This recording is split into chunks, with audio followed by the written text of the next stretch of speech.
Discovery, go at throttle up.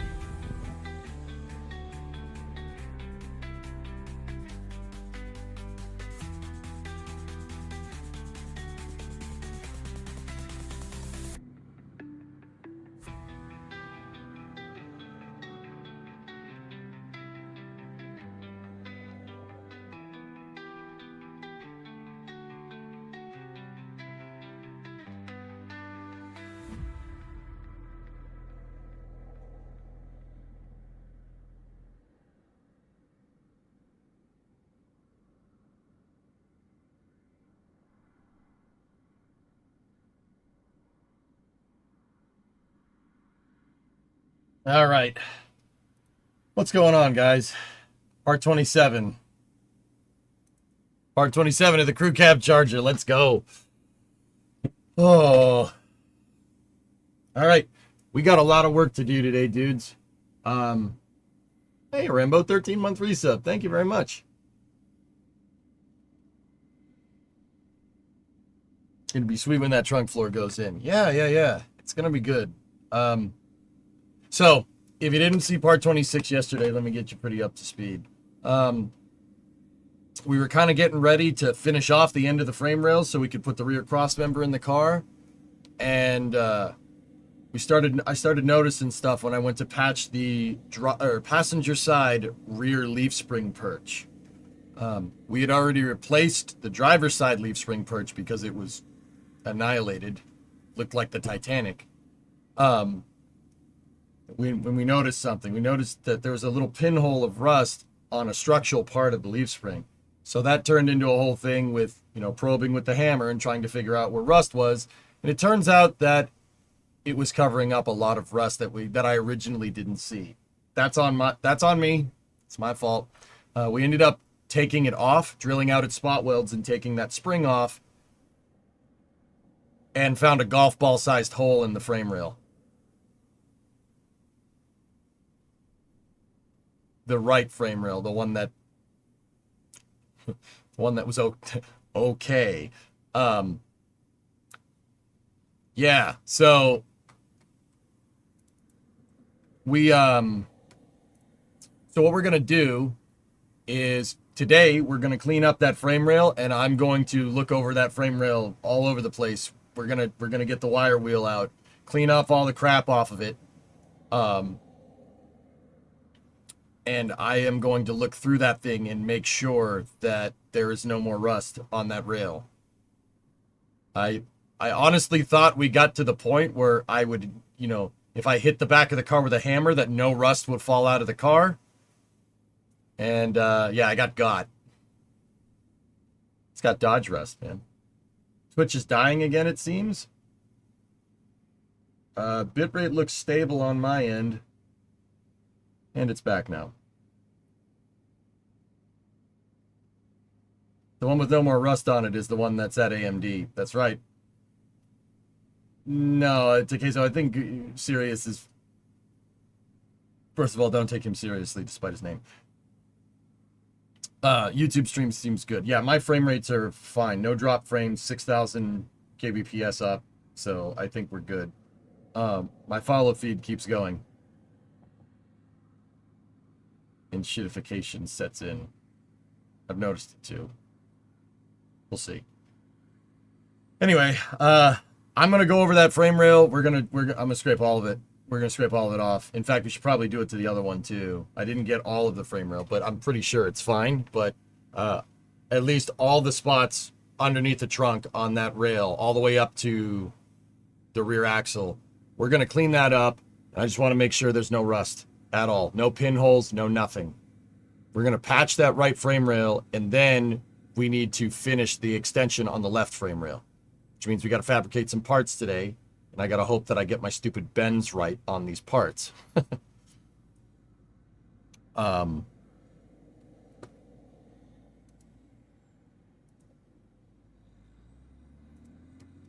on, just got a couple of DMs, just having a couple of conversations with people.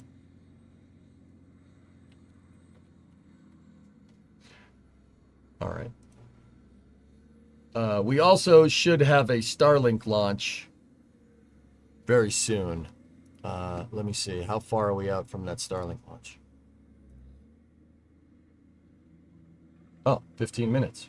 So, actually,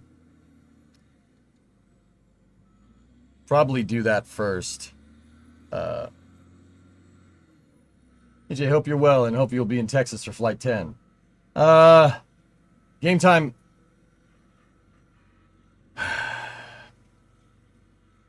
I'm hearing whispers that the Flight 10 will be the first week of July. That's my vacation. That is my detox time from the computer. I only do it once a week, or for 1 week every year. I always take the first week of July off. What is he renovating? Is it a car or an NSF cart? Sorry, I got here late. Oh, Emil, yeah. Emil, it's a 1969 Dodge Coronet. Here, I can show you. This is my live camera from my shop, which is just in the next room over. It's an old 1960s Dodge. And if you see those two kind of rails, those two kind of metal horns that are going back out the back of the car right there, that's the major structure for the car, and it was super rusty. I'm patching all of it. Live, what do you mean?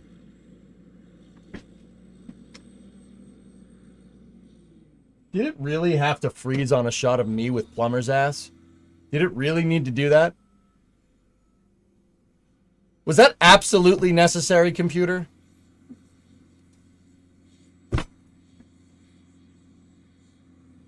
That's my twin. Like, did it have to freeze right there, man? Damn. What the hell's wrong with that thing? Is this broken now too? Like, oh, brother. Oh my, that's awesome. Dude, you can't make that up. That's hilarious. I'm just, whatever.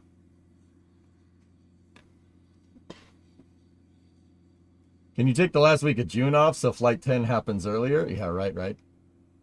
Anyway, we'll, the car. Like, did it have to freeze on that damn shot? Out of all the things to freeze on?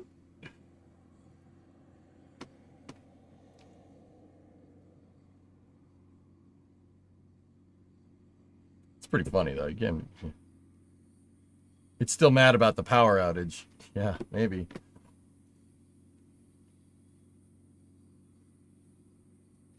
Anyway, so what was I talking about? So the car, yeah, is your computer in the garage. I have two computers in here. One of them is a streaming rig, that's kind of capturing. It can capture from two different computers. The streaming rig can capture from this computer, which I play games on. And it can capture from the garage computer with the plumber's butt shop. This computer right here. I have a computer that I made a custom bracket for that's sitting on the side of my toolbox. And then I have a desk stand that I modified to fit on the back of the toolbox. So the toolbox still has its surface, right? And then there's monitors on the back of the toolbox and then a TV sitting on it. So I got 3 monitors out there. But yeah, the computer, my streaming computer, which is what the stream is being piped through, can capture either computer. Spaceballs 2. Even in the future, nothing still works. Yeah, right. Looks like it'll be a nice car. Thanks, Game Time.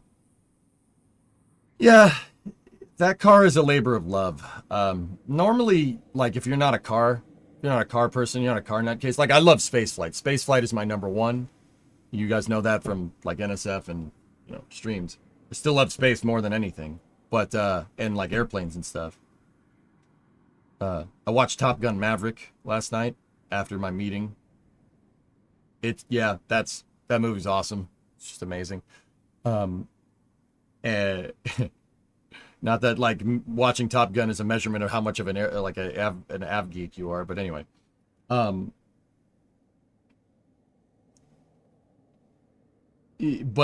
I really do like cars. I really do like cars a lot. But that particular car, Game Time, like, you usually restore a car. You usually do what I'm doing with the expectation that you're putting equity into the car and you are going to sell it for, or it's worth more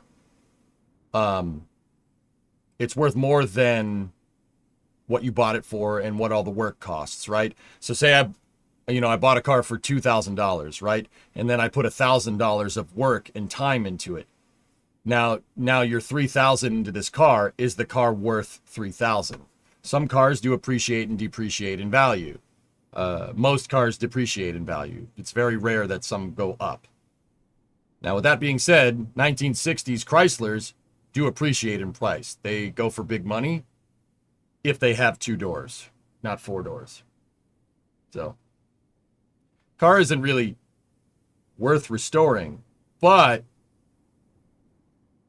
like I said, it's a labor of love. Like, I'm not restoring this car with the expectation that I'm getting any of the money back, and it is you guys' money. So the money is going right towards content because Chad is basically funding the build at this point. I mean, not that you weren't before, but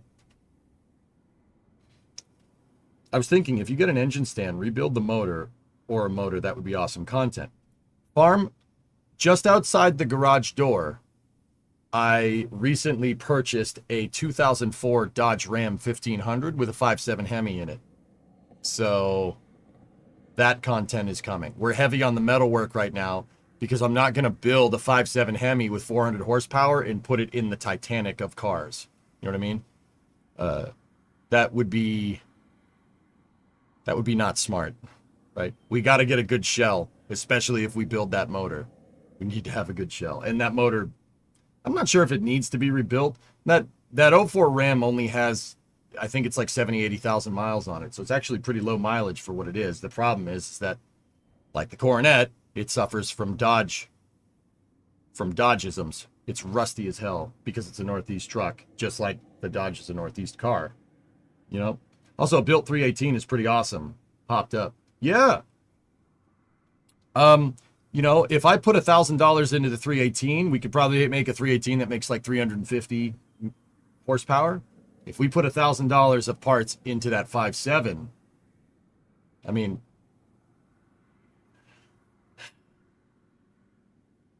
it is a trade-off, right? If we put $1,000 into the 5.7, most of that is going to go towards getting an ECU to get it to work correctly, because you need a standalone electronic control unit.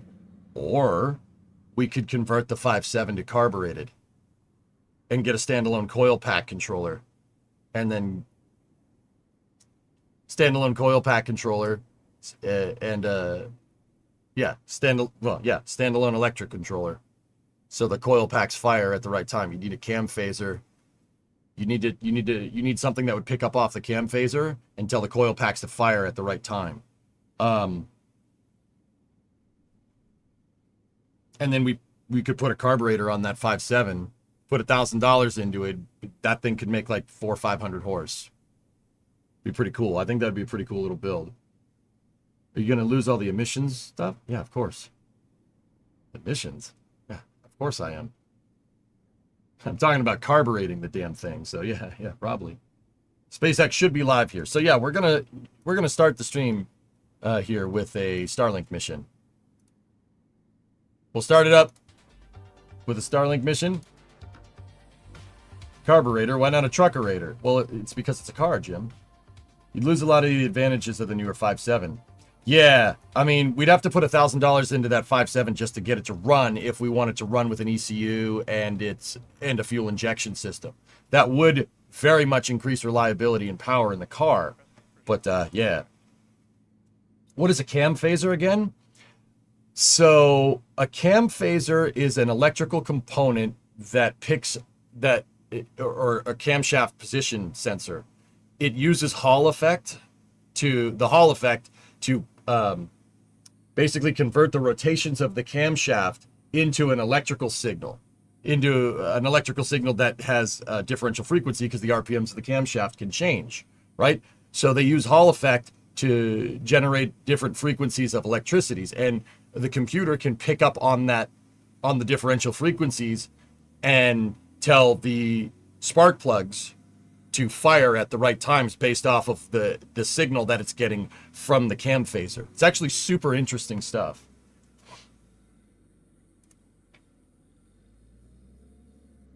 You're going to carburate the intake but phase the cams. So, Takezo, If we carburate the 5.7, then we don't have to worry about a fuel delivery system. The carburetor will take care of that. But a 5.7 Hemi has no way with a carburetor of telling the spark plugs when to fire correctly. So you're going to have to get some aftermarket system that can pick up on the cam phaser signal that is there. The cam phasers would be there to tell the stock computer when to fire it. But the stock computer would also be there to tell the fuel injectors when to fire, right? Because there's no carburetor on the engine on that 5.7 Hemi right now. It's fuel injected with electronic ignition control. Now, if we put a carburetor on there, we get rid of the fuel stuff, so we don't need that. So then I'm going to need a standalone thing that is there to pick up on the cam phasers on that 5.7 Hemi to tell the spark plugs when to fire correctly, because that motor, if we switch the fuel delivery system to analog without what's called a distributor and a distributor shaft and a distributor cap, there's no analog way to tell the spark plugs when to fire because that motor is a modern motor.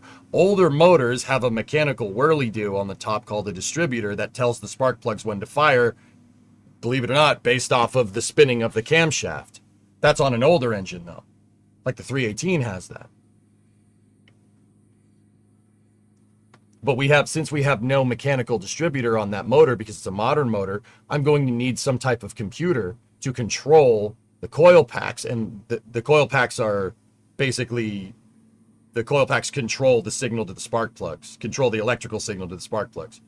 I'm going to have to get something that does that by itself because it's carbureted. Or we could just find a full standalone ECU and keep the fuel injection. We'd have to retool the fueling system a little bit in the car because the stock fuel system for the carburetor is not enough to feed it a fuel injection kit. And we could just keep the fuel delivery and electrical signal all digital with a full standalone engine control unit. They make those. They're just expensive.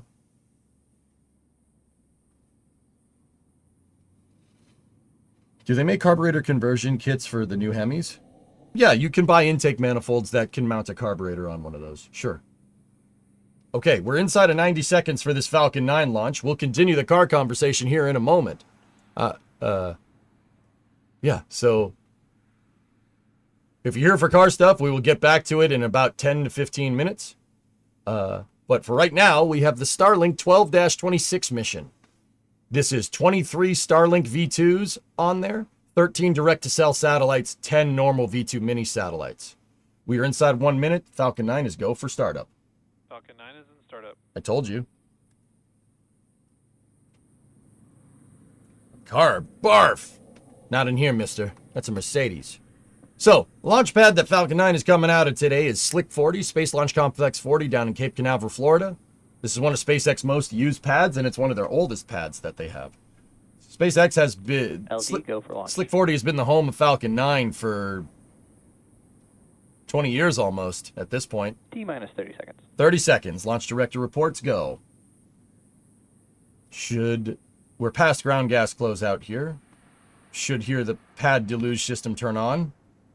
Just heard it. It was bent down. There it is. 15 seconds. Now at 10 seconds, you'll see the water suppression systems. T-minus 10, 9. Start up right 8, there. There they go. 7, 6, 5, 4, 3, 2. Looking for 1. 9 engine ignition. Engines full power. And liftoff. Go Falcon, go SpaceX, go direct to cell. All right. Starlink 12-26 takes off on this late morning launch out of Cape Canaveral. Falcon 9 is entering the pitch over maneuver here. Where it turns, you'll see the whole thing spin to the right heading for the type of orbit that these satellites are going into. It'll basically take off and roll like a plane would take off from a runway and then turn to its destination. Next call here should be the power and telemetry call. Should be happening in the next 10 seconds. What is G-force? That's your acceleration. So it's accelerating at 1.7 times the force of gravity. Clayton, that's a really nice way of saying it. It's going up very fast. Should get a call for supersonic here. Falcon 9 is supersonic. And then a call for maximum dynamic pressure or max Q. Looks like Falcon 9's flying on its southeast trajectory here. Looking at I think Starlinks are 54 degrees inclined. Meaning Falcon 9 is turning, heading southeast. Or if you were on a compass, it'd be heading 135. More or less. Okay. 90 seconds into the flight. Falcon 9 traveling at 2,700 kilometers an hour, 22 kilometers in altitude, 2.5 G acceleration here.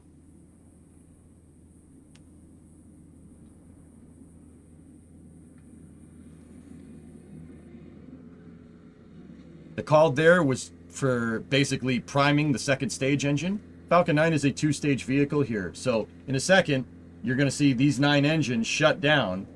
The stage will separate. And the upper stage, the single upper stage engine will fire.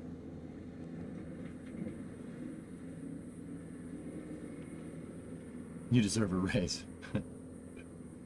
Almost, thank you.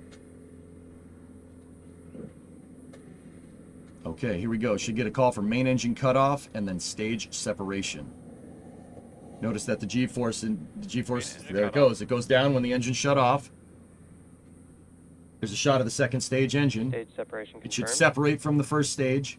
And we should get a little puff of white smoke, a green flash, and then ignition. There's your white smoke. Green flash. Good ignition on the upper stage. 2 minute 45 seconds into the flight.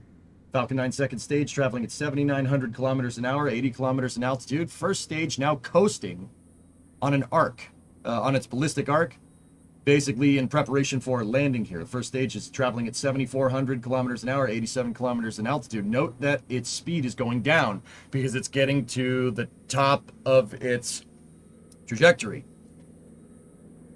Right here is a shot of the fairing. You should get a call for fairing separation here. Fairing separation confirmed. There you go. Note the two different types of satellites. There's 13 direct to cell satellites and 10 regular Starlink satellites. The aerodynamic fairing is called a clamshell style fairing, where basically it shields the satellites from the aerodynamic forces going up, right? And then when it separates, it opens like a clamshell. Now those fairings do have thrusters and parachutes on them. The thrusters will turn the fairings upside down, so the aerodynamic side is facing towards re-entry. They will go through re-entry with the thrusters keeping them on an even course, and then when they get down through the atmosphere, they'll deploy a parafoil, like a hang glider almost, and they will go down and land in the ocean like a seaplane. Like they'll skim the water and they'll land like a seaplane. And then SpaceX has a recovery vessel, Bob. There's 2 of them. They call them Bob and Doug. They're named after the first astronauts that SpaceX launched into space. Bob or Doug will go out there with basically a big fishing net and pull them out of the water, and they will reuse them. Those fairings, in fact, have been reused. You could tell because one of them was scorched from re-entry heating.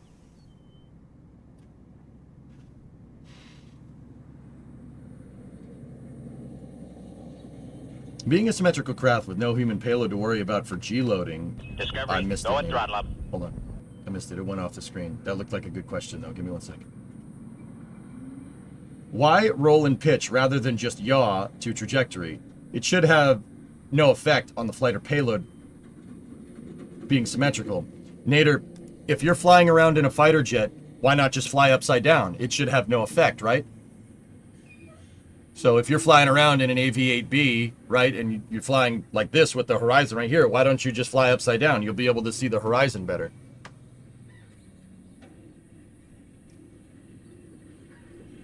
No, I'm sorry. I'm not trying to be a jerk. That's an act. I'm getting at something here. Hey, Ian. Great day to go to space. Oh, yeah. Dude, that Vandenberg launch yesterday, Ian, the clouds. Did you see that first stage just poof through the clouds and then the drone ship was like right there? They had clouds from like 0 to 500, just right, dude. It looked. I was like, okay, there's cloud. Oh, there's the drone ship. You know, it has effect in the human. But what if we're unmanned and fully symmetrical? Okay, well, that's a good point, Nader. I didn't really take that into account when I was trying to ask that question. I didn't provoke the right thought. Falcon 9 turns that way because the antennas are on one side. The antennas are on that one side, and the computer likes a horizon down, Stage 1, wings up orientation.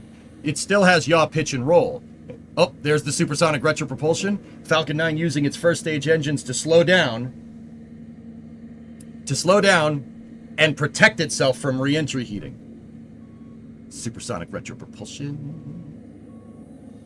Yeah, the computer, just like a person would, likes being horizon down. One, so they can communicate, and two, because Falcon 9 at the end of the day still has positive pitch, negative pitch, positive, left and right yaw, and roll right, roll left. It uses similar orientation to an airplane, right? I mean, its guidance systems are a little bit different because it goes where airplanes don't, right? But it still has like an INS on it, for instance, and the INS needs to, would prefer that. I mean, it doesn't really care, to be honest with you, but the antennas and stuff like it, and it's honestly easier to do a guidance system if you're controlling locally to the horizon. Well, not easier, but that makes more sense for the software, I guess. Like, that is getting into software stuff that I'm not too incredibly familiar with, but the antennas are a big reason. Ooh, that first stage really hitting some turbulence in the lower atmosphere there. Did you see it moving around? Stage 1, transonic. She's back. There we go. 7 minutes, 28 seconds into the flight. First stage, traveling at 1,100 kilometers an hour, 5.6 kilometers off the deck, decelerating.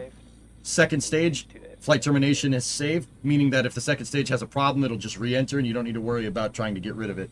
Second stage crossing 21,000 kilometers an hour, 144 kilometers in altitude. First stage should initiate landing burn. Stage 2 is in terminal guidance. Stage 2 terminal, meaning it's running off closed loop, inertial. Falcon 9 punching through the clouds, seeing the drone ship. Drone ship today is short fall of gravitas. Like deploy. We got a good leg deploy here. Grid fins locked. Falcon 9 is on thrust vector control. The rocket engine is carefully setting the vehicle down onto the deck of a short fall of gravitas. The booster that flew today was 1078 on its 21st flight. And it lives to fly 22nd. Yeah, baby. Next step here, before hopefully they don't cut the cast here, the next step here is second stage engine cutoff, or SECO 1. Should be happening around 27,000 kilometers an hour. It used to be around 27,300. Shut down. This is 27,106 at 138. That's good for this type of orbit. 27,300 is usually what they do from Vandenberg. But lately, that last Vandenberg launch had a staging velocity of 27,770 at like 158. Really high orbit for Starlinks. 9 plus 10 equals 1078 minus 21. Is that some loose change in your pocket, Ian, or are you just happy to see me?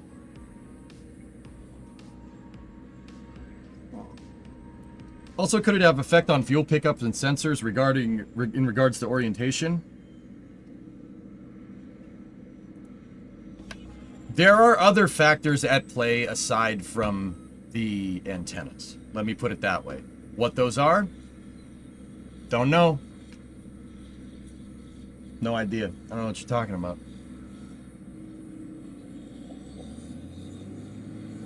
The antenna thing makes complete sense. I mean, Nader, I was kind of hoping with the plane you'd say the antennas, but then again, a plane antenna doesn't really work like that. Like a radar for a plane doesn't really operate that way. Like you could have a downward facing or upward facing. Like, I mean, like, I'm not going to get into it. That kind of depends on the aircraft, etc., blah, blah, blah, blah, blah. Are Brimo and I getting better? Yep.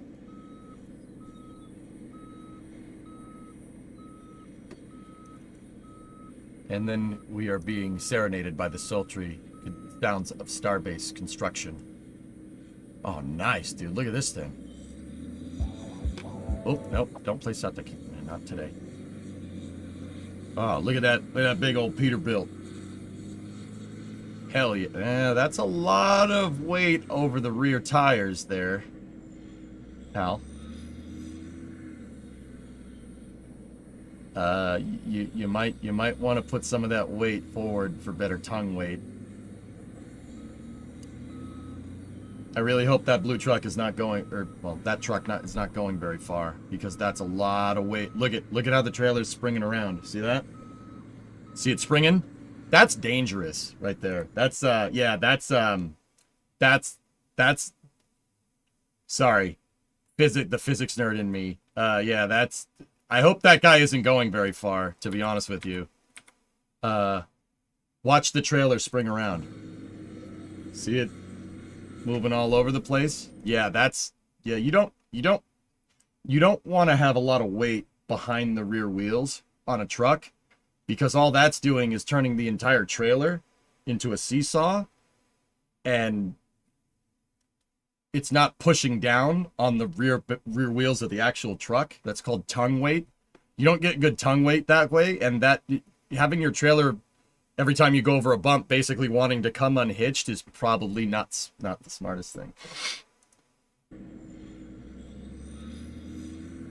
Yeah, I don't think that guy's going far. If this guy was hauling that trailer a long way, that would absolutely get somebody killed. Like, that's super dangerous. Like, watch. Look at how the trailer's skitching around. You see it? See it going. Yeah. Yeah, you probably... It's fine. Yeah, it's fine. Maybe he wants to do a wheelie. That won't do a wheelie. That'll make the trailer do the wheelie. Hey, Finn. Will SpaceX detach the Crew Dragon from Falcon 9 due to the AX-4 delay? I don't think so, dude. Also, Finn, it's good to see you, man. I'm sorry I freaked out at you the other day. Sorry about that, man. I was having a bad day, and you didn't deserve that at all. So my apologies, man. Guys, on Monday I crashed out pretty hard. Like, pretty hard. It was bad. And I cursed out Finn over there, and I felt bad about it. Sorry, man. That's my fault. I'm not perfect. The rear tire looked flat. Yeah, because there's a ton of weight over the rear wheels. What truck model was that? It was a Peterbilt? I'm not sure about the model. It's a nice Peterbilt. That was a nice truck, though. Did you see that truck drivers now have to know English to keep their CDL? Interesting. I mean, I kind of understand that, Farm. That kind of makes sense. You kind of need everybody on the same page when you're talking about moving this much mass around.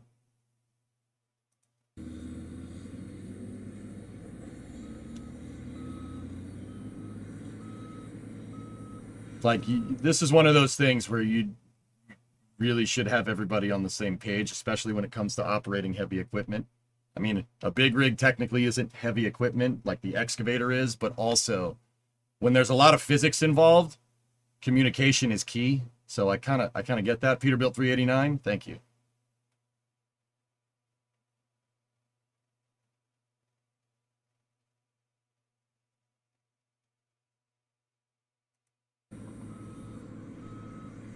Also, there is some heavy freaking equipment here.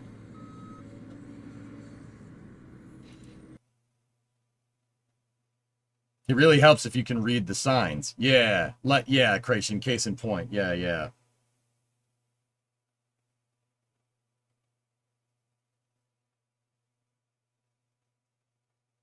Do you think it's likely you will play Cities 1? You know, Hando, somebody floated that idea to me the other day, and I don't hate it.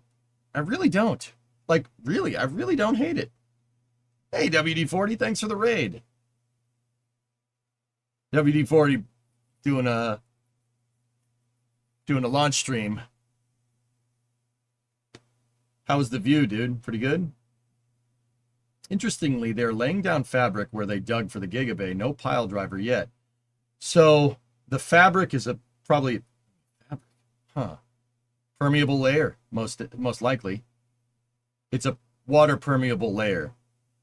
So for drainage purposes. And it, you know, so plants don't grow. So stuff doesn't start growing on the construction site. Anyway, welcome to WD-40 Raiders. If you guys don't know WD-40, he's a pretty good STEM streamer. Actually, yeah, a science streamer. WD-40 does bird watching streams. They're pretty cool. Pretty cool. It's very chill. Very chill.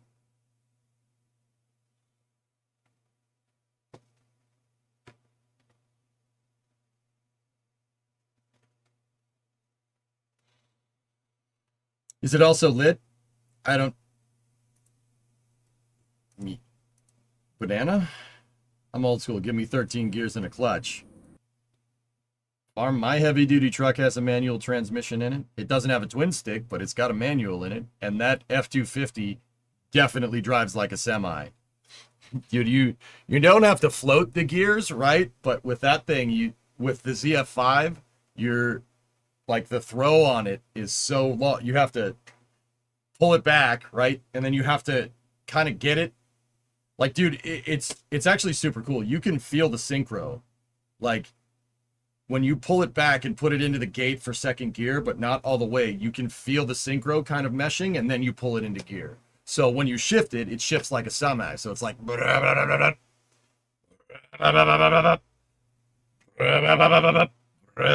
Like... Yeah, it's pretty cool. I dig it, man. It's good stuff. Yeah, you gotta... Yeah, if you try to, like, bang shift it, the ZF5 does not like that. Yeah, it doesn't like it. It'll make a very embarrassing sound. Yes, it sounds like that. Believe me, I tried to go shifting it around like the Mustang one time. That didn't work at all. If you try to force it into gear, it's really going to get mad at you. Really gonna get mad at you. Is the 97 a Power Stroke? No, 351 with a 5-speed, 4x2. It's got twin I-beam front suspension, and it's got a Sterling 1025 out back, not limited slip with 410 gears. It's a really bare bones truck, just enough to be heavy duty. It'll let you flow, but you got to be gentle. Yeah, you really have to understand synchronizers, and synchros are not good. Yeah, if you try to grind it until you find it, it's gonna get mad at you. Yeah, it's a 351, dude. 351 roller because it's a motor from 97. And you know where you're at instead of the automatic, just the feel of the road. Yep. Oh yeah. Sorry, stepped away. The launch went well. Launch went great, dude. Yep. Falcon 9, that first stage was, let me see, which one was it? It was 1078. That was its 21st flight, dude. SpaceX now has not just like multiple, but a good amount of Falcon 9 first stages with over 20 flights on them, which is just... That's pretty cool. Nothing exploded that wasn't supposed to explode? Nope. Tegezo, it's funny you mention it that way. I often describe rockets as a nice controlled explosion. And as long as a rocket is exploding in one direction, i.e. the direction that the rocket engine is pointing, you're fine. If you get an explosion in multiple directions, you got a little bit of a problem. You got a little bit of an issue. But yeah, that's a good way to put that. Best manual I had was your C7 Corvette. Couldn't get a traditional manual with the C8 or Z06. So I've heard the rumor that Chevy may add a traditional manual option for the Z06 and ZR1 in 2027. Dude, didn't the C7 have like an 8-speed manual or something, Nader? Like, forgive me, I don't know C7s very well. I know they're nice cars. Like, dude, I don't care if it's Chevy. The C7 Corvettes are mint. I mean, C8s are pretty cool too.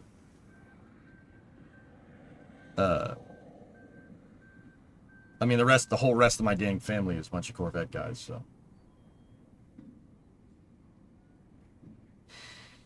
Seven-speed manual. That's cool, man. 7-speed manual. How does, dude? That would confuse the hell out of me, man. I'm used to 4 and 5 speeds. Like, I'd go to shift into 5th. I'd be like, wait, I got 2 more gears? Oh, neat. What? I got 2 more gears. That's pretty neat.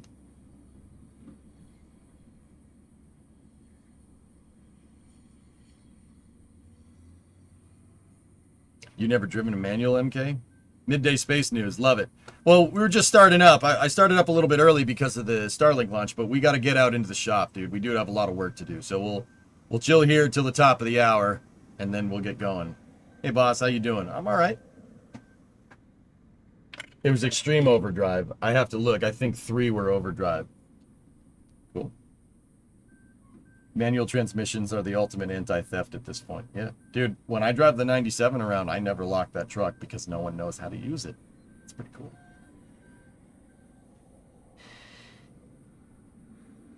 I do like manual transmissions. They're so fun, dude. They're fun as hell to drive. Like the Mustang. Mustang's got a 5-speed in it. I love that thing. I love that car. I mean, you guys don't really see it much because it's my daily. I used to go get groceries. But, yeah. But after the Coronet, guys, the next project is the 97. We're going to take that 97 and I am going to find a ZF5 transmission with a transfer case, or we could rebuild the ZF5 with a transfer case, which requires you to take apart the entire transmission because ZF is strange like that. We could find a ZF5 with a transfer case and then do a front axle swap on the truck. And yeah, I want that 97 to be 4x4. I want it to have the 351 with 5-speed, manual transfer case, right? With a solid front axle. Either a solid front axle with leafs or a solid front axle with coils. I haven't really decided which one I want to do. Solid front axle, Dana 60 with 410s to match the 1025 out back.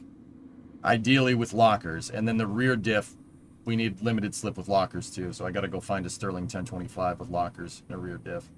5th, 6th, and 7th were overdrive. There you go. Overdrive, overdrive, and overdrive. Sterling or Dana front axle? I don't think Sterling made front axles for that. Couchy manual is all I know over here in the UK. Dude, last time I went to Europe, so I got to go to Europe in 2023 and 2024. I went to the Netherlands in 2023 and I went to Italy in 2024. And yeah, manual cars are everywhere. And I'm like, oh, this is great. Most cars nowadays over here are automatic, and it's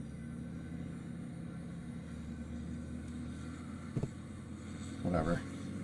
Tremec TR 6070 for reference. Cool. I wonder how much modification and cost it would take to find one of those and put it in the Coronet. Can you imagine a Coronet with a 5.7 Hemi and a 7-speed manual behind it? That would be pretty cool.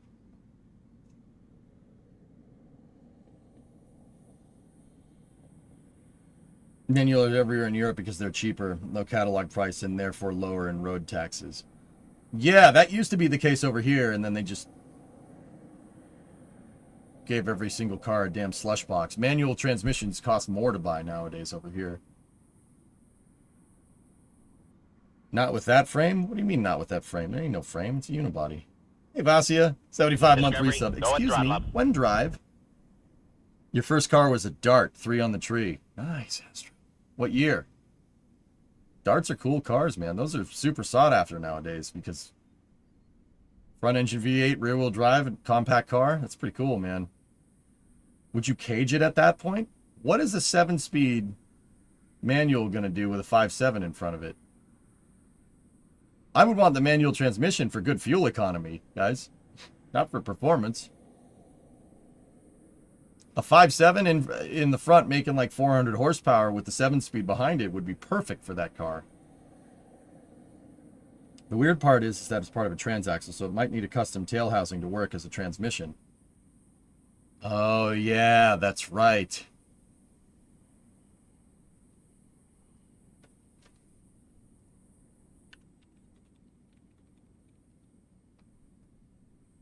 Now I'm curious.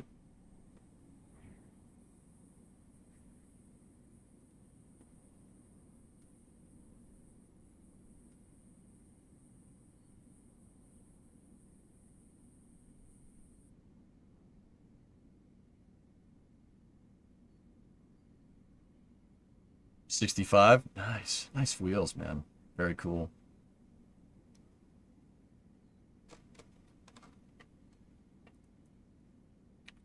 So, that's a good point. But now I'm wondering. So Chrysler made marine engines. Engines for boats with the 318. Now, why do I bring that up? Well, okay, so you said it was a Tremec TR6070. So a 6070 is a transaxle. It's not a transmission. Okay? A lot of people don't know that the Corvette... hang on. I'm just going to get a picture. The Corvette, for better weight distribution, doesn't have the transmission right next to the engine. The Corvette has the engine right here where that QuickTime bell house, the QuickTime housing is. And then it has what's called a torque tube behind it. The torque tube goes to the transmission and the rear differential that are combined into one unit. That's called a transaxle. The Corvette does this for better weight distribution. Because if you put the transmission here by the rear axle, right, you have some weight over your rear wheels to push it into the ground. Now, you want to convert the Coronet after the engine swap as a marine engine. No. The reason why I bring this up is because you'd need a torque tube. If we wanted to put that 7-speed in there, one, we would need to find a way to mount that in the back of the car. Now, I'm not going to sit here and pretend like we don't have the space to do that. We absolutely have the space to do that. There is plenty of room back there. We'd have to do some pretty hardcore modifications to the frame rails, but we're already kind of doing that. Just putting it out there. Torque tube or downcomer. Yeah, you know what? We'll call that the drive shaft downcomer from now on. I like that idea. But what you could do is with the 318s, right? You'd need to find a way to have the 318 hook up to the torque tube and the drive shaft and the torque tube. Chrysler 318 engines, especially the marine engines, don't have a transmission behind them. All right? They just have an output shaft. That's it. The output shaft would go to a propeller because it's a boat engine, right?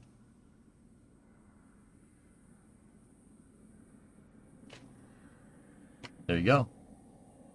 Dude, can you imagine we hot wired a marine, put a marine engine in that with a 7-speed behind it with the 318? That would actually be super cool.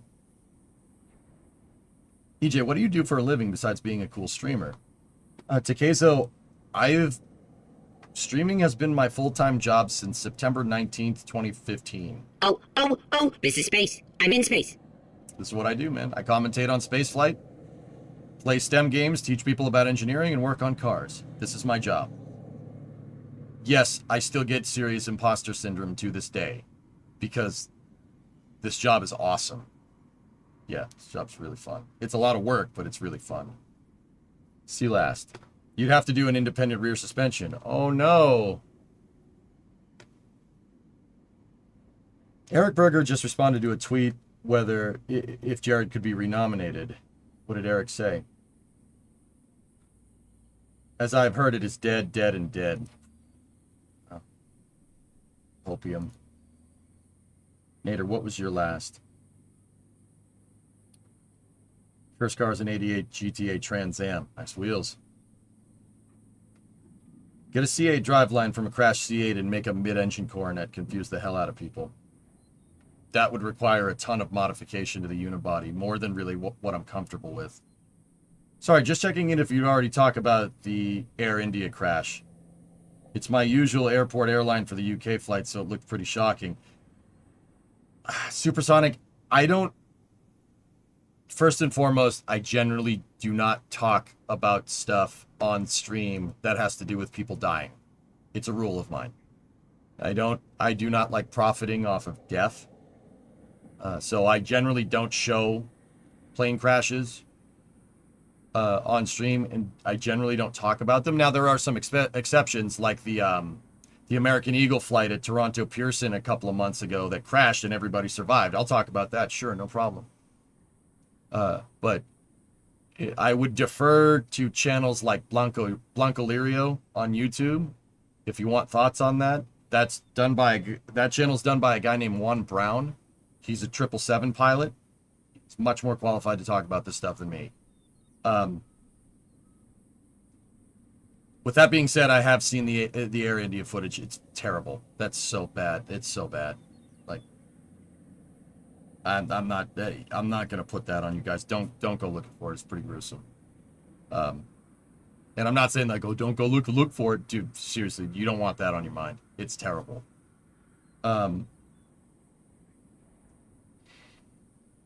Yeah. So with all that being said, yeah, no, it's all good. You don't need to apologize, dude. You didn't know. It's all good. I don't profit off death. Not on this stream. I'm not doing that.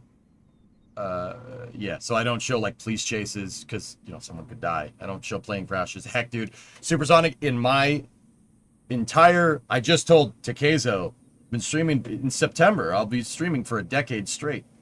As my job. I've been streaming since 2012, if people really want to know, but it wasn't my job for the longest time. I did about 3 years before I'm like, okay, we're good. This job can make me enough money. In those 10 years of talking about space, playing Kerbal, etc., I have never showed Challenger on stream, and I've never shown Columbia on stream, except if they're both in one piece.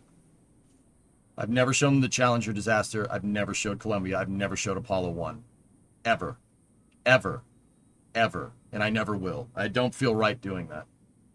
It doesn't feel right profiting on that. Now, I'll talk about Challenger and I will talk about Columbia to teach people about engineering, particularly the programmatic mistakes that were made during the shuttle program that led to these disaster scenarios, or disaster modes, I should say, or just disasters probably would be the better way to say it. But I will not show that footage. Absolutely not. I will not show plane crashes where people die. I won't show. I have a very strict rule about that. Yeah, and also I think it's against Twitch terms of service, to be honest with you. Not that I'm not sure if they care, but I'm pretty sure they care. So I'm not going to risk it. I'm not going to risk my business for that. But even if it wasn't a rule, I still wouldn't do it.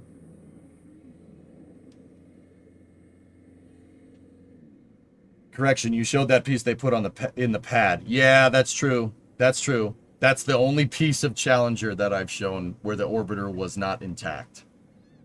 And I actually, to be honest with you, I've probably shown the Columbia Accident Investigation Board investigation of Columbia, like with all the parts that they found from the shuttle laid out in a hangar. I have shown that.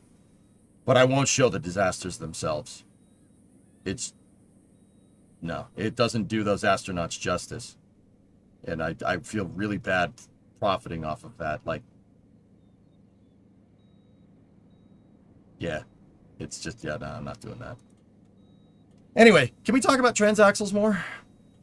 We would have to take, if we wanted to do that 60-70, I mean, here, let me look at a Tremec TR. Actually, we should go out to the shop. I said we would go we talk about cars for about noon, till about noontime, but I just want to see this real fast. So the Tremec 6070.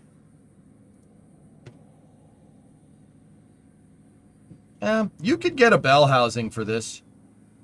You could get a bell and you could put this behind a motor. It doesn't need to be on a transaxle from what I can tell. Finding a proper output shaft for this would be a little bit difficult, though. That's the transmission right there, and then the diff is right here. So for the people that are not well versed in cars, anytime you have a transmission directly attached to a diff and there's no like drive shaft in between, that's called a transaxle, because it's part rear axle and part transmission. Transaxle. That's what the Corvette has. It has that for better weight distribution. Now, I'm not going to lie to you. That'd be super cool to put in the Coronet, but I think that is a little bit outside of my fabrication skills right now. Do you know who Ken Miles is? GT40, dude. Of course. Of course I did. I knew who Ken Miles was before the Ford versus Ferrari movie came out. Vintage race cars make me very happy, Takezo. Yeah, here, check this out, dudes. If we were going to do this, it wouldn't just be the rear transaxle, the Tremec, and the torque tube and everything. We'd have to put that in the back of the Coronet. Now, I ain't saying that can't be done. But how this all works on the Corvette is that you have a rear cross member. And the rear cross member picks up on some structural mounts here, here, here, and here. There's the pilot dowel for right there for when you assemble it. So what we'd have to do, I'm saying this like this is some simple thing to do. It's not. Hang on, I'm looking around. The upper control arms too. What the right way to do this, if we wanted to put this in the Coronet, and once again, this is out of my fabrication wheelhouse, but I know how I would do it if we tried. I would find a crashed C7, and we would cut the back of that car out with all the mounting points and weld it into the back of the Coronet. That's how you do that. That's what I would do. What about the sensors? What about them? Don't hook them up.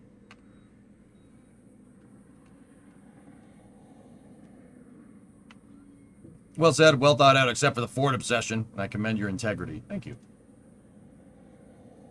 Will the Coronet be strong enough once repaired? Well, Martin, that's my whole rationale for ripping apart a C7, the back of a C7, and putting the floor pan from a C7 in where the Coronet is. Yeah, that would be my whole thing for that. For that being said, what about the sensors? Just cut them off. You don't need that. We could hotwire this to make some of this work if we really wanted to, but you don't need the sensors. The sensors don't need to be on for this thing to mechanically work. Are the sensors inside of the transmission? Well, with this one, that's an automatic transmission. That has an automatic behind it. With the 6070, we'd have a manual, so no. We don't need to worry about that. That's what we'd put in. That's the transaxle and the torque tube. Now the other main challenge there would be make sure you have enough room in the transmission tunnel. There's a problem here.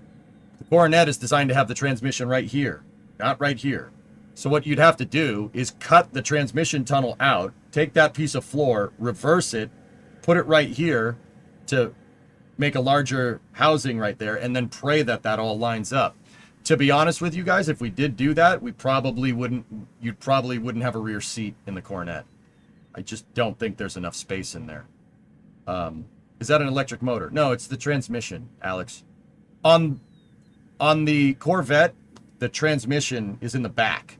It's on the back of the car. It's right there, and then the diff is right here. So it's engine, drive shaft, transmission, diff. It's not engine, transmission, drive shaft, diff. They do that for better weight distribution. So the Corvette has 50-50 weight. That's why Corvettes can handle really, really well, because they have really good weight distribution. And no one singular assembly has more moment of inertia over the center of gravity of the car, which also makes for good handling. You can have a car with good 50-50 weight distribution, but if you have a big heavy engine up at the front, that engine has what's called moment of inertia over your center of gravity, and that could make for poor handling. Now, Alex, what you could do is just attach an electric motor here to this. I'm sure somebody's done that. Making an adapter for this shouldn't be too hard. You could make a billet adapter and put an electric motor here in a Corvette. With the transmission behind it. Or say screw all of that, right? Take out this whole thing and just make an adapter to put the electric motor where the transmission is. You could do that. I mean, anything is possible if you know how to do it, right?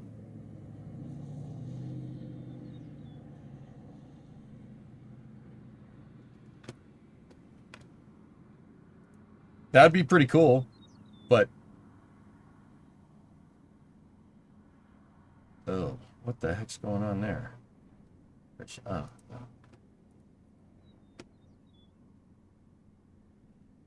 He milled his own adapter for the torque tube. Yep. Mm-hmm. But 19 feet of space in the Coronet. Let's get it done. I'll tell you what Guys, unlimited budget, and provided I actually am smart enough to be able to fabricate something. Do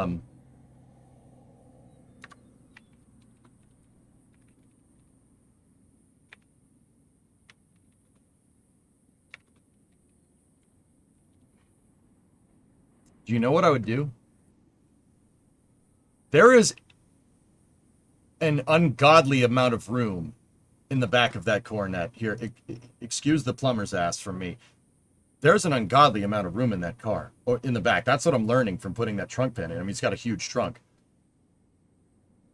What would be absolutely, utterly insane, and I would love to do it, and maybe someday we would do it. Maybe not to the crew cab Charger, but what would be absolutely insane, and I would love to do, is take a 5.7 Hemi, find an adapter for it to bolt to a Porsche transaxle, right? And make a rear engine Coronet. It would probably handle like dog crap, but it would be really cool. Is there a chance that Dodge will sponsor you? I don't know. We got featured in Dodge Garage, but yeah, I don't know. It depends on how much that story gets traction. I suppose if anybody's out there for Dodge's social media team that sees that thing and sees that story, and the story got a lot of likes or it got a lot of comments on it or whatever, they'd probably see it and go, oh, this is cool. You'd have to machine the adapter, but it's been done. 5.7 to the Porsche transaxle, Sean, doesn't seem like that bad of, like, I don't think, yeah, I mean, it's just a custom housing. It would really be more about what type of K-member you're going to put in the rear of that car, because it was never designed to have that much weight south of the rear wheels, you know what I mean? You'd have to completely redesign the unibody back there. That's where it would get complicated. So a good way to do that with cars, especially if you're hot rodding and making your own stuff, would be to find a wrecked Porsche 911 and rip the back of the car off and shoehorn it into the back of the Coronet. Dude, like I said, with a welder, you can do whatever. But I honestly, anything mechanical when it comes to welding, so like welding in cross members and stuff, I would want a heavier duty welder, because I'm not sure my welder plugged into 110, the 180i, so only 180 amps. There's only so thick a metal you can use with that thing. Now, the 180i is perfect for sheet metal. It's fine. It can weld 16 gauge, no problem, and most of the Chrysler is 16 gauge for the body. So I know that the welder is adequate for the application. But once you start getting into cross members and suspension components and stuff, you're dealing with much thicker metal, so you need a bigger welder. You need a much bigger welder. Think Hemi under glass with a transaxle. Hemi under glass, baby. Oh, I forgot about that.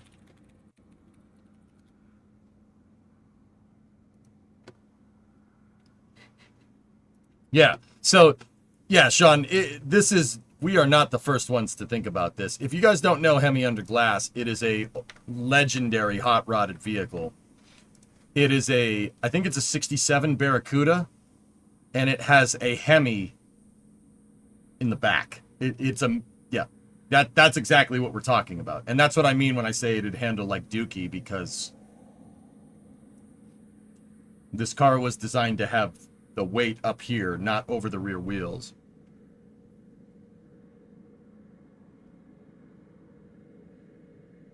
What would be really fun is doing a 180 on the body and flipping the lights. Imagine driving on the freeway backwards. No, that's not my style, Tesla. That's funny, but I wouldn't do that to that car. Break out the TIG. Yeah, I gotta get better. I want to get MIG welding down first. Yep, Hemi under glass and a little red wagon. Look, dude, the motor's right behind the guy. See it right there? It's in the back seat, quite actually.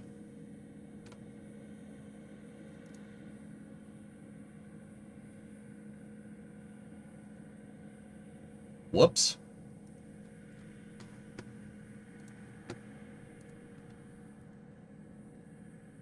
We can rebalance it for better street rod course manners. Sean, the more I think about it, dude, the more I kind of like the 5.7 with a torque tube. I mean, we'd probably have to lengthen the damn torque tube with like a 7-speed manual behind it. Can you imagine a car, 5.7 Hemi, rear axle? Like, we'd have to take an entire C7 crossmember and put it back. I got a better idea. Hold on, I just thought of something better. And Sean, you did talk about this a little bit earlier.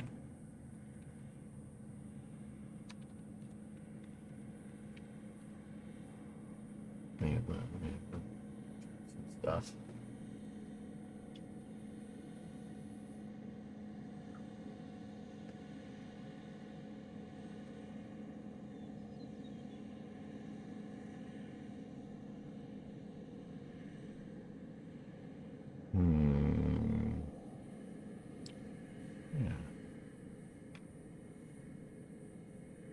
Am I wrong thinking a car should not be able to wheelie? It's a case though, that car was built for purpose. It's designed to do wheelies. It's not even a drag racing car. It's just a cool car. It's a car that's funny because it'll do wheelies down the entire drag strip. That's about all it's good for.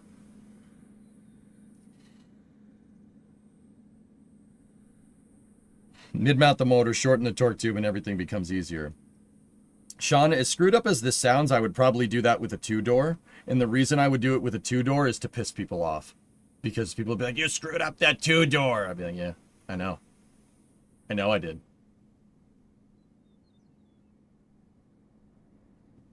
You know, unlimited budget scenario with the crew cab Charger, with the current car that we're working on, I'd want to do something like, I want somebody, like, you pop the trunk, right, in the car, pop the hood. Maybe not the hood, but you'd look at the interior of the car and you'd look at it from afar and it just looks like another crappy 1960s four-door Chrysler. But how cool would it be to have a 5.7 in the front, torque tube with that, like a Tremec 6070 back there? That would be really cool. I mean, once again, we'd have to take the entire Corvette transaxle or make our own crossmember or something. I don't, that'd be cool. But we would also probably have to put a trans tunnel. We'd have to widen the trans tunnel in the rear pan and the rear footrests, which...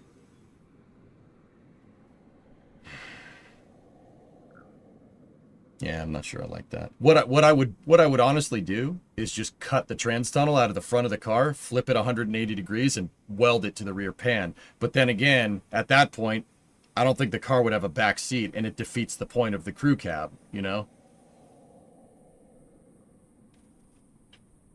What's the difference between MIG and TIG welding? MIG is metal inert gas and TIG is tungsten inert gas. So with a MIG welder, you have the welding gun, Nader, and then you have the wire coming out of the gun, and the welding gun has like a cup on it, right? And what it does is it flows argon and CO2 whenever you pull the trigger and the wire starts feeding. It flows argon and CO2 through it, so when that metal rod touches something, the welder will arc electricity through it. It'll melt the metal into place, and because you arced through the metal and it melted the metal, the feed wire, the gas around it, because it's mostly argon, is inert, and it'll prevent the weld from ionizing with the atmosphere, and that'll protect the metal when it melts into place, and it'll make it so it won't rust from the inside out. When you're using a flux core welder, you have to be careful about this kind of thing, because now with a flux core you don't have the gas, right? And the wire feed with a flux core welder, you know, when it arcs, should shield itself instead of gas flowing through it. Just the flux core has like an outer layer of some type of metal on it, and when it arcs through that outer layer kind of shields the metal rod, right? So flux welders are a little bit different than MIG welders. Yeah, the MIG welding has gas to shield it. Now, a TIG welder does the same thing, but a TIG welder has a tungsten tip, right? So what the TIG welder does is it just basically makes an electrical arc between what you're trying to weld and the tip of the TIG welding gun. Now, a TIG welder doesn't have any wire feeding in the gun. It doesn't do that. All a TIG welder does is basically make an electrical arc, and what you do with the TIG welder is you feed rod into the arc and melt it in place. It's much more like soldering, believe it or not. Like a TIG welder is like, it's a type of welding that's basically like soldering, but with a lot more power. Your soldering gun isn't just getting hot. You're moving the rod through an arc, right? And then the TIG welder does have gas. It shields the gas in the same way. Now, why would you use a TIG welder over a MIG welder? TIG welding is very, very useful in applications where you need to control heat. You've seen many times with the MIG welder when we're working on the dang car that I turn the voltage all the way down on the MIG welder and try to weld something and it blows right through it. There's too much voltage. So instead of the MIG welder basically arcing through the metal rod and melting the metal rod, it goes through the metal rod and some of the voltage goes into the metal and it arcs through that metal and completely obliterates it. You blow through. The TIG welder is much better for low heat applications. So welding aluminum or stainless steel. Stainless steel, you got to be careful about heat. Aluminum, you have to be very careful about heat because aluminum melts at a very low temperature, right? So TIG welding is much better for aluminum because it's very easy to, you're not generating as much heat. And basically what you're doing is you're just making an electrical arc. You're making a circuit and then you feed the wire in, and the wire melts when it goes into the arc and kind of pools where you want it. TIG welding is an art, dude. That's something I'll get into after I really kind of master the MIG welder. That's like the next step. Yeah, TIG, on the TIG welder, that tungsten rod, the reason why it's tungsten is because it just has an electrical arc going through it all the time, right? If it was anything else, it would have just sapped that tungsten arc and it would have melted. But tungsten doesn't melt, right? Because it's very, very hard, very solid metal, and because it's so dense, it can absorb a lot of heat. It can well absorb the heat generated from the electrical arc that you're making. That's why it exists.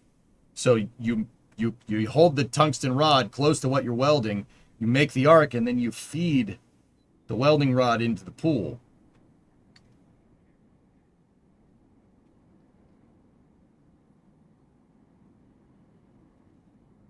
Yeah, that's the difference. I'm trying to get a red-eye driveline for the Monte Carlo NASCAR to piss people off. Nice. Yeah, if you, Sean, if you get one of those, you just let me know where you got it from so I can get one of those. I mean, like, that's the thing, dude. With something like the Crew Cab Charger project, everyone is like, you know, everybody thinks like with an unlimited budget, oh, EJ would just put a Hellcat engine in it. No, I wouldn't want to do something like that. With an unlimited budget, maybe we take the Hellcat engine and we torque tube it to a Corvette transmission in the back and just make some completely ridiculous car. That would be super cool. I'm guessing stir welding is exactly that. All the heat is generated via friction rather than an arc. Yep. ITB 426 Gen 3 Hemi. 400 horse is all you need in this car.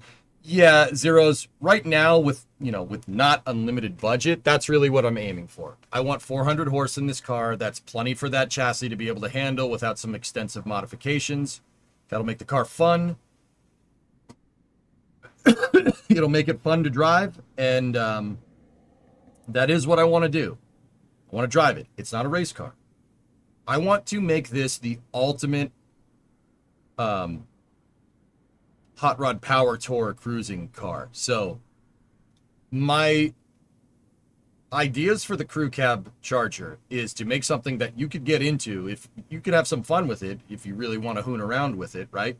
Like it'll do donuts, it'll do burnouts. It won't do the best burnouts, but it'll, if you put your foot down, it'll go. But also, I want this car to be something that you could drive very comfortably 70 miles an hour down the highway for extremely long periods of time. So we're going to need to upgrade the cooling.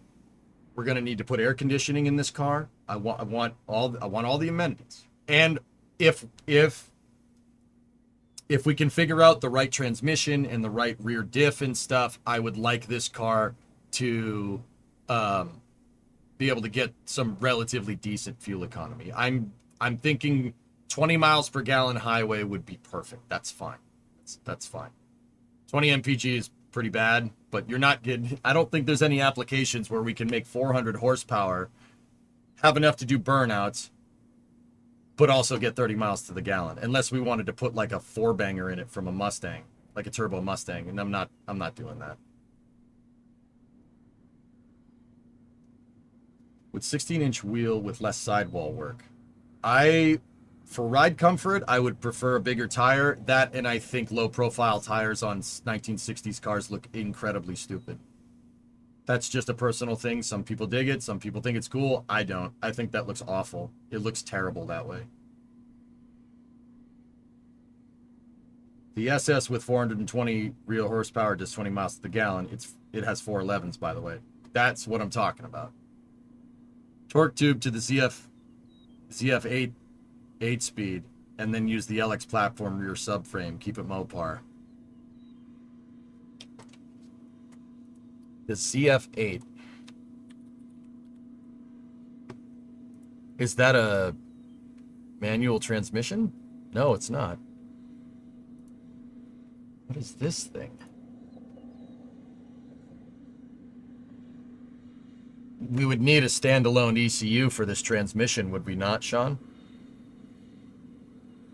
Your Scat Pack Challenger got 27 miles per gallon on the highway with the CF while weighing 4,200 pounds. Going to the shop. Yes, I know we got work to do, but this is some pretty cool theory crafting. I'm kind of about this. Yeah, the transmission application doesn't have to be a manual transmission, but I would like it to be a manual transmission. But you got to remember my rules, my stakeholder expectations for this car. I do not want to modify the shell in a way that's not reversible. So that kind of does limit us in our options a little bit for transmissions. I mean, that throws the Corvette thing out the window, but that was an unlimited budget scenario. They have a standalone trans controller for it. How much could we score one of those things for? Oh, actually not bad. Really?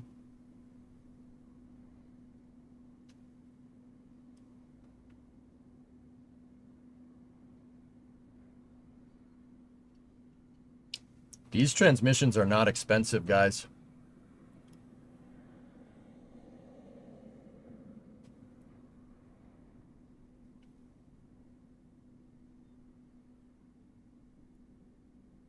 Huh.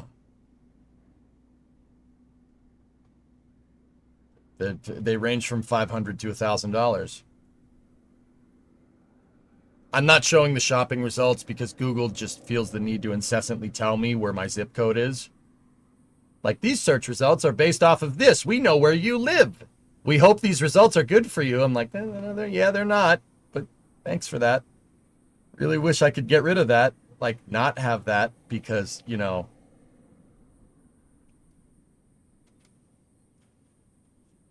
It's like, we're trying to make things easier for you. I'm like, yeah, you're not. Yeah, you're not. Yeah, you could get into one of those for short money. How much? So let me just check. ZF8 transmission controller.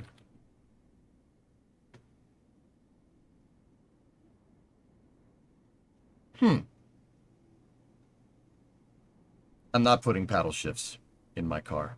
We're not doing that. Now I'm wondering if that thing would fit in a B-body.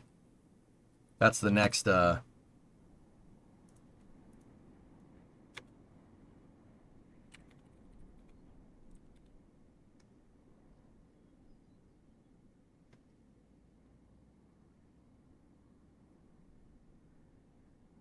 you would have to really screw with the trans tunnel.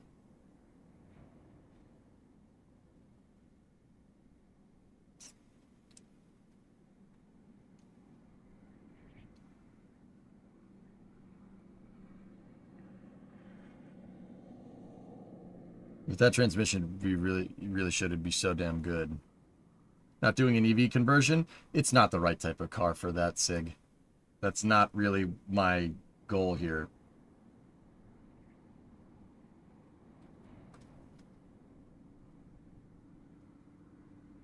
See, Sean, what I'm worried about is if we put an 8 HP in there, that's what it's called, I guess. That's what people call it, 8 HP.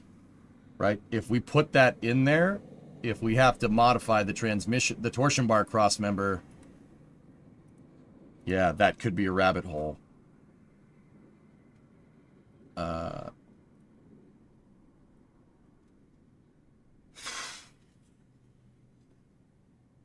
trying to see if we can find any pictures of someone doing that.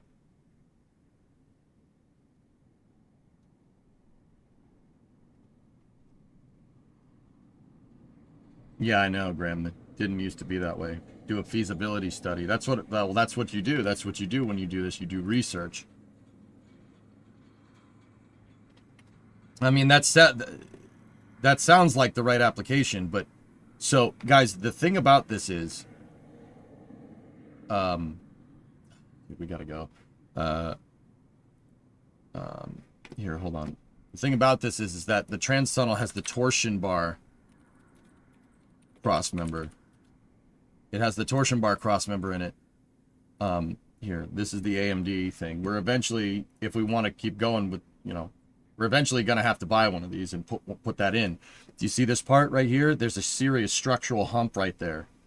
And if we have to make what's called the transmission tunnel, if we have to make it bigger for this transmission, if we get to a point where we have to cut and modify the torsion bar cross member, you're going to screw up the structure of the vehicle.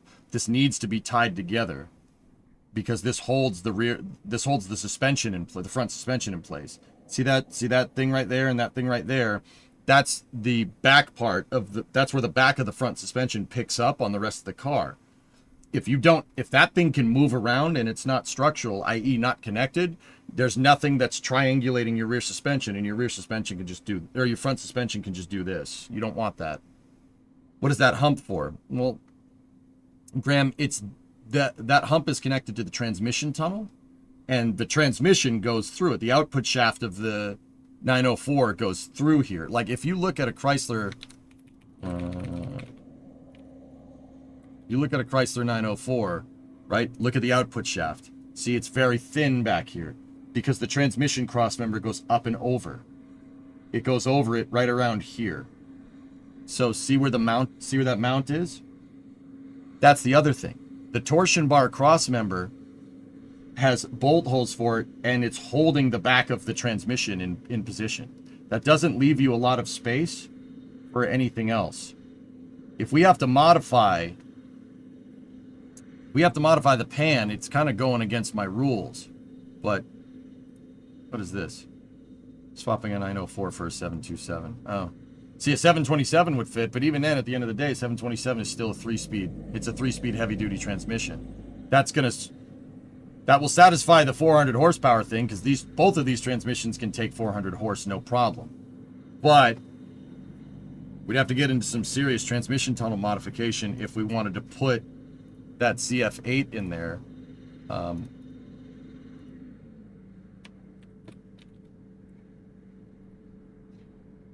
Because that's the ZF8. It is a much bigger transmission than the Chrysler stuff. It's way beefier because it's got 8 speeds instead of 3. These swaps have been done. I would need to see what they do regarding that crossmember and everything. Too many dreams. I'd say that ZF8s are very affordable. You could get one in decent condition from what I can tell if you're for about $800, and then the standalone controller is about standalone controller seems to be about another $800. That's not too bad.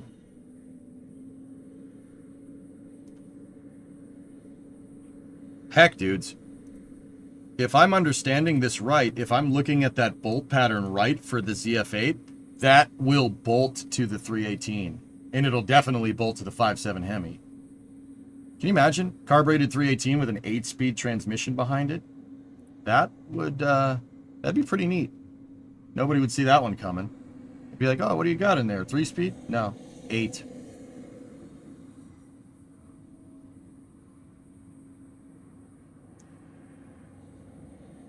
Could you fit one that would fit the gearbox already into the Coronet chassis? Could you modify the ends that connect to the frame rails instead?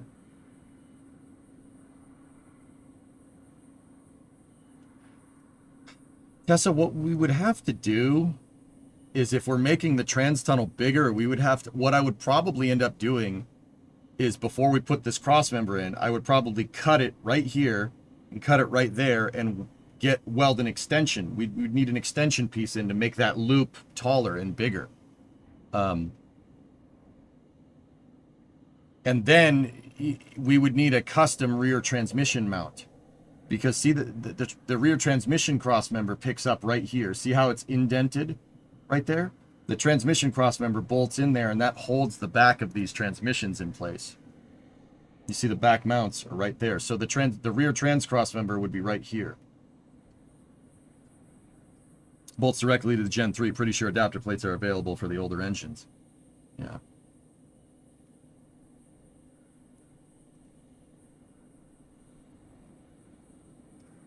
No, I mean get a cross member that already has a bigger hoop. and make it fit into the Coronet. Changing the rear end to limited slip. Eventually we'll do that. Can't see me. I'd like an 8 1/4 with limited slip out back. Yeah, that's what I want. Like guys, okay. To be very clear, I'm going to build this car in stages. And a lot of people are like, "Oh, stage 1, stage 2, stage 3." No. I'm going to build it in stages. Right now, what I'm doing is getting the shell solid enough to be a drivable vehicle again, because right now this thing is a rusty tin can going down the road. I'm pretty sure if we drove it, driving it in the condition that it was in, it would just, you went over a bump, rust would just fall out of the car. Probably the gas tank too at this point, the way the trunk pan was rusting, but that's another story.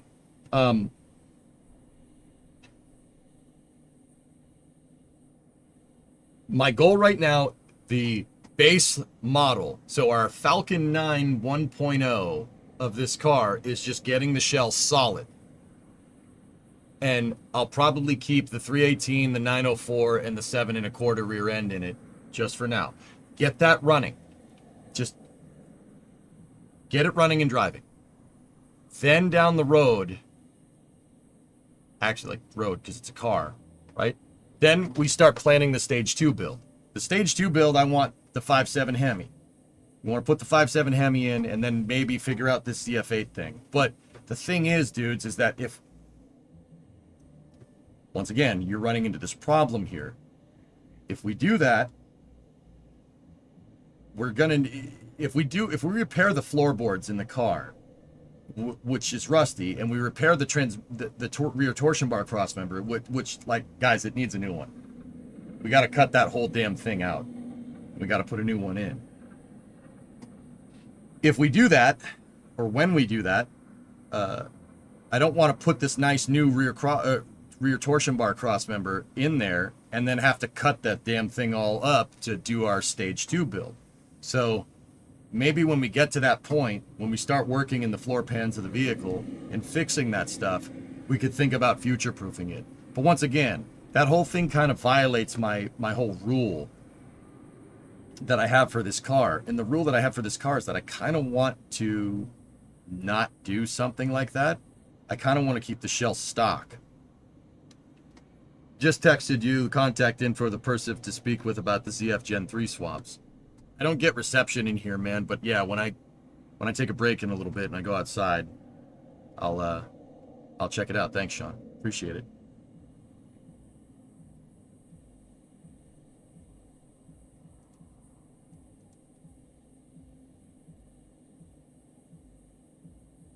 I think if I keep my stock shell rules, the only thing that, if we keep the stock shell rules, the only thing that's really going to work for by fuel economy application is like an A833, the manual transmission that would have came in these cars in the 60s. Because I know that fits because it came in that car. But now we have to run into bolting a 5.7 to an A833, which wouldn't be too hard. And that would be pretty cool. But the car is an automatic from the factory. It's already kind of set up for an automatic, so who knows. Didn't you want to go in the shop like 40 minutes ago? Yeah, but this got my mind thinking. It's always, with project cars, dude, it's always good to think about this. But I've been doing a lot of talking lately and not enough working. So let me go fix the garage cam so it's not stuck on a picture of me with plumber's ass. And Peace Boy, 22-month resub. And we'll get out to the shop and we'll start messing with this. I'm really not trying to spend your money, but that swap is so good. Sean, it really comes down to what we would need to do to the floor pan.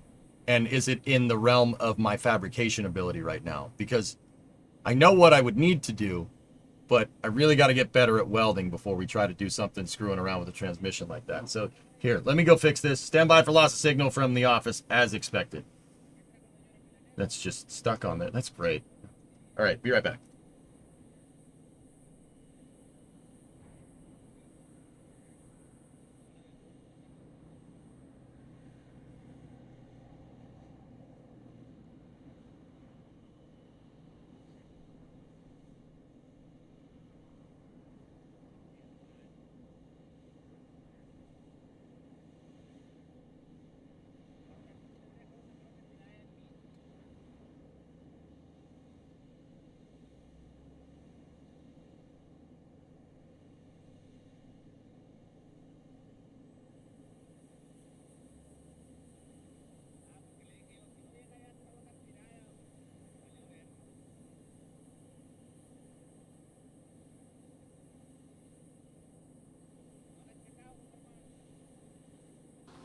Okay, how's the delay? That was Peggy 18. What the hell is a kilometer? I don't know what Peggy 18 is.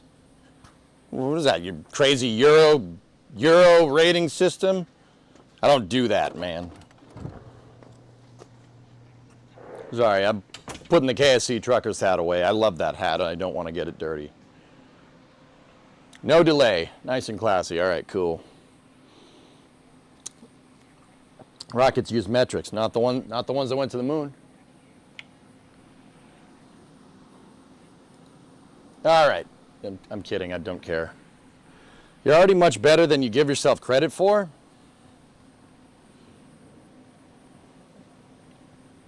I don't know, man.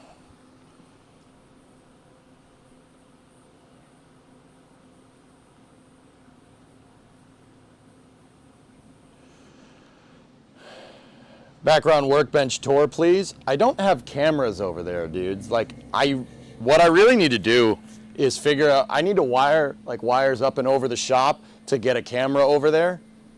So, like a workbench camera that I can mount that, you know, like on a tripod or something that can pivot so you guys can see the work that I'm doing in the vise and stuff.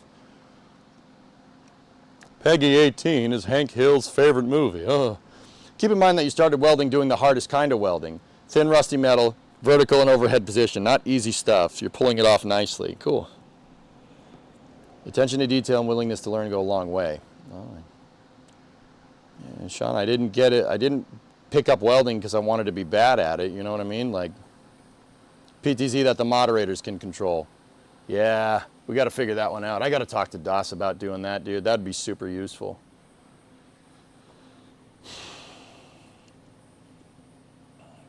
I asked last night, but I think you missed it. When SpaceX finished doing their renovations to 37, oh, dude, I read your question last night, Badger, but my mouth can't move as fast as my eyes can read.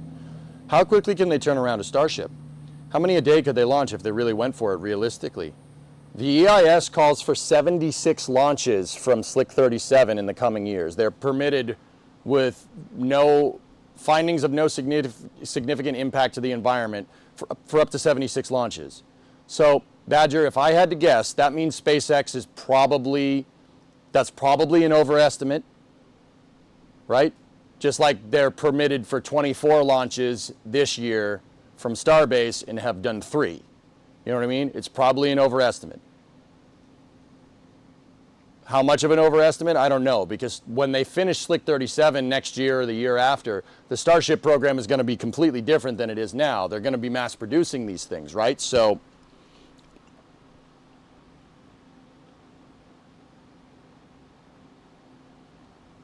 yeah, it's kind of hard to say. Like, if we think, you know, if we think that the 20, I got to get to work, so just give me 1 second. If we think that, you know, they're permitted for 24, they've done 3, they'll probably do maybe 6 by the end of the year, maybe 7, maybe, like stretching it. So that's a quarter of that. I think if SpaceX decided to go ham on Slick 37, after Slick 37 is finished, taking into account that the Star Factory in Boca Chica will be operational for the most part, I would say in 2026, 2027, when it's done, I'd say 20 to 30 launches, like right off the bat, would probably be something that would be pretty easily achievable from them. Like I said, they're permitted for 76. There's no way SpaceX has the industrial capacity anytime soon to hit 76 Starship launches from the Cape, let alone 1 right now. Right? You gotta take that into account. But you'd also be a fool to think that SpaceX will never be able to hit that capability. I mean, look at the Roberts Road facility. Look at Star Factory. These are huge factories that are designed for mass production of spaceships, right? So you can reasonably extrapolate flight rate, I think, over time here. In 2023, we had, what, 1 flight. 2024, we had 5, right? 2025, it's going to 6 or 7, right? So they're increasing the flight rate steadily over time, right? Will Slick 37 be ready for the next Mars window? Maybe not a coincidence. I would think, Kyron, that that's most likely an internal timeline, yes. I think 39, they want 39A done by the end of the year. I think Pad B will be done maybe another month or so, or Pad 2 at Boca will be done. If they get Slick 37 by the end of by November of 2026, they're in for the transfer window. I think that is an internal deadline. Whether it's doable or not, I don't know. Elon does crack the whip. That's what he does. But he sets very bold goals on purpose.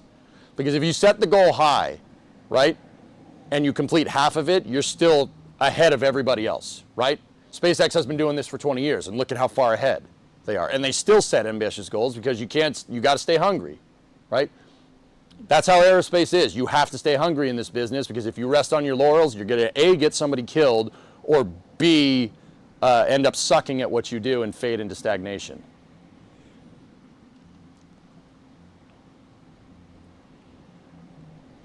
Zizep, the current EIS for 37 calls for 2 pads with potential provisions for 2 catch towers. That's what it calls for now. If I had to guess, those catch towers will eventually become full launch pads. So Slick 37, I think, is going to have 4, at least initially.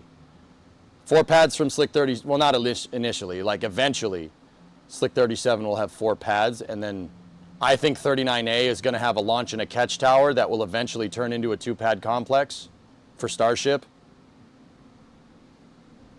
Dude, we're looking at a spaceport. Spaceport, man. This is a freaking spaceport. Slick 37 was the old Delta Heavy pad. Yep, they demolished it yesterday, dude. Yep. Das would know how to do that. Yeah, Rarest, I know.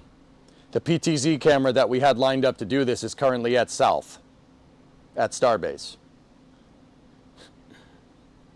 Das brought it to Starbase by accident and put it on South. So yeah, the PTZ camera at NASA's South site is the camera that was supposed to be in the shop, but that's okay. Yeah, that's fine. Das is like, oops. I'm like, dude, I don't care. It's fine.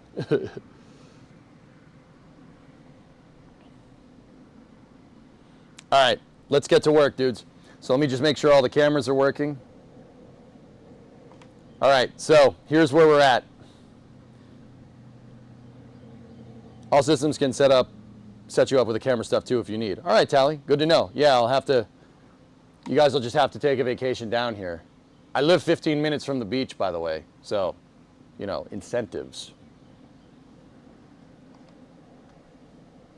Incentives.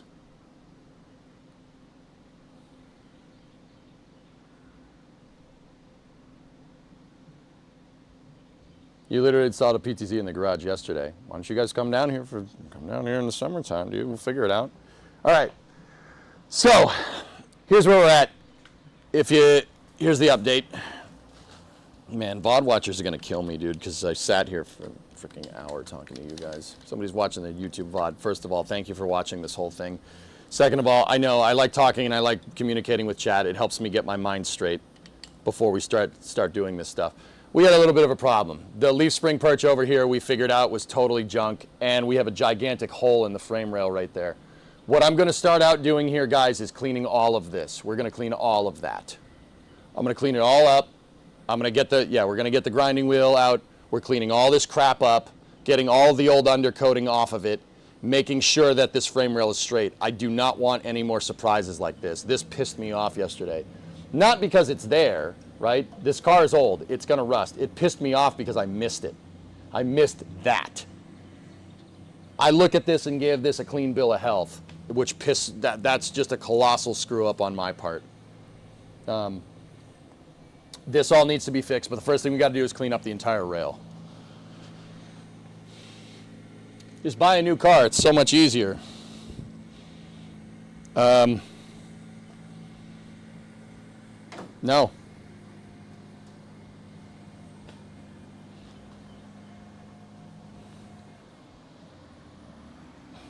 All right, I'm gonna get the jacket, the welding jacket out, because trying to get this freaking undercoating off, and I'm gonna get the respirator out.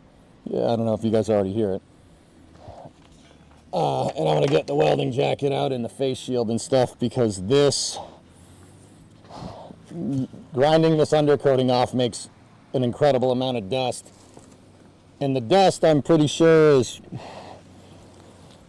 was applied in the 1960s, and I'm fairly confident it's probably not good for you.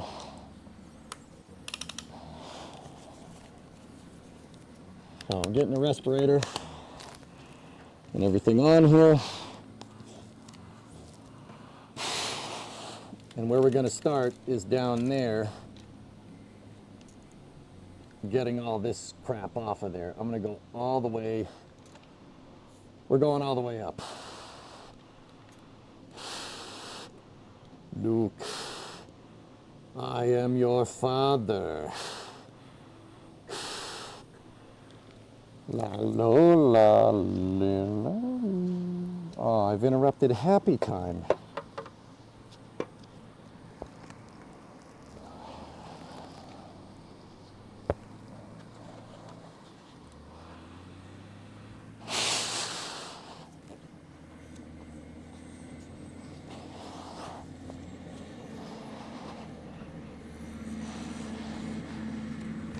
Da da da da da da da da da da. Do a Bane impression. You were merely adopted into the rust. I was born into it, molded by it.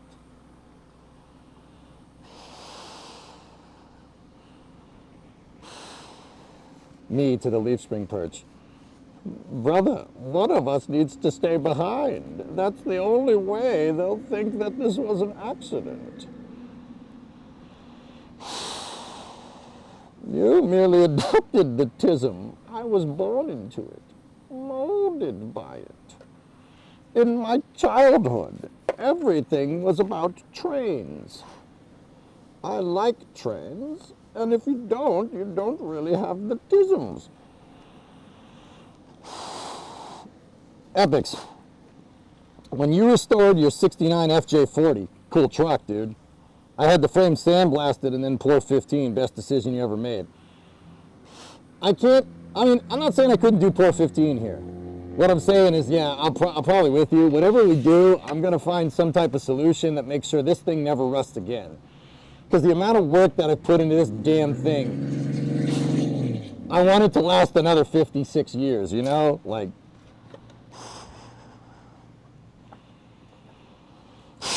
I really just, yeah, it would suck to go and finish this thing and take it on a damn road trip and then have the frickin' thing just rust. That would just piss me off. I'm with you on that one. You know, maybe if we get the shell rolling, I don't know. You think we could?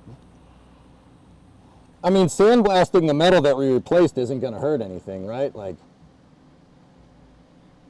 maybe once we finish the shell, dude, send the thing out, get it sandblasted. You know, that might not be the worst idea. Anyway, okay, last thing I need here is my hearing protection, because the grinder is loud and annoying. And I've already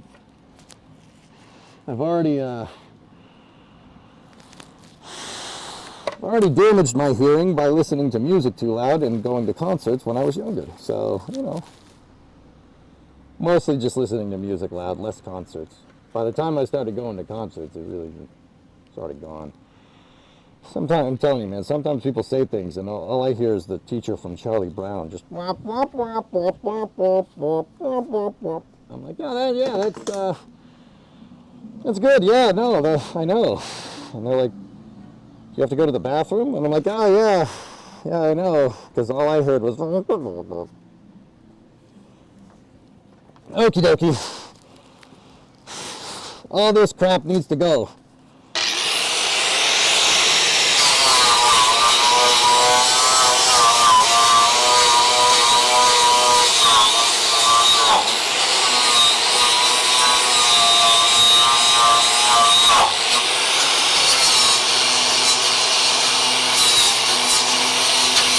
We're starting the outside, and I work our way around to the inside.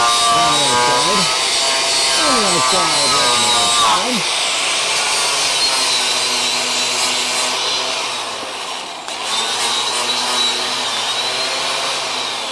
Come on, baby.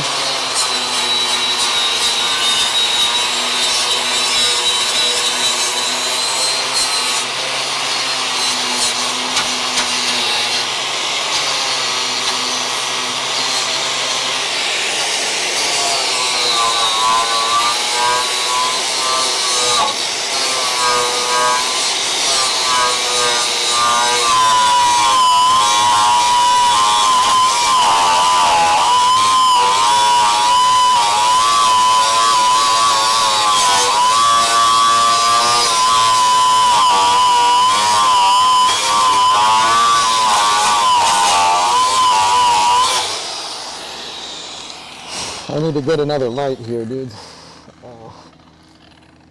So I can see what the heck I'm doing.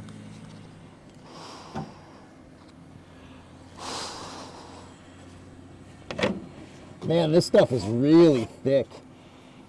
I'm wondering, it seems to be a rubberized coating. I'm wondering if maybe we should hit it with the heat gun first and then scrape it off.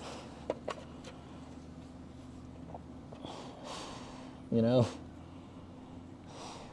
if it's rubberized, you should be able to get at most of it.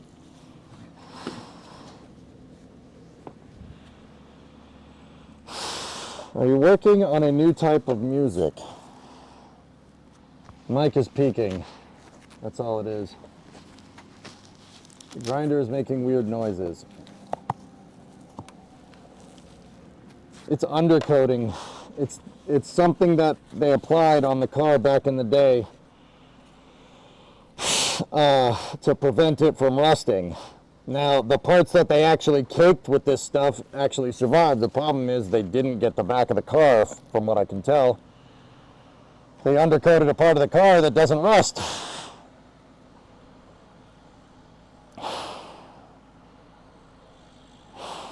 Huh.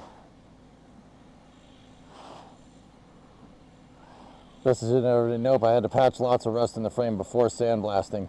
Yeah, it won't bother it. Yeah. Sandblasting, just make it a nice clean surface before applying protective material so you're not doing it over again in 20 years. Yeah, Nikros. Yeah, I got you, man. Yeah, once I get the shell nice and good to go, I probably should do that. I mean, technically I'm doing it out of order. The best time to sandblast this thing would have been before I started taking the damn thing apart, but... Good morning, Dorothy J. Hello. You know what? Give me the heat gun. Give me the heat gun, dudes. Give me the heat gun, and I'm going to get a chisel. Where are my chisels? Where are my chisels? Oh, there we go. Where's the remote? I was looking for the damn... Oh, there it is.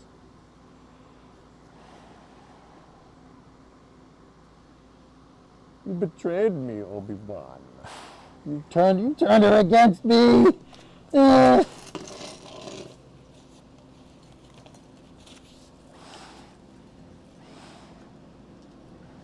You have done that yourself, Anakin. Oh, I hate you. Man, did Anakin have some I'm 16 and angry at my father syndrome or what?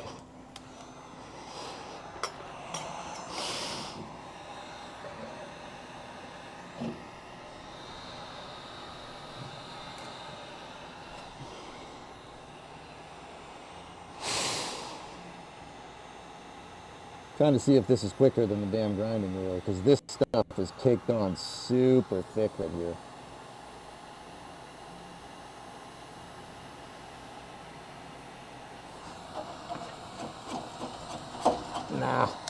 Nah. Grinding wheel's way faster.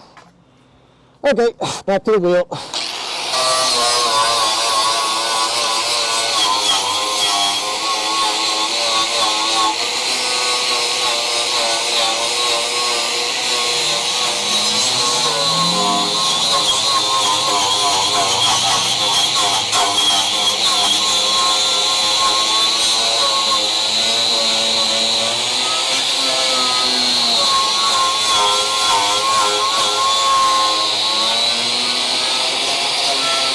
We got it all up on the bottom of the frame wheel, flames and everything.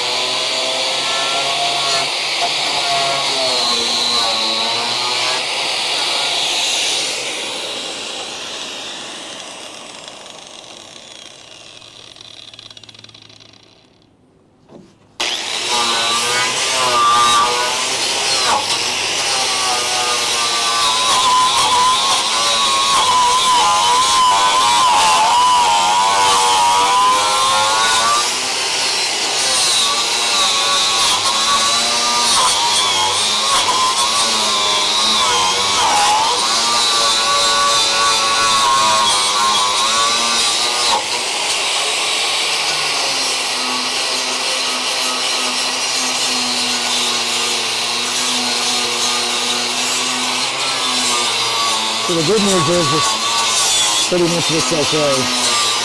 The rest of the rail looks alright.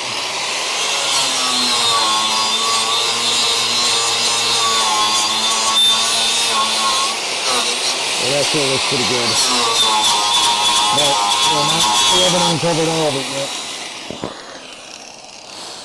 I want to get it down to at least over here, guys, because yeah, it's not going to rust forward to that.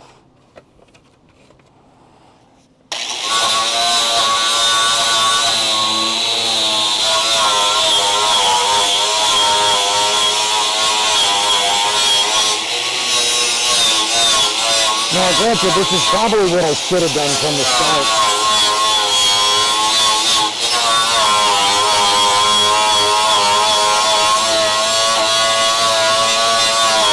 But it's a learning process, right? So.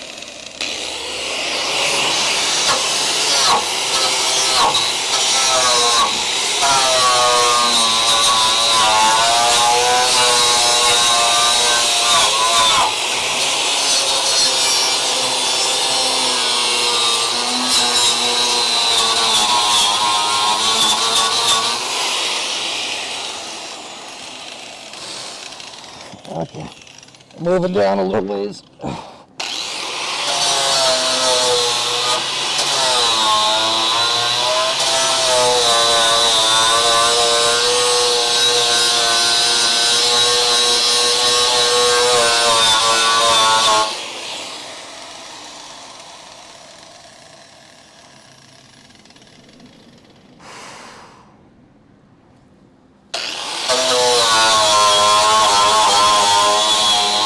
This must be my new YouTube channel. Will it run?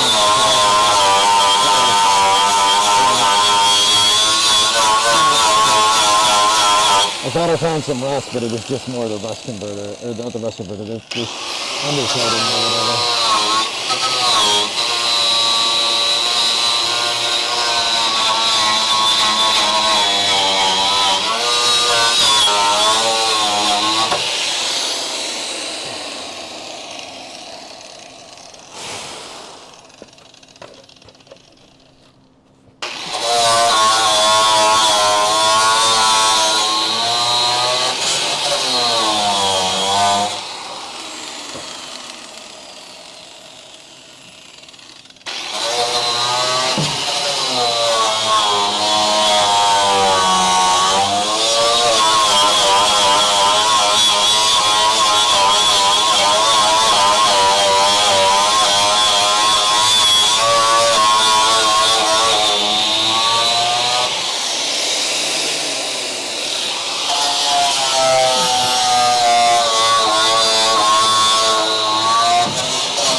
Almost got all the schmutz off the bottom. We're close.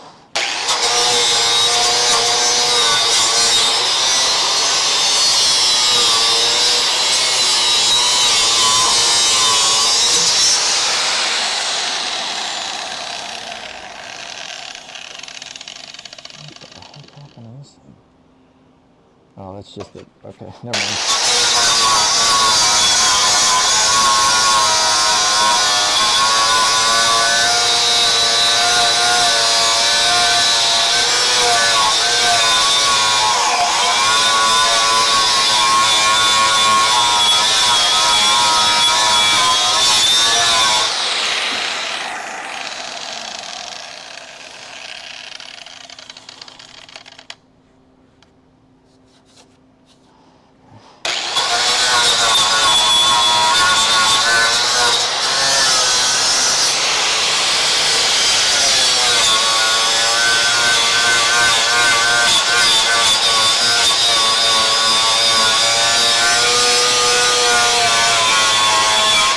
of that stuff really doesn't want to come off.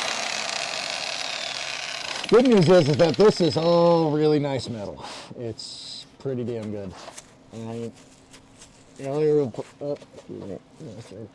respirator. The only real problem is that it's pitting where that leaf spring mount was, the leaf spring perch that we took off. It's pitting pretty bad, and it's got a damn hole in it. Other than that, the rest of this looks pretty okay. It's not too bad. I need another light. That light ran out of batteries, even though I had it plugged in.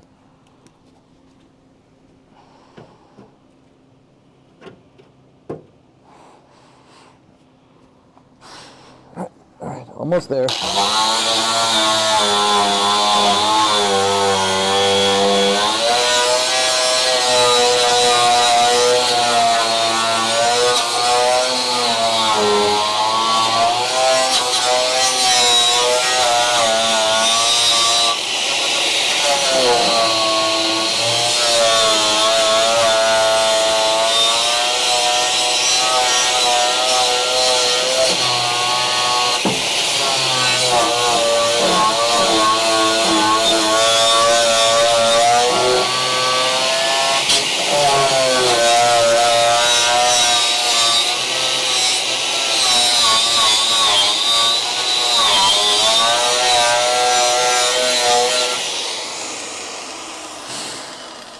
Dude, they caked this stuff out on this side. It is really thick. The stainless steel brush is having trouble going through it.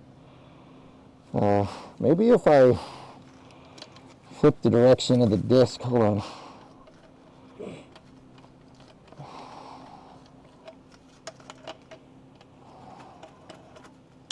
Put the thing in backwards and try it this way. Oh, yeah. Oh, yeah, that's much better.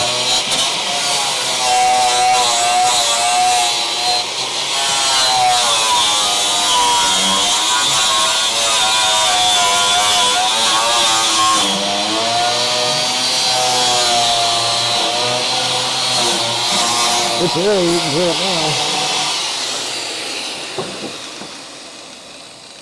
Yeah, I'm just moving the light.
Almost done. I'm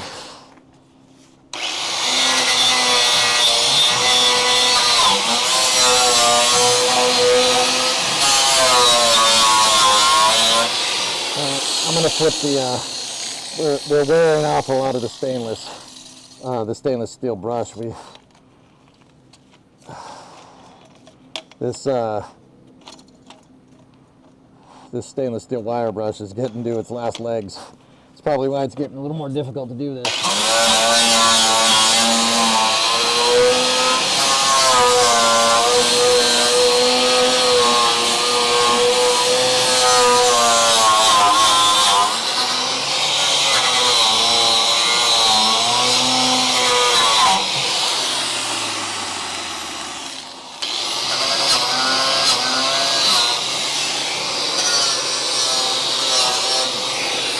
All right, dudes. Well, that's one side. I got it up to the exact same spot that it is on the other side. I didn't clean the whole rail, but we got most of it. we're probably going to have to end up cleaning the whole thing eventually, but that's what I'm talking about.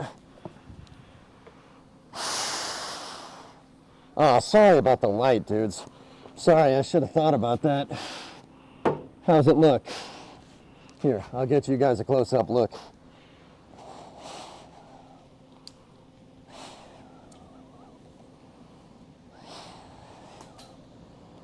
Take a peek. Those ripples right there are the result of the stamping process. Nothing more.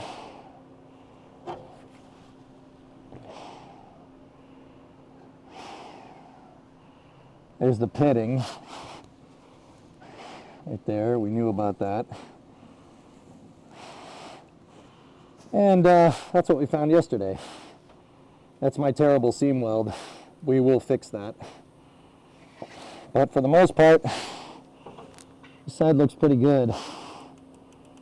I'm wondering if those marks right there, I'm wondering if those are pitting or if that's a result of the manufacturing process. I think it's okay.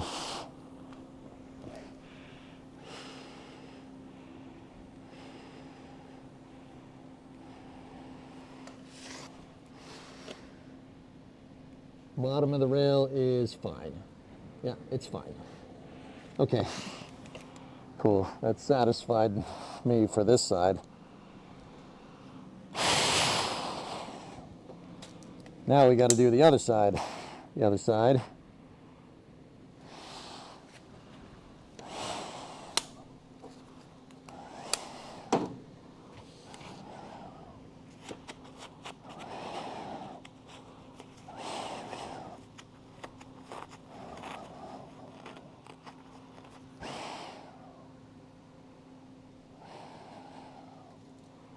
Just got to clean all down there, and we have to get that old exhaust hanger off there. It looks good, dudes. Yeah, this side looks good. Anyway, yeah, she looks all right. She don't look too bad. The other side is what we're going to have to get at, and I'm going to grind it down to the same point, just to be absolutely sure. Yeah, but yeah, good thing is that I didn't get any crap on me.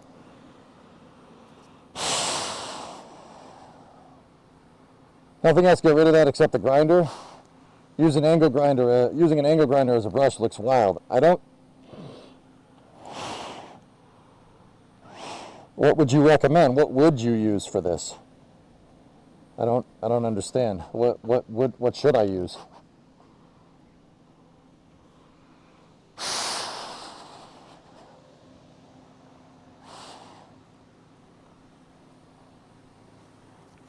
No idea. I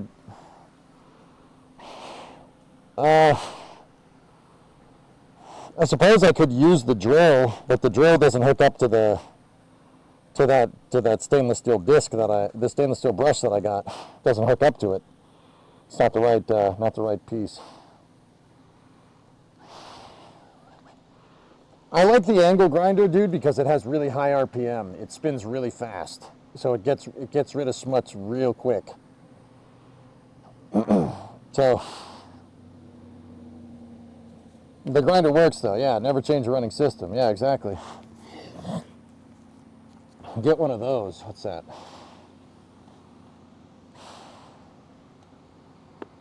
The silicon carbide center mount painter remover disc. Oh. Yeah. Dude, I don't even know. I might have one.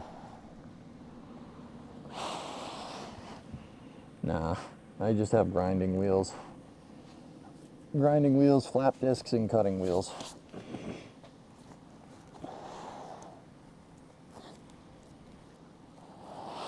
Unless, hold on. Let me check one thing.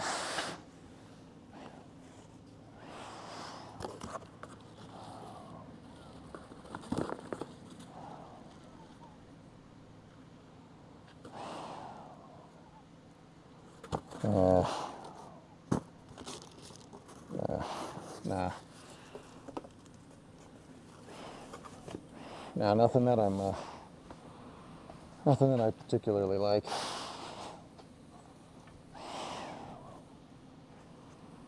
All right, get back to work. I want to finish this.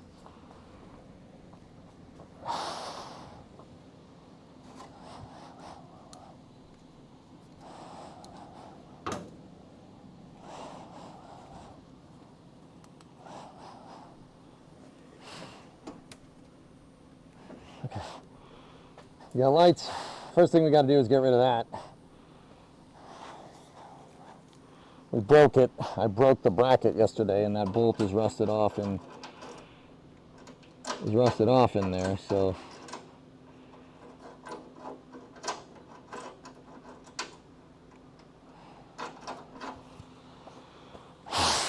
give me a second. Sorry, I was on the wrong camera. That bracket, the bolt's broken. So, you know,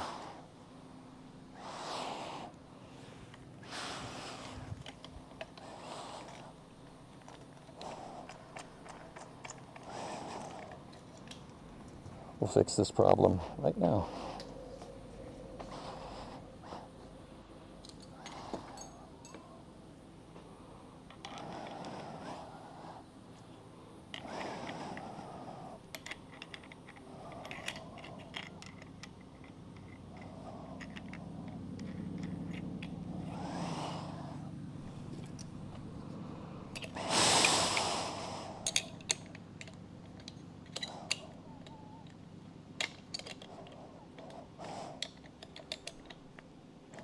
Okay, cool. All right, I don't generally like using gloves with the cut-off disc, but this is just going to create so much schmutz kind of about it. All right.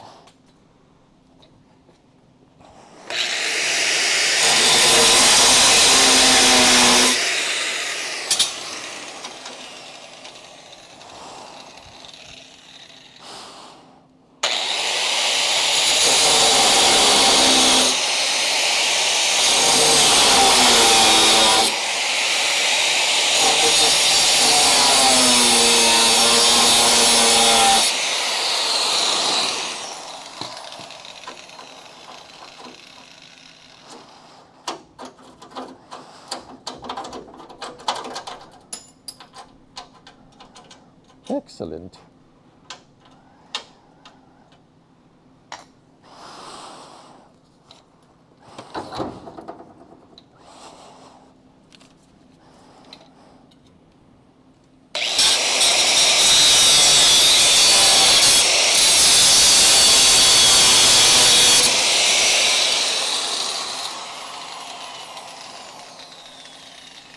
No more exhaust mount. Cool.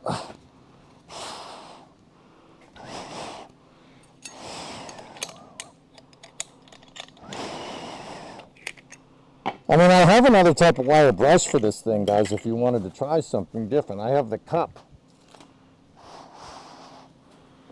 See the cup? We could use that.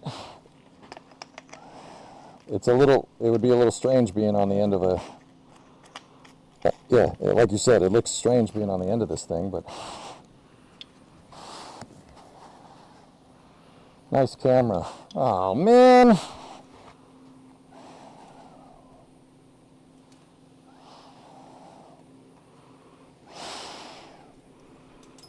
The extension cord got tangled up and it yanked the wire out. Okay.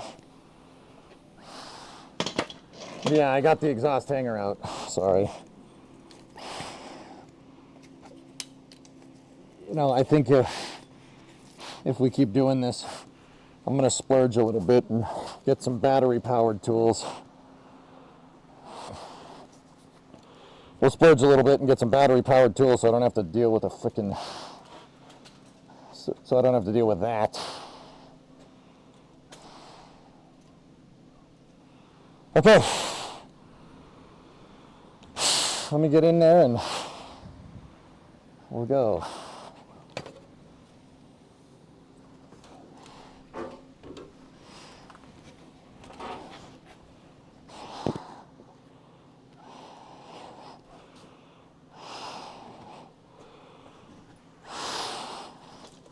Here we go.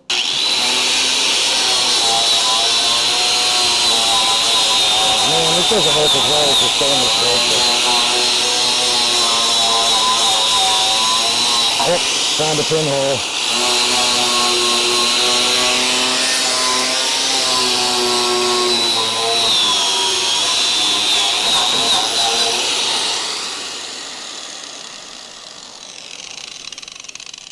Cables are still tangled.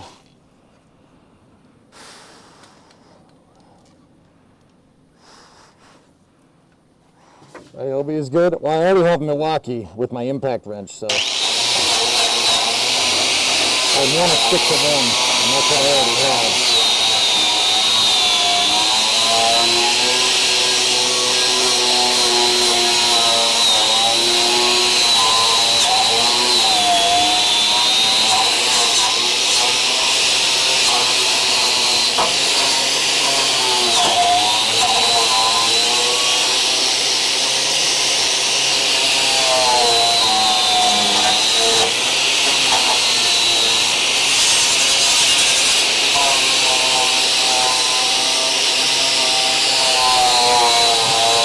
So fellas, there's not nearly as much undercoating on this side as there is on the other side, which tells me that the undercoating was applied.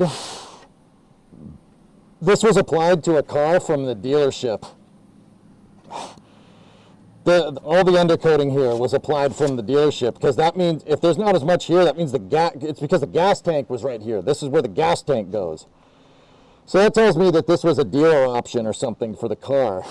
Which did happen at the time. Like, oh, you want me to upsell you on the undercoating? It's literally the protection plan for cars. That's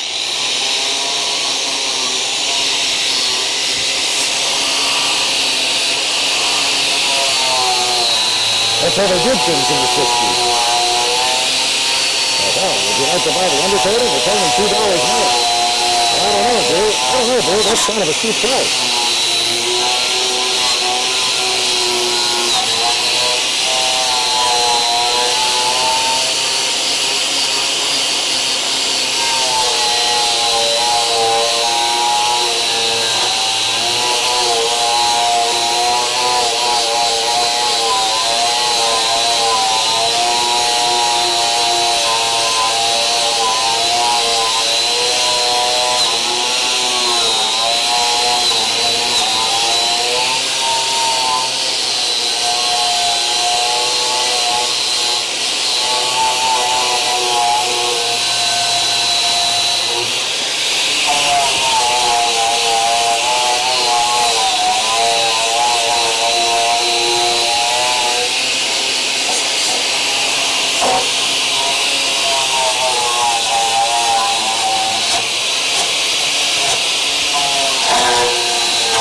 There's a little bit of scariness right here, but it's not too bad. Surface pitting at best.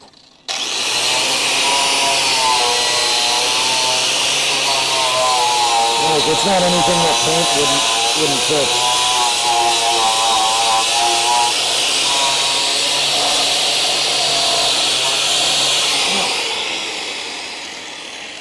I'm getting scared with the freaking wire brush.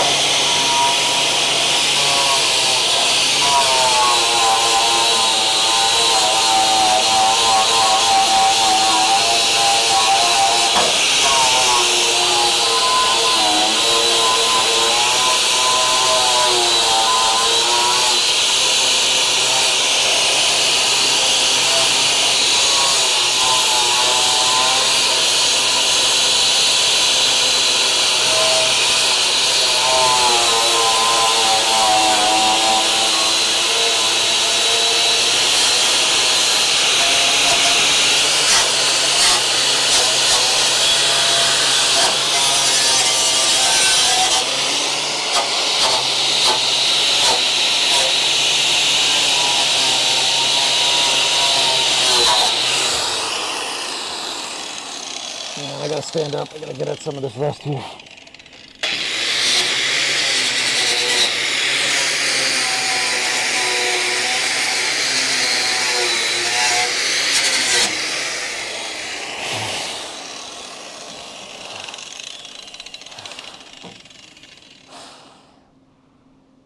Not bad. Not bad.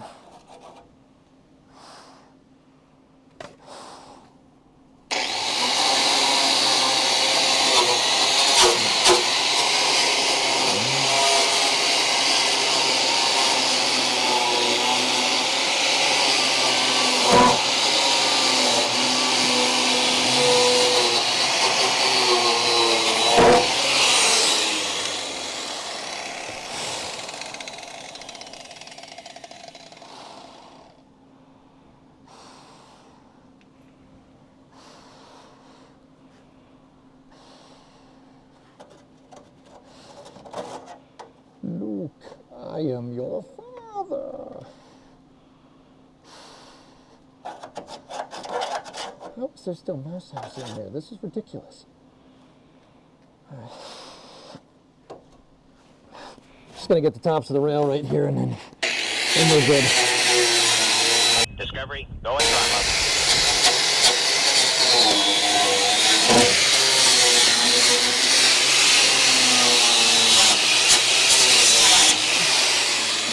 There we go.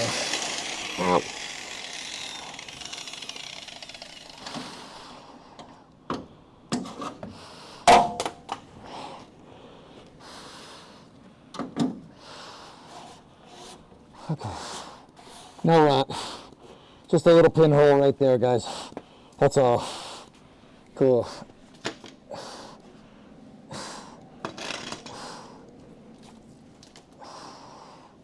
Let me just hit it with the palm sander.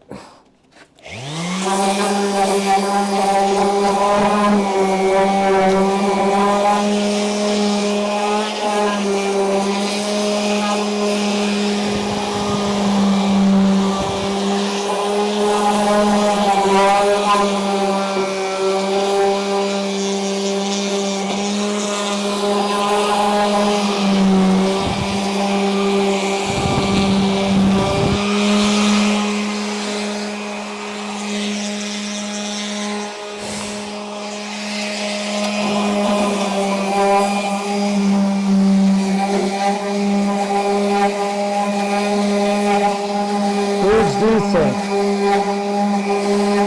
Okay. Okay. Whatever. There you go. The frame rail's good. It's nice and clean. It's only a little pinhole in it. Other than that, other than the rot that we found yesterday, there's... Oh, you've got to be kidding me. Hang on. I think my butt hit the other frame rail. Did I rip my pants? No, I didn't. Okay, cool.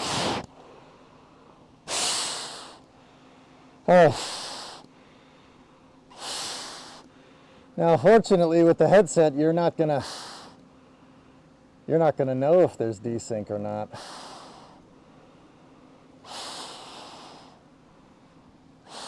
That got the guy for the undercoating upcharge, and honestly, I'm glad he got it.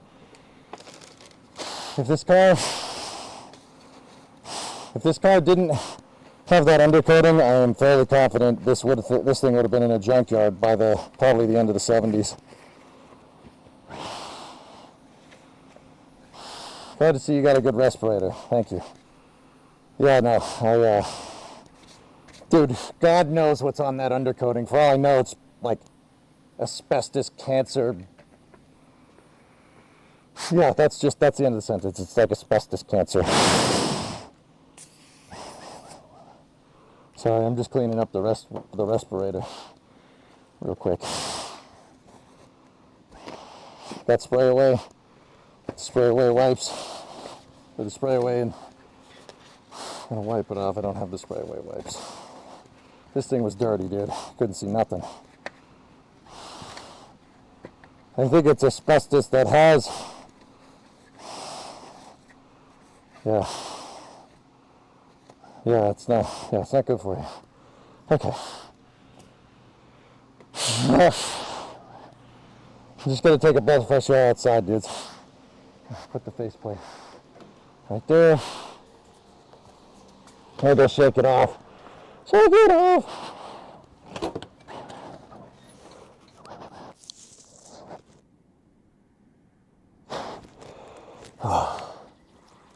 Oh, man. Dude, you know that, you guys know that scene in The Sandlot where the vacuum cleaner blows up in the kid's face and he shakes himself off and all the dust comes off? That, but me right now.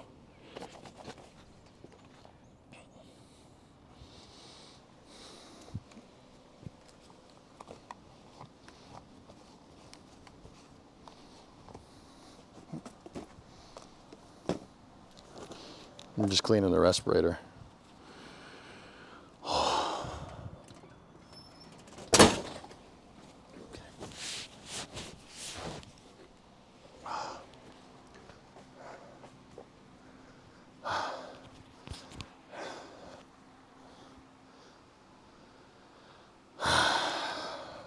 All right, they're clean. Look at my damn floor.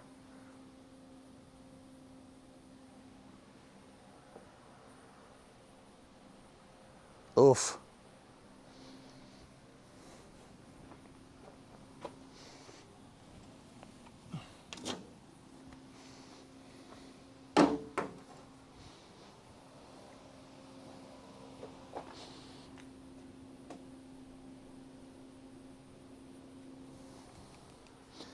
Some vacuuming is probably in order. Killing me, Smalls. That's a lot of poo-poo on the floor. Yeah. I'm gonna cool off for a second. We're gonna clean up the workspace. Get all the wires out of the way.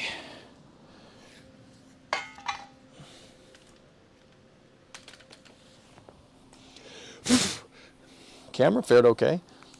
We should have put the plate, the plate in front of it, but whatever. All right, undo the drill there. Move all this out of the way. No, you shouldn't pick up a drill like that, but it's fine. Okay.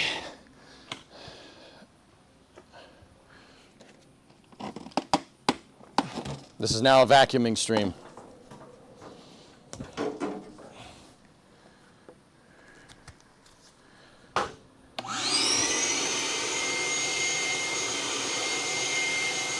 Do you love it?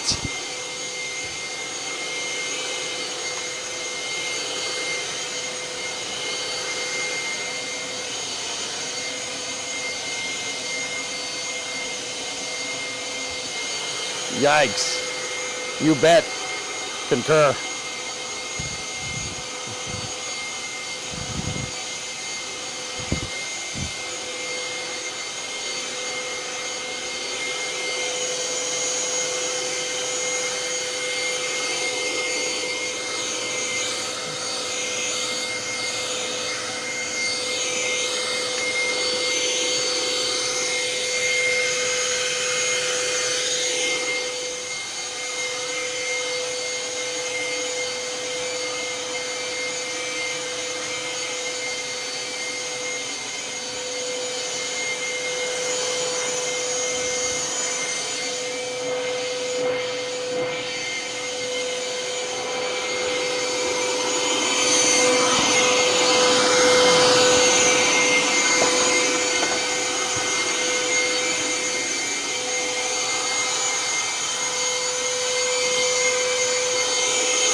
Okie dokie. There was a lot of schmutz. A lot of schmutz. So much so that the vacuum didn't really want to pick up some of the larger stuff. So, gotta get the broom out.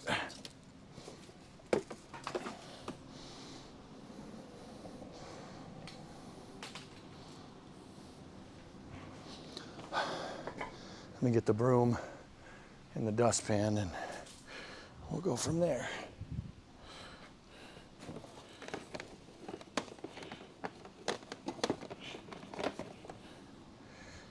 Don't worry, the biggest chunks that we didn't get right there are parts of that exhaust hanger. And yeah, just more rust. This was some frame rail right there. Some exhaust hanger, some bolt, a lot of welding wire. You know, just as one does. You know, one thing that I'm learning real fast, like you see people do all this. You see it on YouTube. You see it on TV if you like this stuff. You don't see this part. This is a dirty freaking job. A very dirty job. But, you know, it's going to be worth it when we're driving down the road in this thing.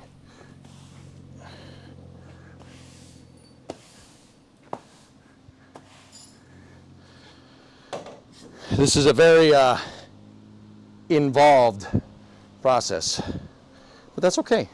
That's why we do it, because it's fun. If it was easy, everyone would do it. Somehow watching you vacuum never gets old, kind of like a booster landing. Clean job is a good job. Cheers. Oh, thanks, bud. Oh, I really appreciate you there.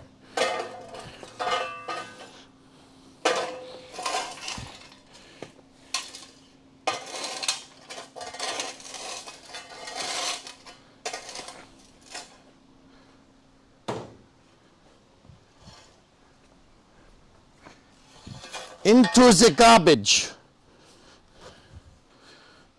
Okay.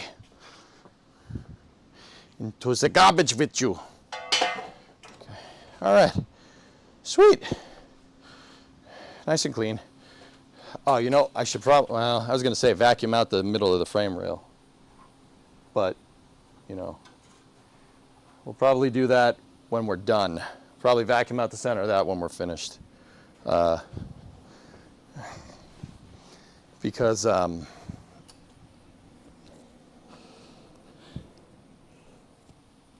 we're going to make a mess with the welder in there, and it needs to be cleaned up and painted anyway. Might as well do it. Might as well do it in a second. So, how does this rail look? Pretty good. There are some scaly parts over here that the wire disc or the cup disc didn't really get. But for the most part, guys, I found one pinhole right there. And that's it. Everything else looks fine except for my terrible welds over here, but don't worry. That will be cleaned up when I weld the rear cross member in. We'll give this another send off here. So what I'm going to do now is take a cloth and some brake clean, and I'm going to clean the surface up, and then we're going to hit it with Steel It for now.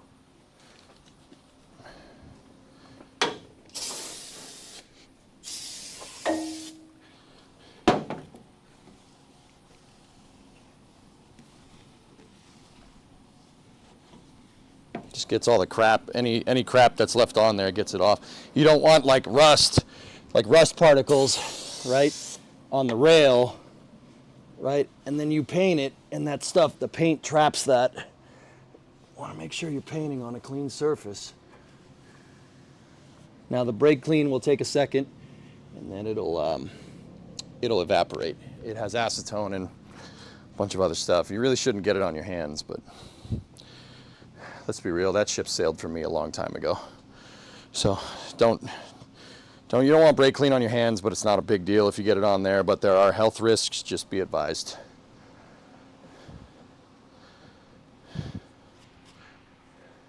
All right. Let me fix the desync. Give me 1 second. Wait. Oh yeah, there's a lot of desync. I'll be right back.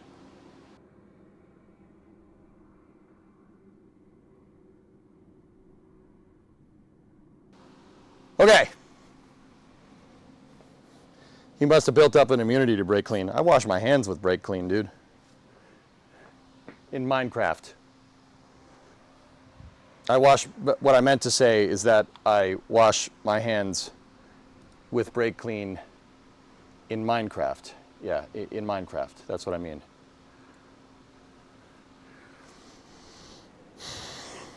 All right. Sorry, I gotta pick my nose real quick. I got schmutz up in there. Use the back side of your shirt if you do it. There, got all the boogies out. Airways are nice and clean. Just don't do it in California and you'll be fine. Yep. All right. Oh man, I got the boogies. Guys, that surface is still kind of rusty. The disc didn't really take off. I mean, you could still see there's still a lot of surface rust on there. And that surface rust was where they didn't get, like you could definitely see it like right there. That surface rust was where they didn't get with the undercoating. Now you can see once again, those 4 holes are there to spot weld the leaf spring perch in. When, you know, and we'll cross that bridge when we get to it. But yeah, especially around those holes, it's still a little schmutzy. You know what I mean? Still a little schmutzy. I'm not gonna hit it with the grinder. We'll probably use the sander, which is annoying because I just cleaned everything up, but it's okay. Let me get the sander and the face shield. Now the sander has a vacuum in it. It makes a vacuum, so it sucks in all the caca. So let me just see if we can just get in here with the sander.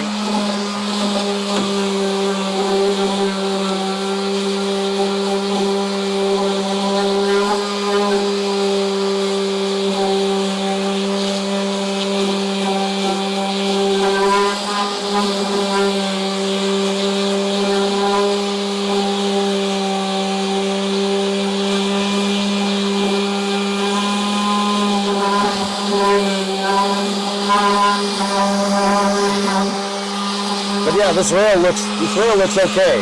It's really not bad.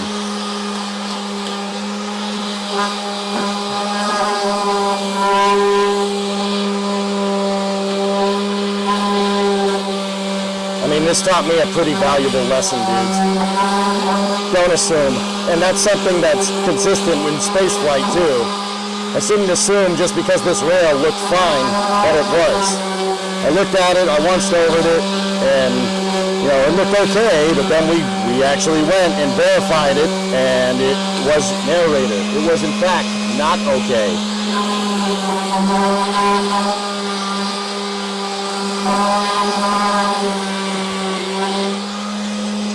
I might need to get at that with the stainless steel flapper. Might need to get at it a little bit more, dudes. It's still really rusty. I want that thing to be like a high mirror shine, though. You know? They're dumping gravel in the area for the Gigabay today. Seems like they're moving extremely fast. Yeah. So so Trey, I don't know if it was you or somebody else, but somebody mentioned to me that they were putting down what looked like tarps down there. So that's called a permeable layer. You put down a tarp at the very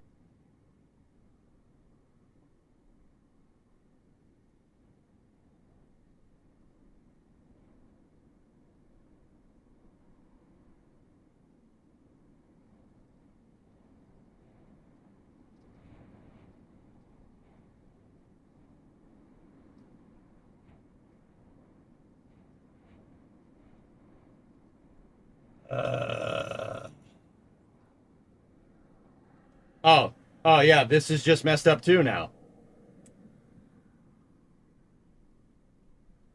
What the? Oh, we're back to plumber's ass, I see.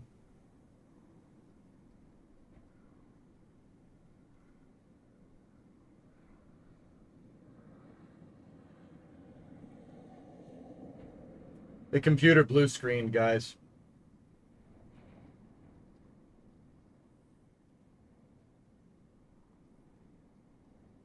Camera just loves my butt, I guess. Yeah, I guess so, man.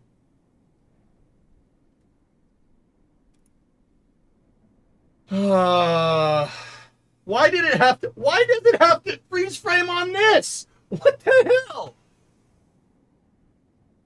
PC too hot? I don't know, man. It blue screened. Driver lesser or equal or whatever, so it's a driver problem.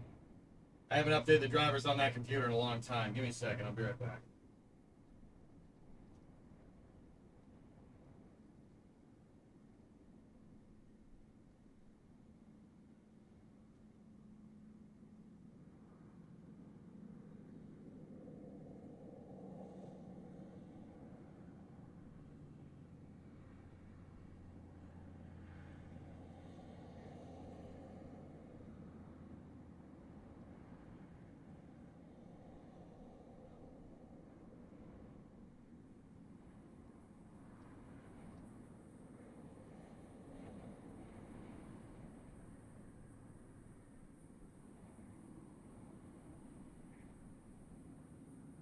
Guys, don't worry, it's good.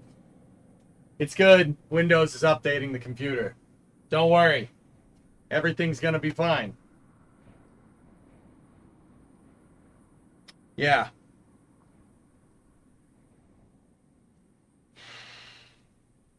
Yeah, I don't think the computer likes all that car does. Maybe.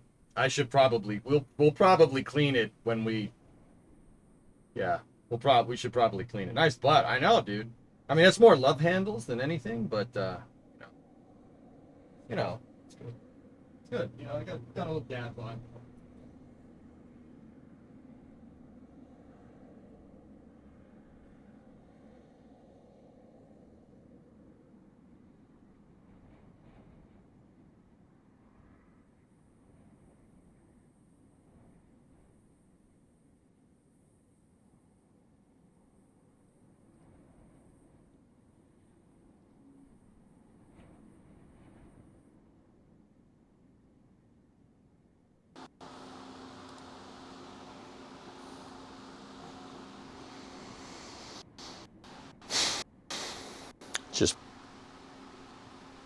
Just waiting.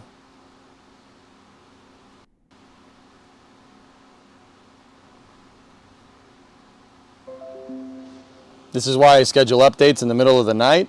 I mean, Gwen, it blue screened. I don't know what to tell you. It's the calendar shot of EJ. Yeah, all right, great. The Windows update just proves that EJ has junk in the trunk. Nice.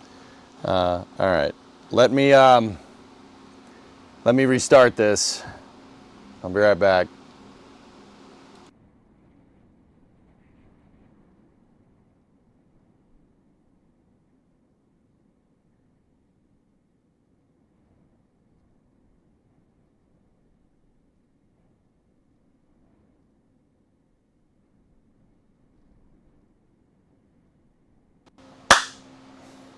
Dude, it's just one of those days where everything's trying to fight you.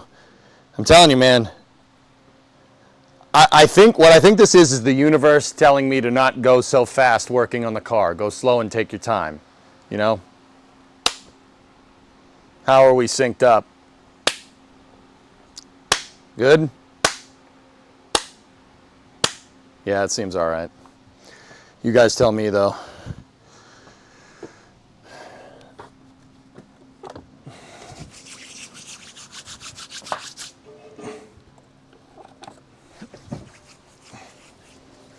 Sync is good. When was the last time you blew out that computer? Probably when I moved into the shop, dude. Oh no, I did it when we cleaned the shop like 3 or 4 months ago. Yeah, I blew it out then. I cleaned this whole thing up, dude. Windows noises. Do I love PC gaming? No, I love it when Windows doesn't bother me in the middle of a show. So, you know, Oh, look, it unmuted system sounds. Wow. You know, just... Do I even own the software that I bought, quote unquote, from you? Like...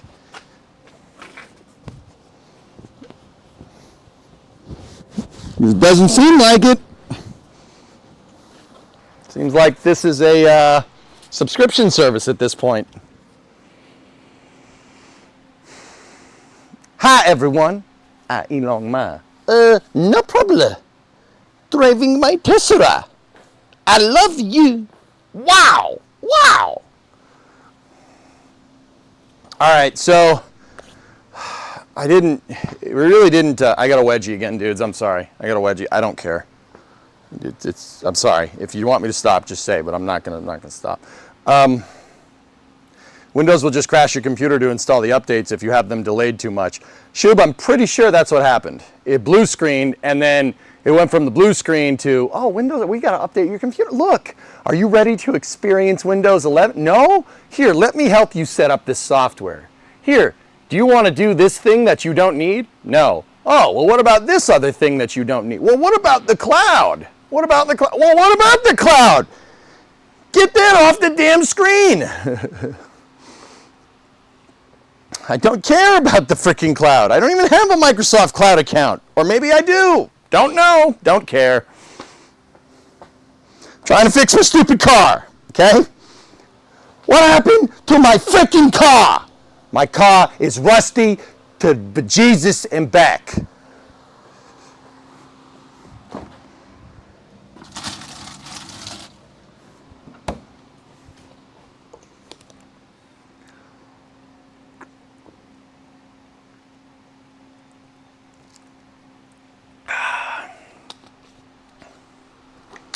You need a managed installation. Ring me if you need assistance. I don't know. To be honest, I'm just kind of making a bit out of this. I don't really care. Like, yeah. So you're doing an early space news, or you're doing the car until flame trench? Car until flame trench, dude. But I'm always down to talk about space. I'll take a couple minutes and do it. But we got to make steady progress here. So we got our first objective done. First objective is done. Frame rail is pretty clean. I still don't like how much rust is on there, to be honest with you. Hi everyone, Elon Ma. No problem. Driving my Tesla. I love you. Wow, wow.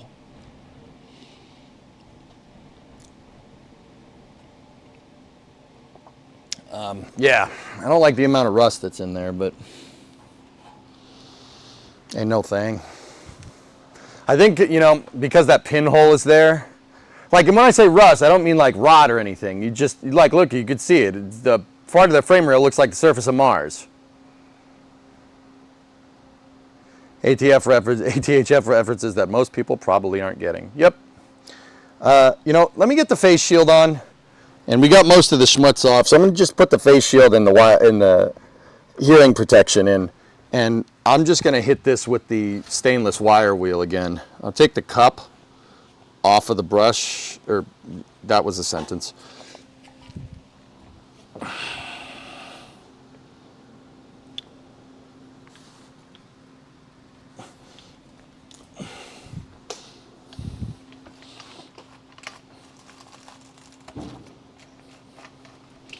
I'll take that off, and I'll put the stainless thingy-me-do. You guys know the stainless thingy-me-do? I'll put that back on.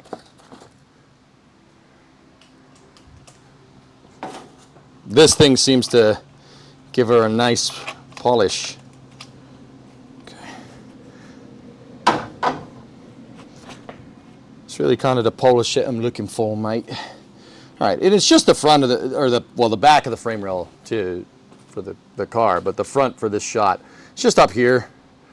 Just gonna give it a quick zap.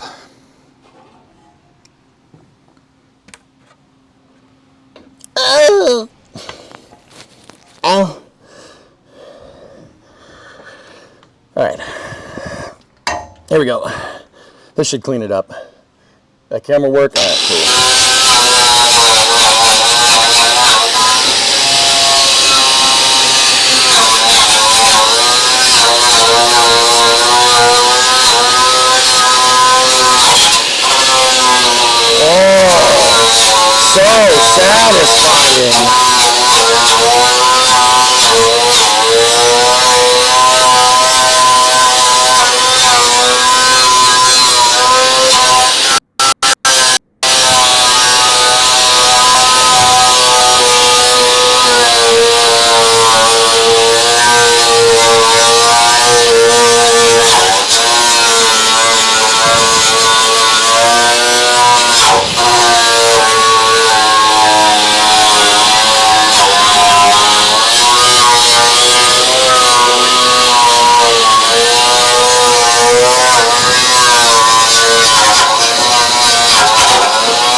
How much metal is left on this?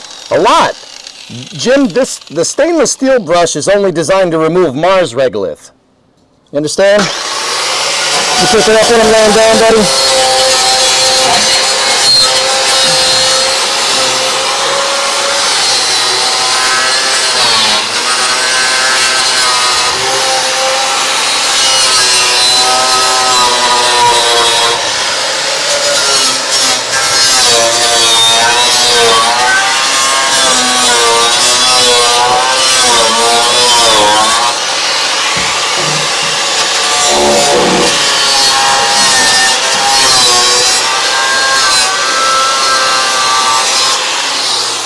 Okay.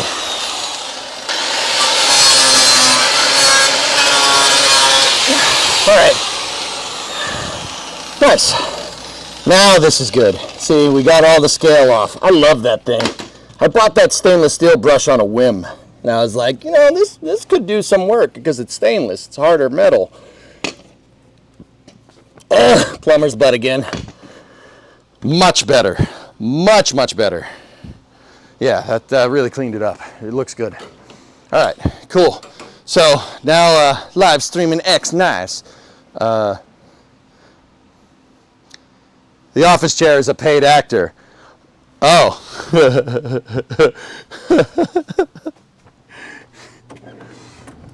Echo. Echo. Echo. Echo. Dude, Did you see it? It's Wait. wait. Can you hear me twice? Yeah. Yeah. I remember. I can feel it coming in the air. All right. Hold on. Hold on. All right, it should be gone now. But I see no reason why we can't get rid of all the rust. All right, yeah, that really cleaned it up. You know, you guys just can't say that you're stuck on the scene. You gotta bust my balls somewhere. Oh, the chair really loves this. Oh, thanks, bud. Yeah. I'm stupid. All right, so side of the rail. We're gonna hit with some steel it here. I just don't want that to flash at all. So let me get the respirator out because we're gonna be spraying a lot here. Respirator out, safety glasses. We don't need a face shield for this. Darth EJ. Rise, Darth Kerman. What have I done?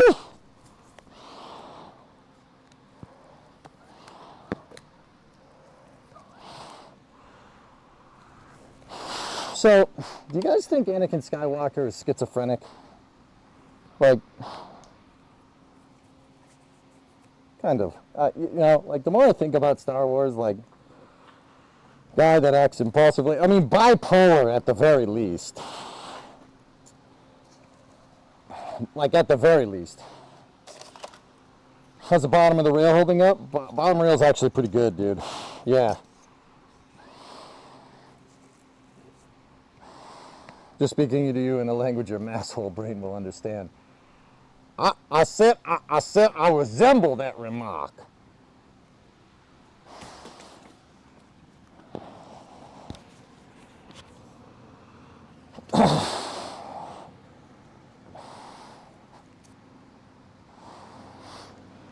Okay. Brake clean the rail. Get it nice and clean. The bottom of the rail is fine, guys. Like, if you want to take a look, I can show you. Just let me know. Let's get the brake clean. Like, that rail looks really good, right? Like, it looks pretty clean, especially after the stainless, right? But watch this. Take the brake clean and, right? And then just do one good wipe back and forth. Look, see all that? It wasn't clean. And, you know, as we finish metal work and we get into painting and sealing and stuff, yeah, you'll see what I'm talking about. You really gotta prep the surface.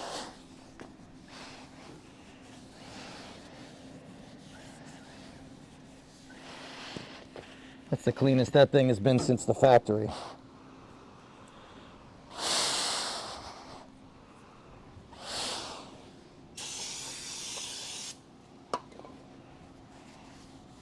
Now, on this side, dudes, I'm not going to spray the whole thing because there's metal we need to patch. And that's the next thing up.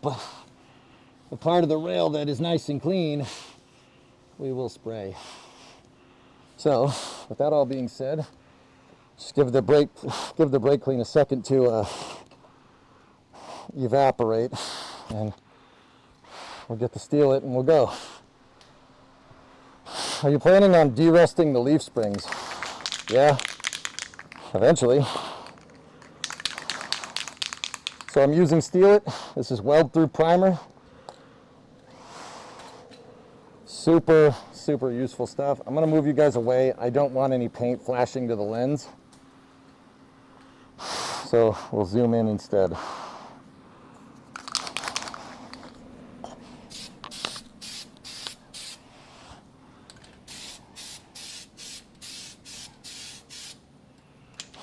With this can, with Steel It, you really want to stay far away.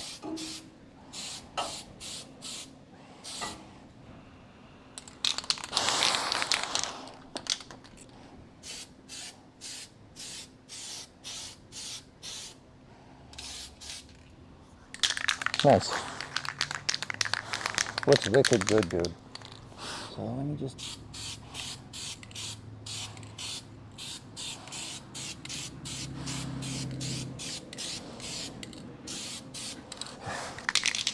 I got the frame rail.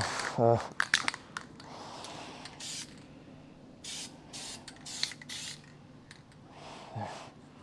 right, she's nice and clean. Here. Now, what I got to do is take a paper towel, clean the tip of the Steel It can, and spray it upside down inside of my little paint booth. And then it's nice and clean and ready to be reused again later.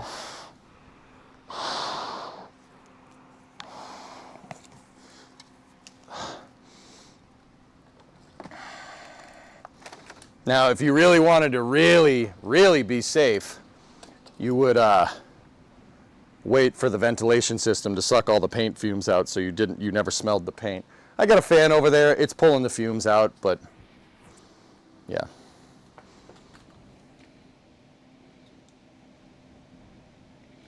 Dude, look at the inside of this rail. Here, look at that. Nice.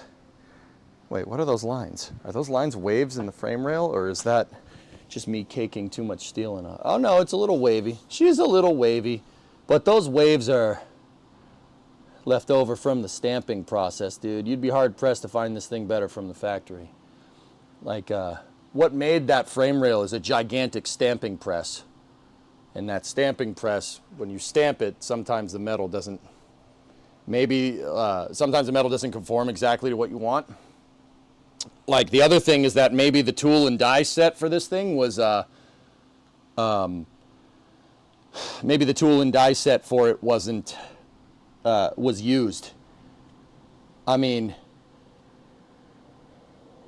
this was 69, so the B-body was first engineered in 1960, so this was 9 years into making this frame rail. Mopar made these frame rails with their tooling from 1960, or well, it's more like 62, 63, to all the way till 1976. So the tooling will, the thing that stamps it, with the stamping die will, you know, wear over time. So see that wave in the rail down the bottom? That could be what happened here. You have to replace your tooling every once in a while.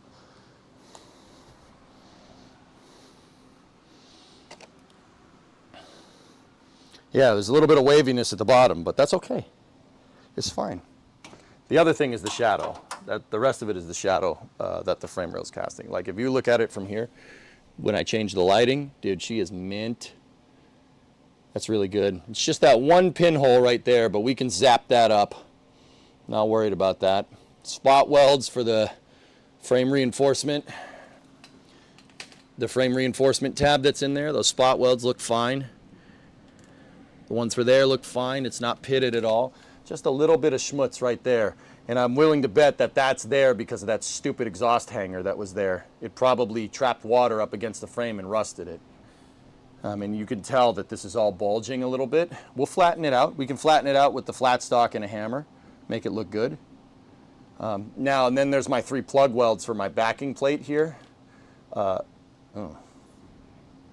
a little wet. It's all right, doesn't matter. That's a big screw up when we actually, like if we were actually like painting this for real. That's bad. Well, we're gonna grind this down and I'll probably redo the seamage all up in here, and I'll definitely redo the plug welds. Those plug welds are ass. They're really bad. Now the other side of the frame rail, once again, I didn't paint all of it because there's the spots where we got to do metal work here. So I didn't get all of it, but the parts that I did get, she looks fine. I am not worried. That is completely okay.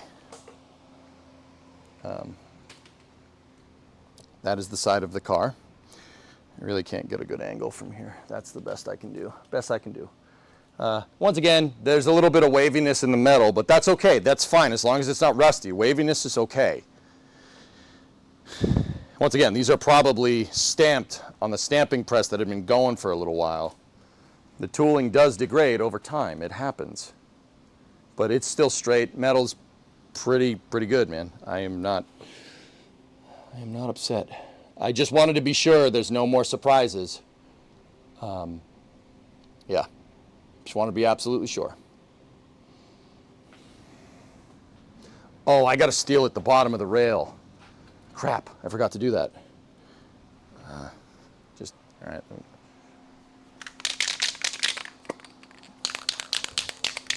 Hold your breath.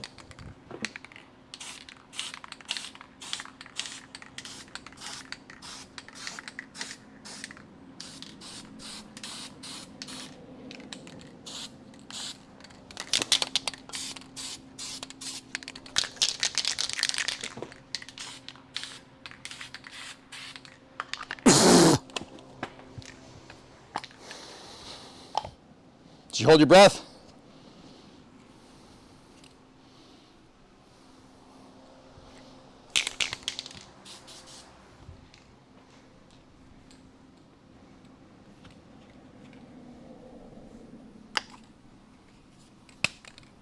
I love the smell of primer in the morning. Yeah, baby. All right, first objective of the day completed. The next one is fixing that.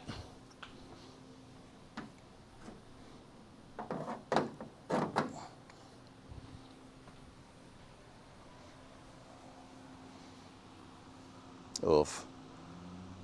Okay. I'm going to take a second here. We'll talk it out for a moment.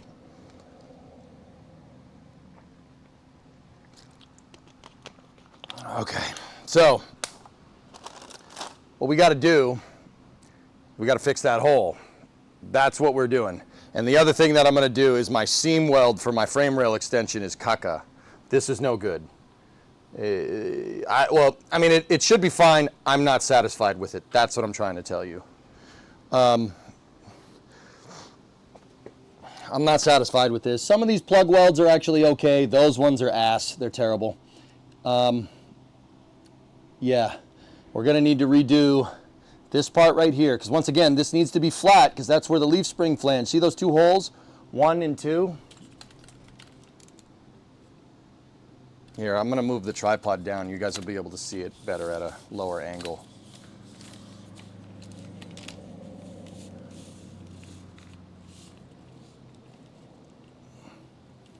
See the 2 holes? The 2 drilled holes, not the big one. See? 1 and 2. That's where the spot weld hole is. See my finger? Look at my finger. See that? So this area it's pitted inward. It's too thin. We're going to need to cut all that out. But we got to be careful, because if we look inside the rail, it is pitting right here up against this piece, up against the reinforcement. This is just to make sure the frame rail doesn't bend where the leaf spring adheres to it. Makes it nice and strong. So we got to fix this abomination, and I want from here back to look as good as here forward. All right, I didn't paint over here.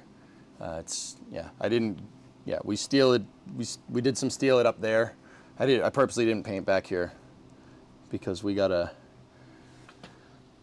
some work to do.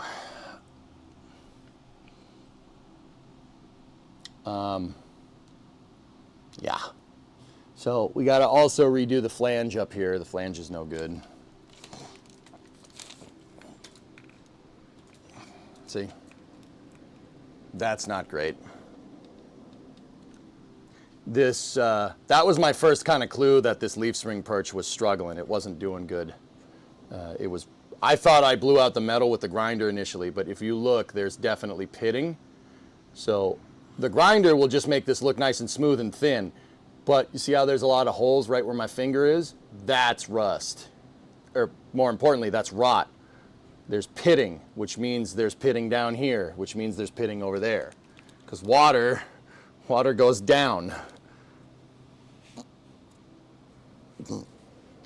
Right? Because of that whole gravity thing. Assuming you ordered a new right side perch. Yep. How does one fix a black hole? How do you kill that which has no life? Play World of Warcraft. Somebody's trying to destroy the world of Warcraft.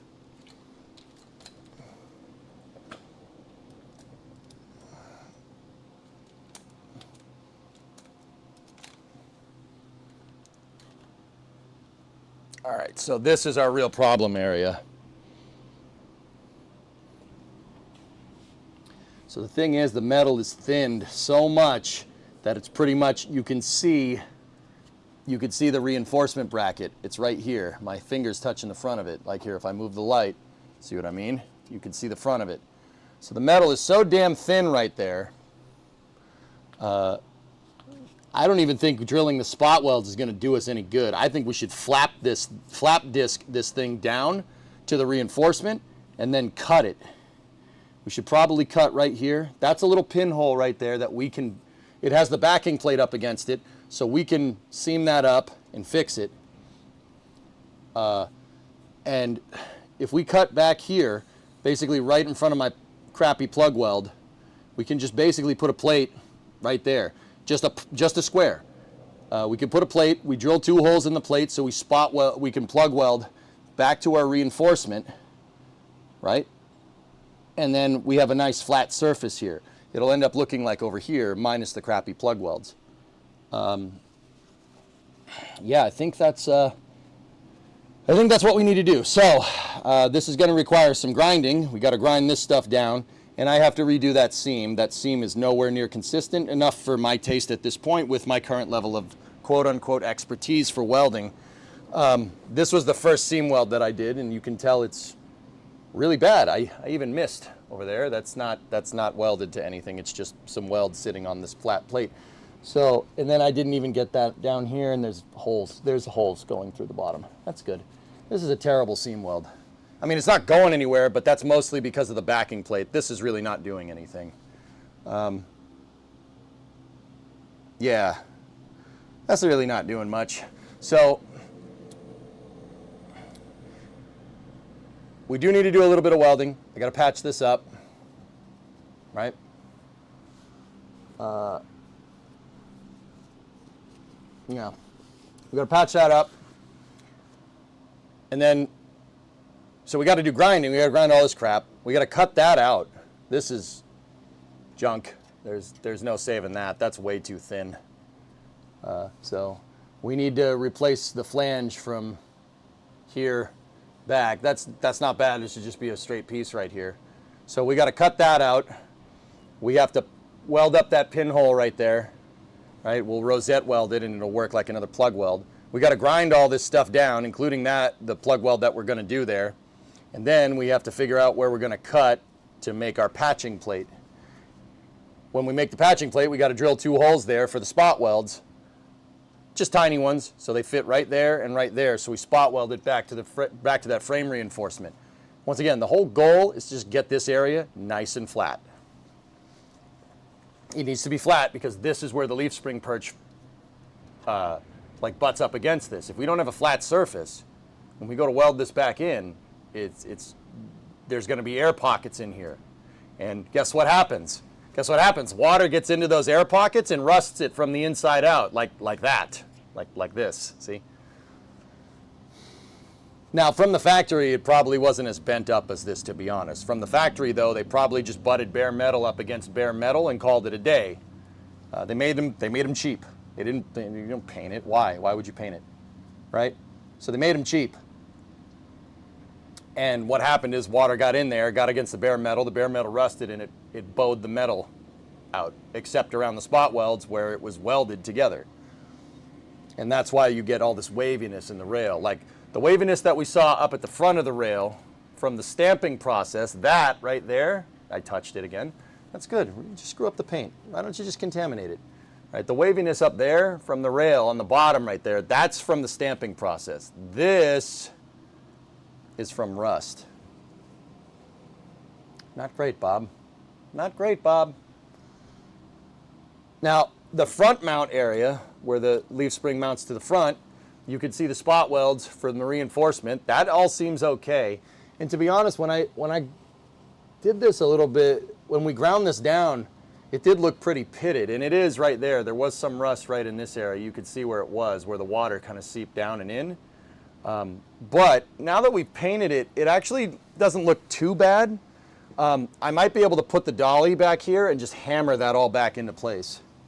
As long as it's flat, I don't really care. The metal looks thick. It's just a little pitted on the front right there. That's not a problem, though. The metal in between, though, is just fine. This is perfect metal. Any metal, guys, that you see that, like I said, that waviness, right? Or, take a look. See the etching? This stuff? See these waves right there? That's left over from the stamping as well. And you do see that same kind of groove. I'm guessing this was stamped on probably a worn out die, because you see there's a big wave in the frame rail right there. But this etching process is left over from the stamping. This stamping, because of this stretching right here, was probably done slow. So it was probably like, it wasn't like a big, like just boom, hammer it right into position. This was probably done slow on a slower press. And that's what left those stretch marks, because it was slowly bent into position. Okay, I'm done talking. Let's get the welder out. First thing I'll do,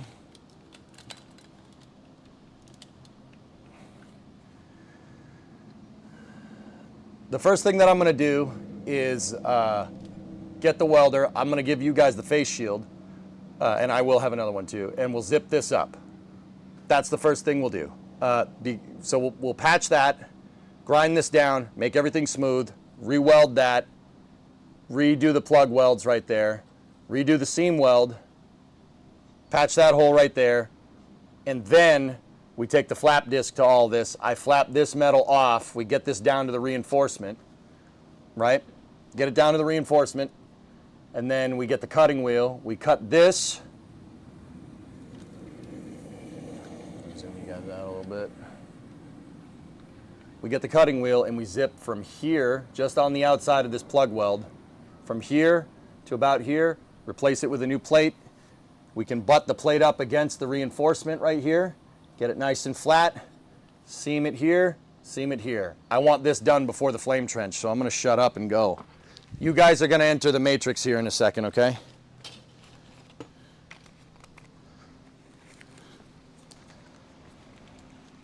Wedding band check, it's off. Grind it and then weld, we could do that. Why would I hold my breath? It's bubblegum flavored. Yeah, that's a good point. I feel like the rot goes all the way back to the seam. It might. We might go to weld that Aqualux and it blows through, in which case we just rebuild it. Just get the welder and or just put a plate up against it. All right, if you guys want me to use the grinder first, I will. Let me get my hearing protection, face plate. Hearing protection and face plate. It's not one thing. I don't need, my face doesn't hear things. You know what I mean. Now I don't want to take off too much, so I'm not going to use the straight grinding wheel. I'm going to knock over that can. You, pick up that can. I'm going to get my flap discs doing work again here.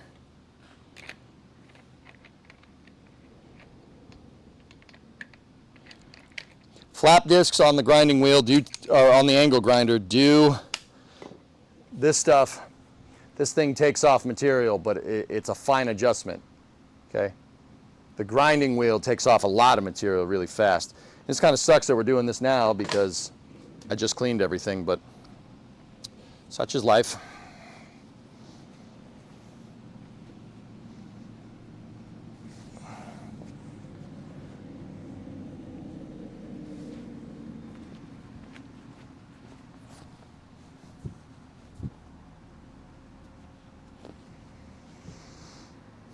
Cut section of old hanger to replace that section, then cut out a section of old hanger for left side extinction. I like that idea, Shogun. We were talking about that yesterday.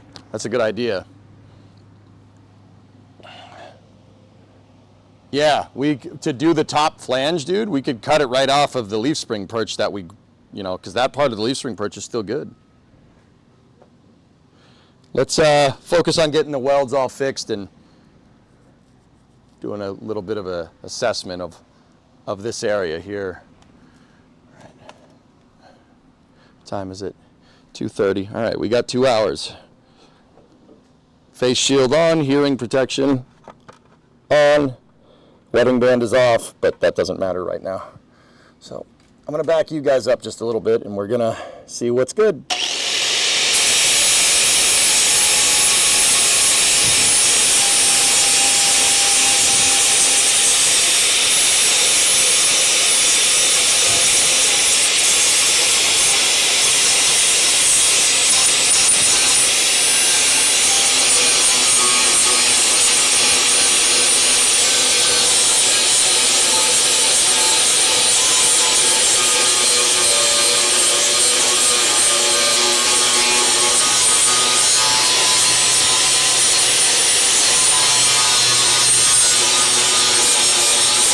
Yeah, look at how porous those damn plug welds were.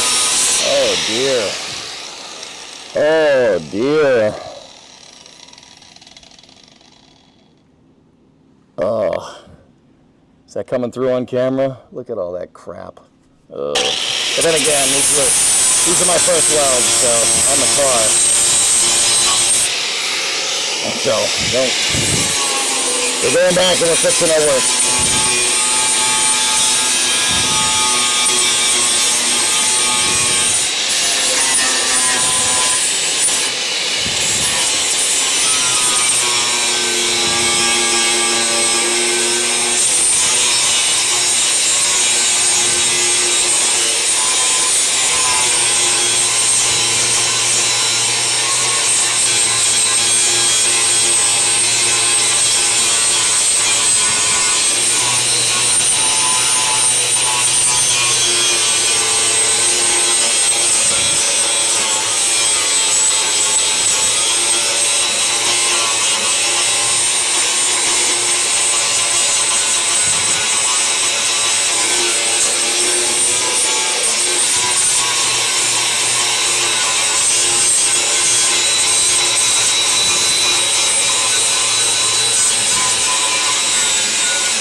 Oh.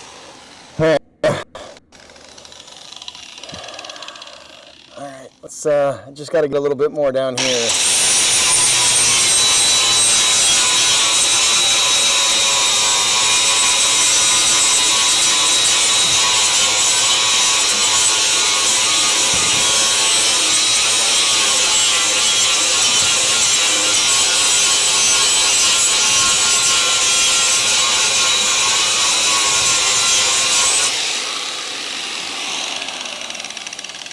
Yeah. Okay.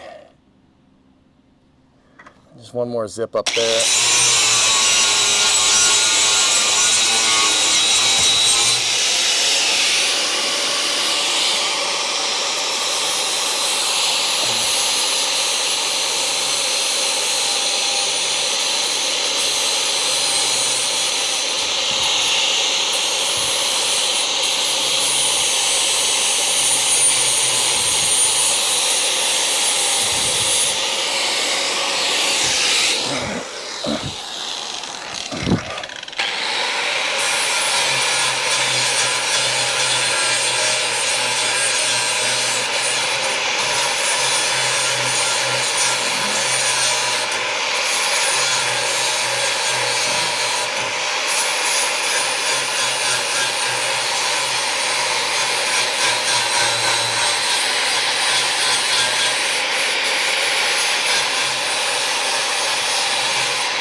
Now the bottom seam weld actually didn't come out too bad. I just missed. I missed it right there and up there. You could see the butt against it. That's no good. You could see its butt like you could my butt. There we go. All right. Man, that's really wavy, huh? It doesn't really look consistent. I'm worried there's pitting back there, so I'm just gonna.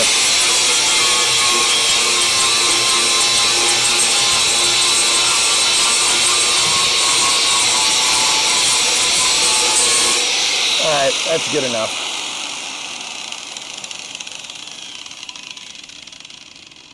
All right. Hold on, there's just a little bit of schmutz over here.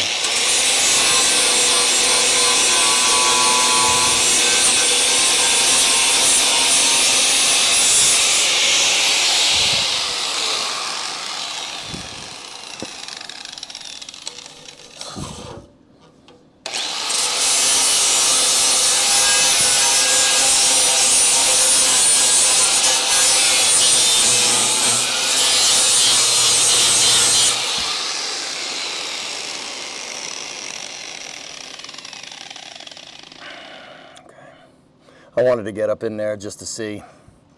Okay, you guys, there we go. Yeah, all right. I mean, my seam weld wasn't too bad. Like, for a first try, I can do better than that now, though. I mean, how long ago was this when we did this? Oh, shoot. I don't even remember. It's got to be like a month ago at least. All right. We got to fill up some of the plugs here. The light is making that a little difficult to see. Hold on. Yeah, there we go. You can see them right there, there, and there. 1, 2, and 3. All right. I'm not going to go anymore with the grinder. I have a habit of sending this thing and blowing through metal. I worry we may have done it a little bit up here, but it is wavy. Aguilex, you're right. There was rust back here. But the backing plate is there, so I'm not too worried about it, but you could definitely tell from the pitting right there. That's definitely from the inside out. Ugh. All right, let's get the welder.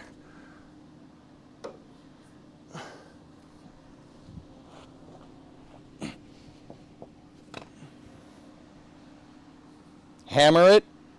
There's a backing plate behind it, Jim. I'm not worried. I mean, unless you really want to. When welding, start at the bottom and then get to the pinholes, then do the side. Yep. I mean, if you really want to, like, let's be thorough, I guess.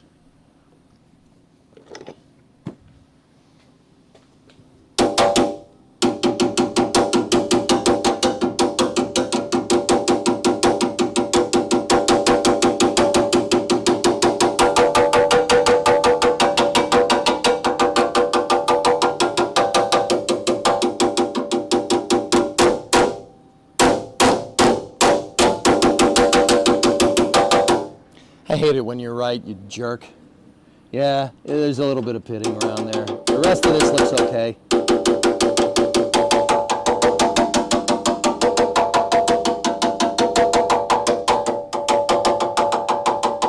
The bottom of this is nice and strong too, so we can definitely zip it right there. We can cut around this.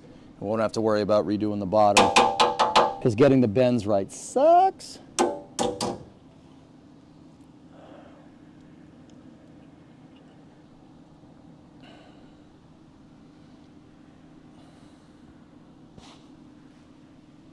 Yeah, there was a little more rust there.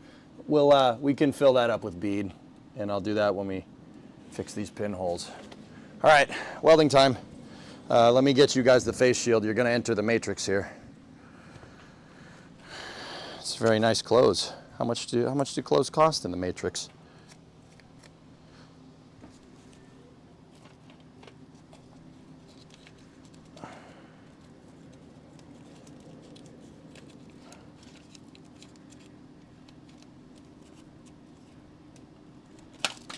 Or, you know, it could just fall. You know, that's fine too. Yeah, it could just fall over. I'll get more tape.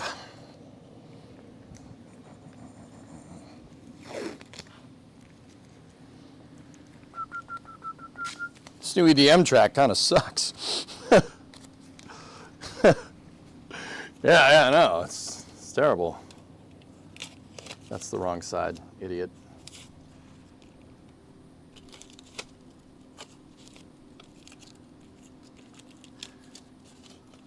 Take the blue pill and the red pill at the same time, and then we'll have a rave in a cave. Wait, that's what happened. There we go. All right. You are now in the matrix. You have been unplugged. No, man.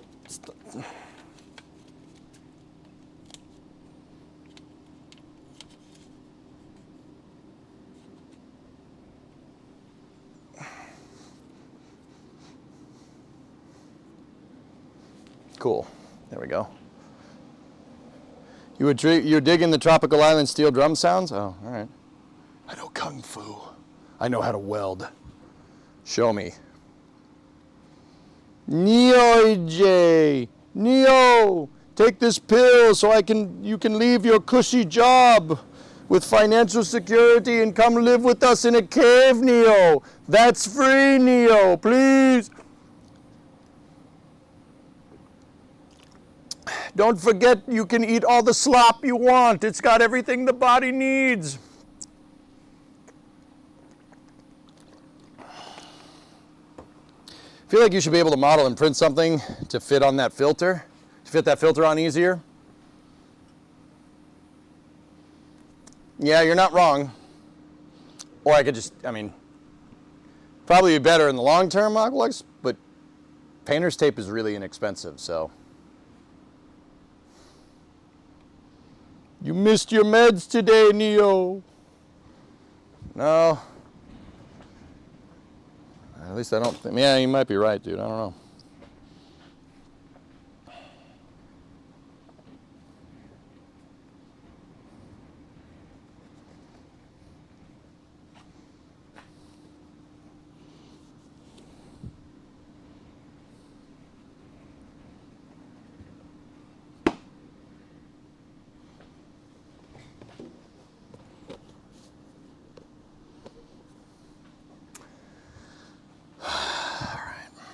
I am not 100% sure the welder will reach all the way over there.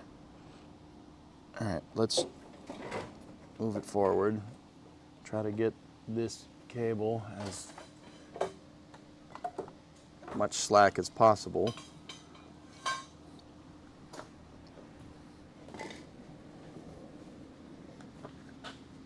Oh yeah, we're good. Okay. Get the grounding strap. There we go. All right, so I'm going to turn the welder on here. Gas is on. We have 1,500 psi left of gas. About 100 bar, give or take. Welder's on. Okay, so we're welding 16 gauge steel, and we're trying to not blow through. So what I'm going to do, let's set the voltage. I'm going to put us on voltage C, and I'm going to put our wire feed speed at 2. I think that should be good. Fellas, double check me just to be sure.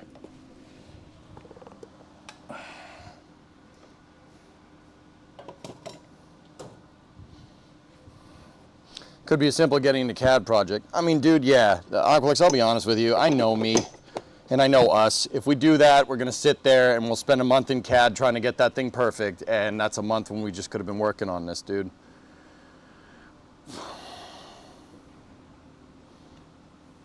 For the last time, Mr. Reeves, no, you do not. I know Kung Fu.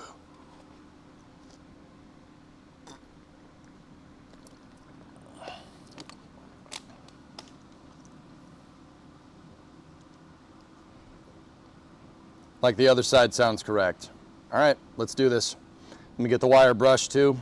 We're gonna need that for cleaning purposes. So I got my wire brush, put that down on the ground right there.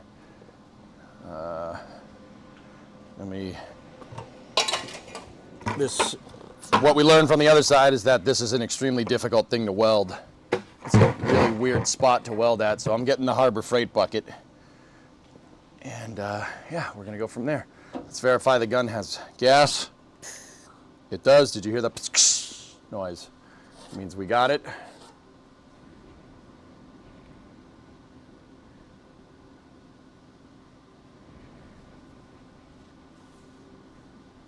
All right. So the first thing I'm gonna do is try to fill in this right here.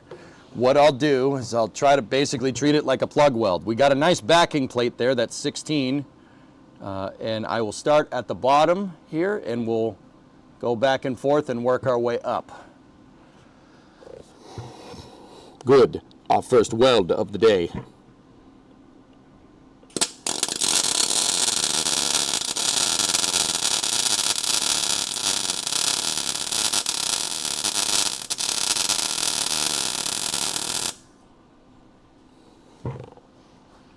Got good penetration, and it looks like I did get most of it, but we got to get at the other side. Wire brush.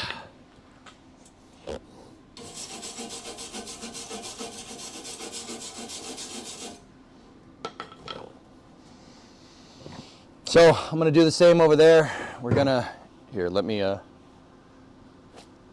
see if we can get you guys zoomed in just a little bit.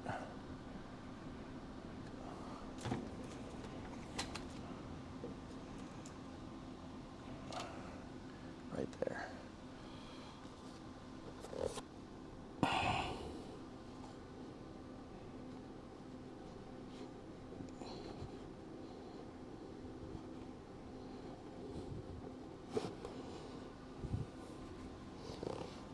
Okay.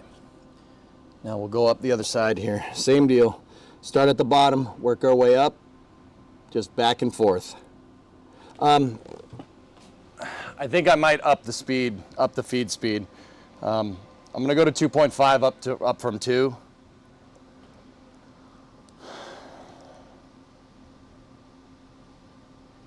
In between projects, Aqualex? Yeah, that's a good idea, man. Is that a gas can? No, it's just a bucket. This right here, Chris, this is just a bucket. My gas cans I don't keep anywhere near where I'm welding and grinding. They're up at the front of the garage, away from where the work gets done. Or, well, yeah, that's about right.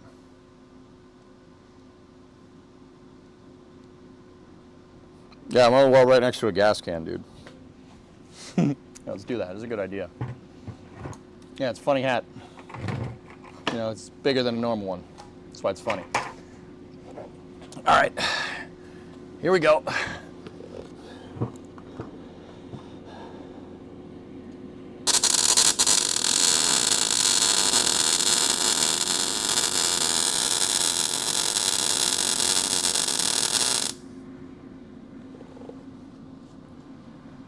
Here we go.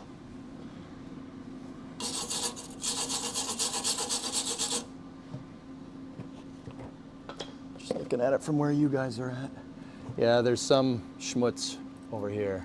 Just a little hole. I'll just patch that up right now.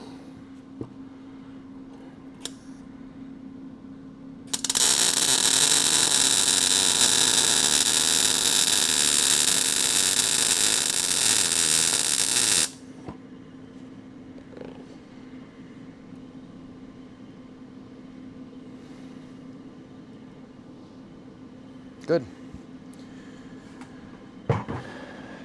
Good.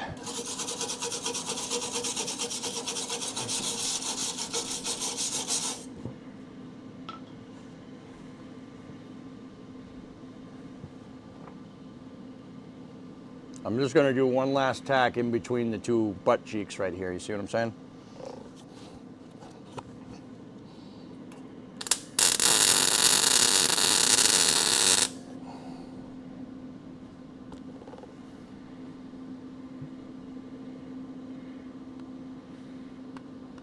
It didn't really pull the way I wanted. It's probably because I did it straight on, so I'm just gonna go across the bottom there just to make sure this is nice and sealed and to make sure that there's not any more pitting down here.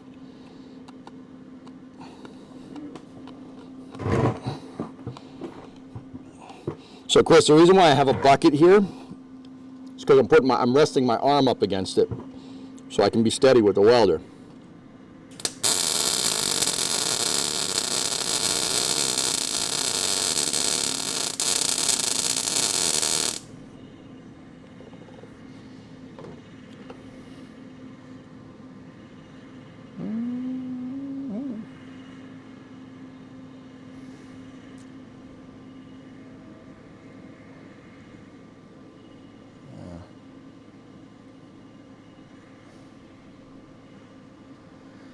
Okay, coolio.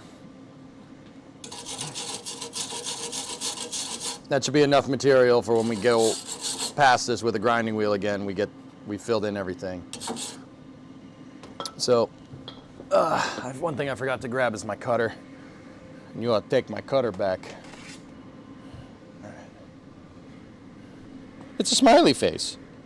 Smiladoilia, dude. All right, so now there's a couple of holes left over from plug welds that we did, which are not great, but I'll try to fill these in as best as I can.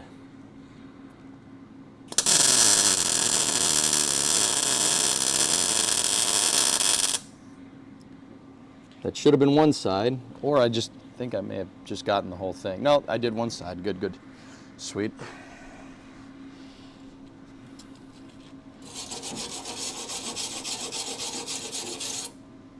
Now I just got to get at the top.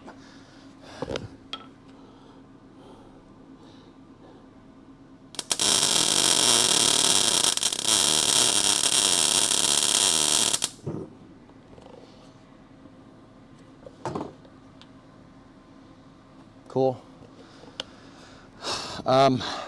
There's a little bit on the side that I have to get at. You guys should be able to move a little bit closer, too. Other way.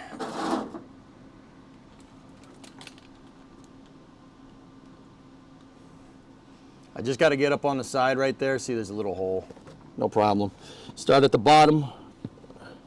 Oh, wire brush. Start at the bottom, work our way up. You want to scrub this every time, dudes. That's something that chat taught me. You want to scrub this every freaking time because you don't want burn marks to get stuck between the welds.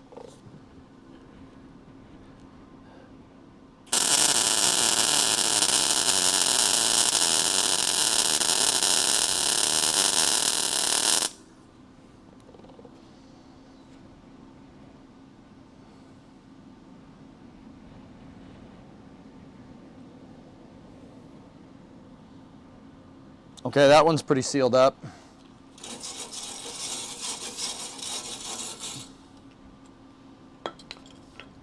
Now let's handle that one right there.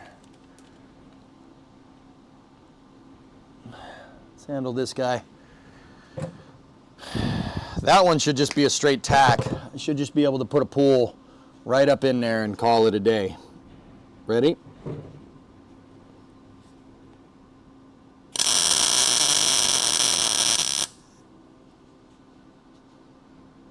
Good.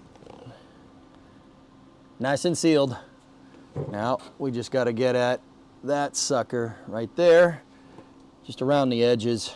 I'm probably just going to put a big rosette all the way around this thing, like just basically weld where the plug should be. Because like there's a pinhole right there, there's a pinhole right there. You know, we'll just go around the horn. Start at the bottom, work our way up and around.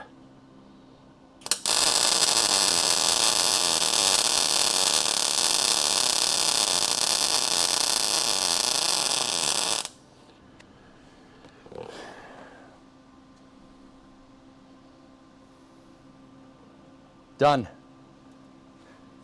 That's definitely plugged. See how I kind of went up and around? You can kind of see it with how the pool's doing. I was just doing cursive O's, basically, spiraling around. Now, we do have a little bit of pinholage over here, top left, up there. That's where I'm going to try to zap in next. Just a little sucker up here. I don't know how well you guys can see it. It's just a little pinhole right on my old seam. We're just gonna put a little zippy doo up in there. Just like that. There. Nice.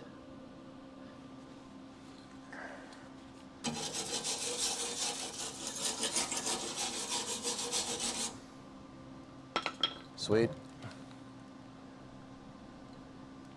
All right, now, the last thing I got to do is this guy down here.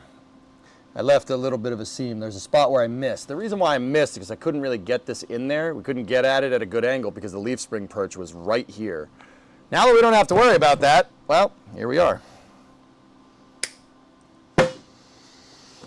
So, this is going to be a little bit tricky.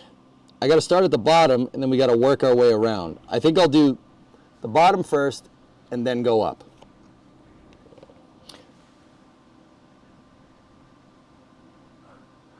Don't let the welding spin you around and around. All right. Well, I won't.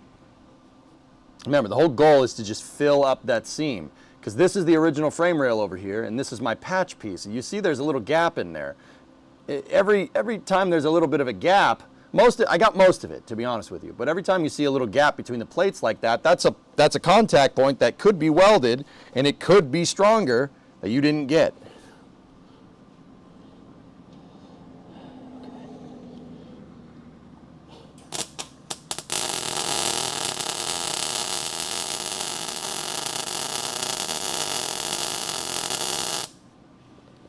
I built up a lot of material there. I probably shouldn't have built up that much.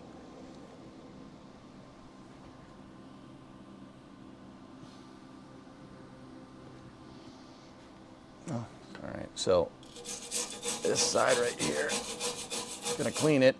So I have material here to build up on. See, I left a lot of pool there. That gives me something to build the weld up on. You can stack it, think like a hot glue gun almost. There are pinholes at the bottom of the big frame rail. Saw them yesterday. Where? Over here? Which direction are we talking about? Are we talking about that way or are we talking about this way? Because the back of the frame rail is over here. My patch panel goes this way.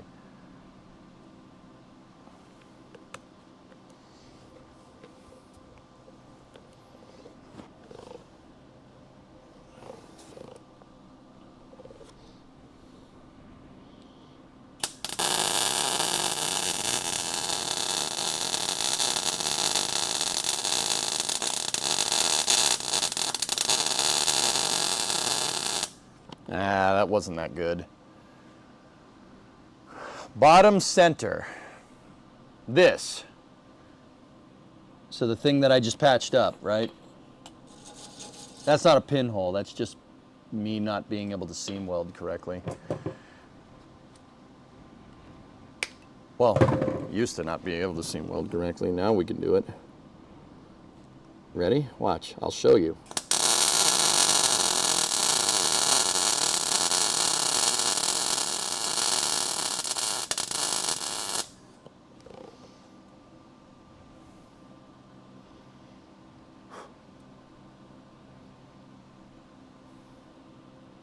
Nice.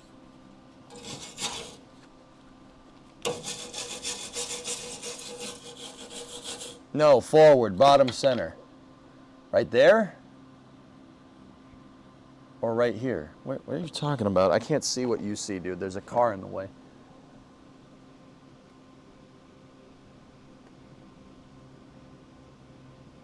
I don't see it, man.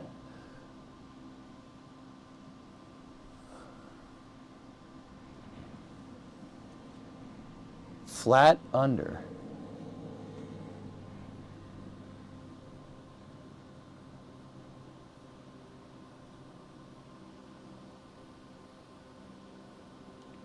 If it's anything that's in the, right here,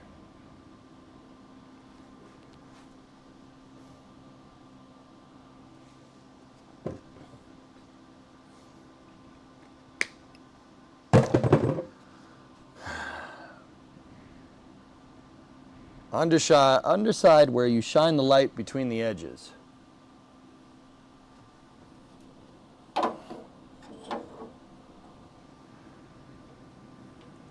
Yeah, I see one back here. Yeah, just on the other side of that pool, there's a spot where I could probably make it better, dude. I see what you're saying. It's right here. I'm gonna have to get at that upside down, but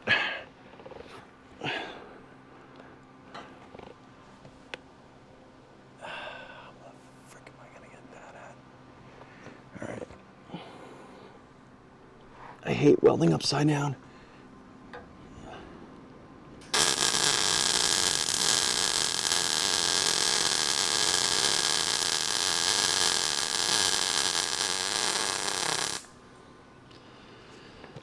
I think I got it. Yeah, I did. Oh boy, that's very blistery. I think I got it, Shogun. Right up in there. I saw it. I saw it, dude. Yeah, all right. That weld isn't straight. It still covers the seam, and I got the pinhole, but just check. Yeah, I got it. All right, cool. So the next thing I'm gonna do is just layer in.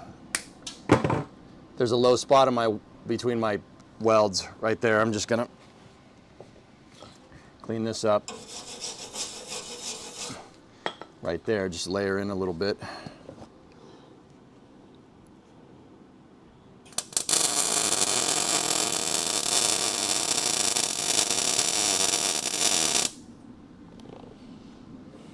There. And I think I just got a little bit of seam up the very top right there that we could just do a little tack weld and get done.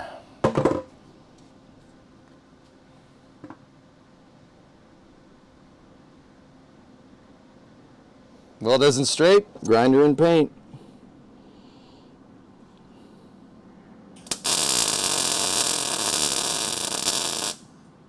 There we go.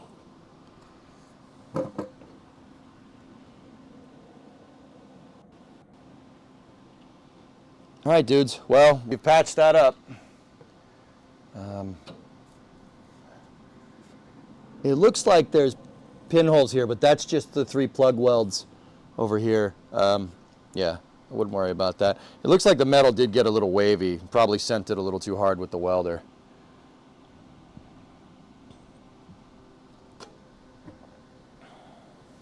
But that's that.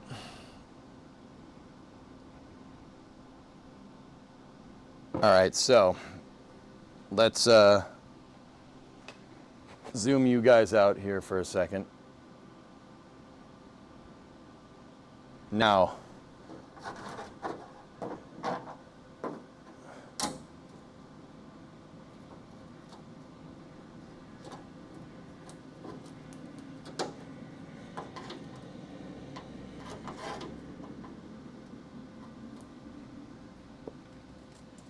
what are we going to do about that?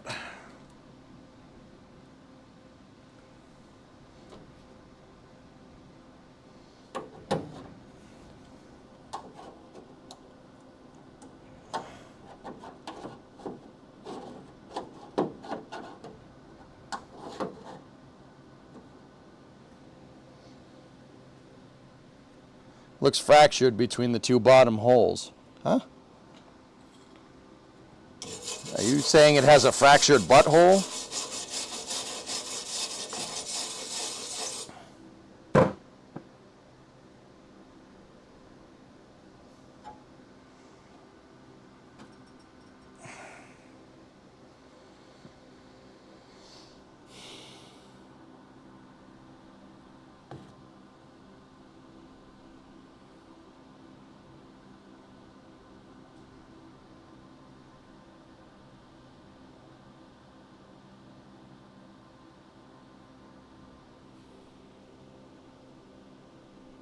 Did a filter get added to the camera? Yeah, that's right, Moondoggy. Yeah, man.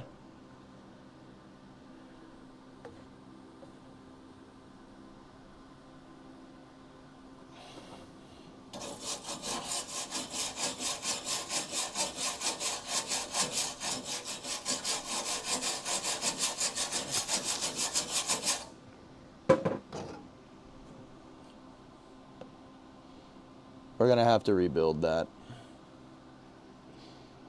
Ain't no thing though.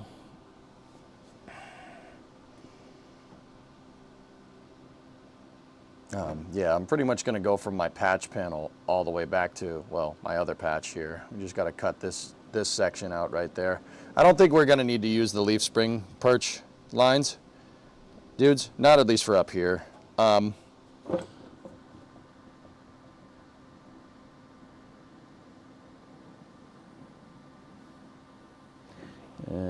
The rust does go kind of all the way up there though. See that? Are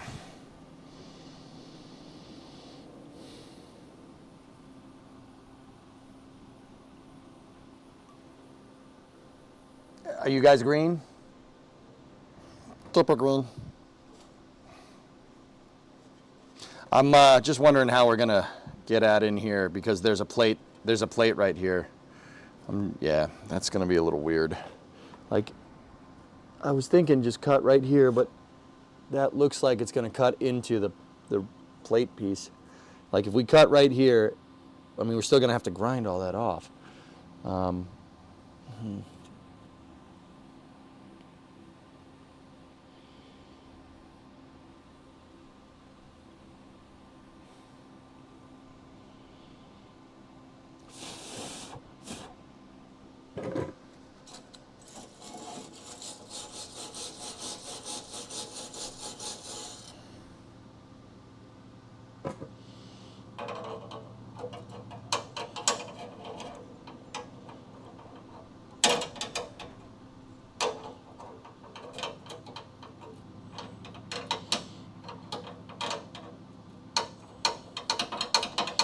Sorry, there's a little bit of welding wire stuck in the frame rail where I blew through. I'm trying to cut it out.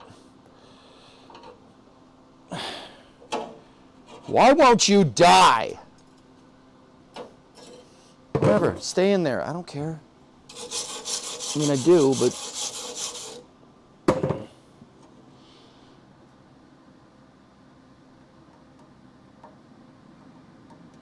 Yeah, I see there's a pinhole over there, too. Okay.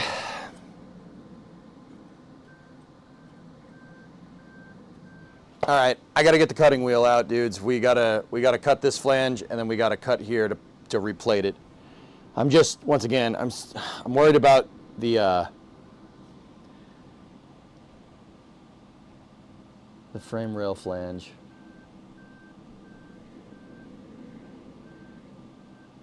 I don't want to cut through that thing.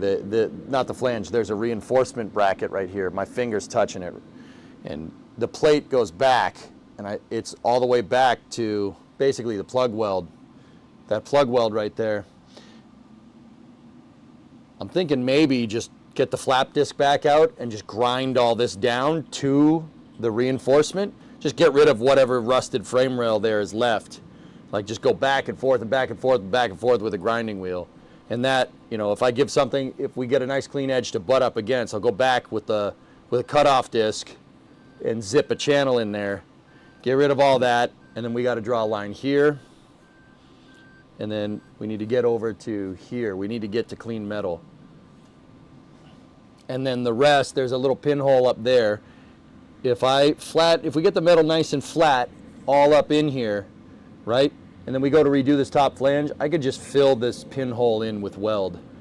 So, yeah, all right, I'm gonna shut the welder off. I'm gonna undo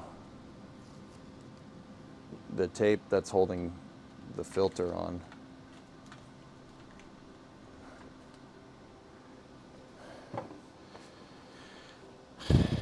We're gonna have to start cutting. Who told you to stop cutting? Who told you to stop cutting? Hey, don't mind this guy. He's been working overtime. Shutting the gas off on the welder for now. Gas off, welder off. Good. So let's get the flap disc, dudes. Yeah, let's get the flap disc in there and try to clean off the surface that goes to the frame rail reinforcement. Sears told you to stop cutting. That's right, it goes in the fender hole. That's right.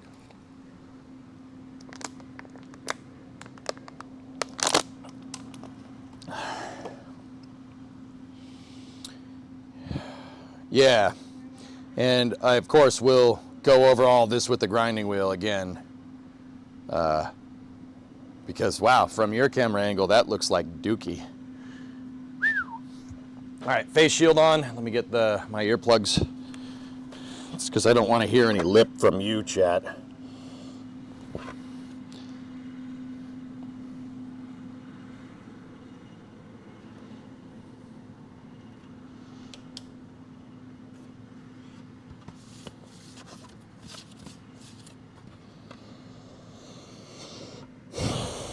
All right, I got the flappy disc, the flappy boy.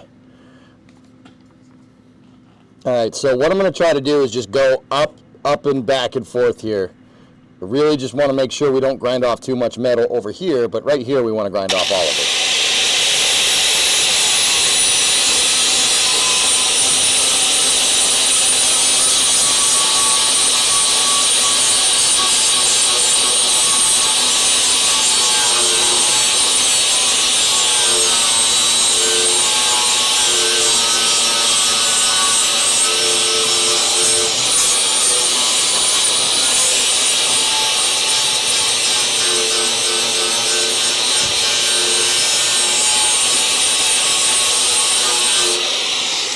You see, right here, that's this sucker.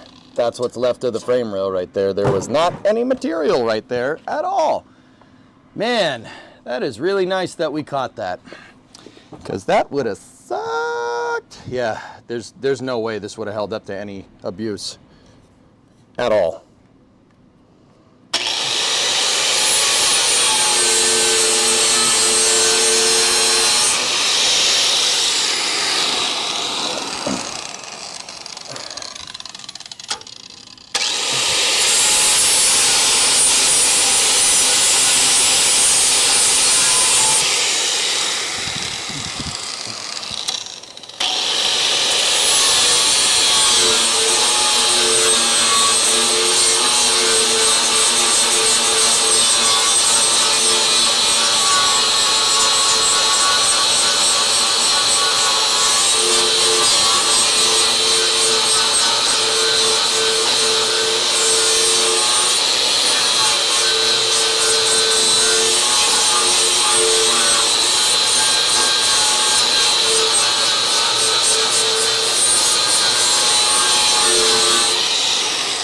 now, if we zoom in here, so take a look, fellas. You see how there's very distinctly two different shininesses here? This is the reinforcement, that's the frame rail. What I was trying to do here is, because we got to cut, take a look, we got to cut pretty much all of this out. But I will start my plate right here on flat.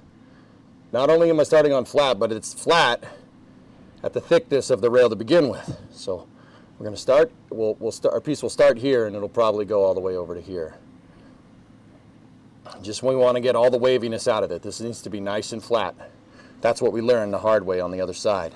So right here, up against the reinforcement perch, right? That's what this shiny metal is right there. Up against the reinforcement perch is an area that we know this thing goes up against. And when we plate that in here, when I seam weld it, we'll fill the material back in, because right here the frame rail goes straight and then it curves in and then it goes flat up against this. So that makes it so when we cut, we really only need to cut down here. We really only need to cut from here forward. And we know from doing the plug welds and everything over here that this is good metal. So yeah, that should be the plan. Let's see if I can just zip off a little bit more down the bottom.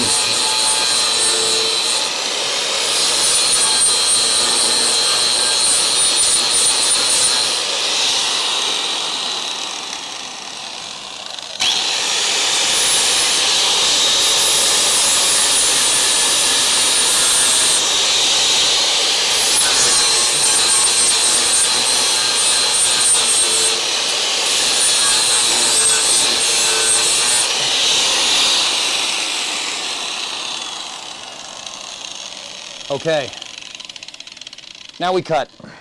Now that I have a good edge for the place to start all the way down, I made it through and I found more pitting down here. So we're gonna go all the way down to the bottom of the rail. This plate is basically gonna seam right before the bend down. So we're gonna have to hit this with the angle grinder. So let me swap the flap disc out for the cutting wheel, and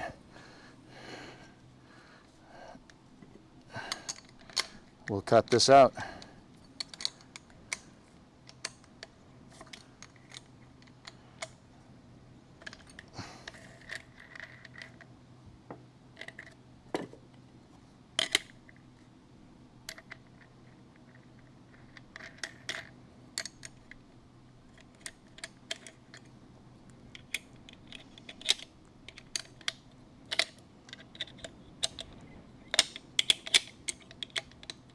I hate these freaking wrench tools.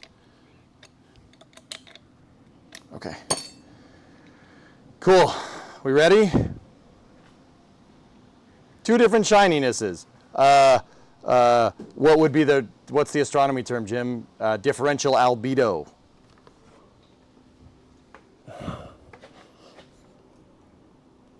Okay. So I'm going to scribe my cut mark in first. We're just going to do a quick zap.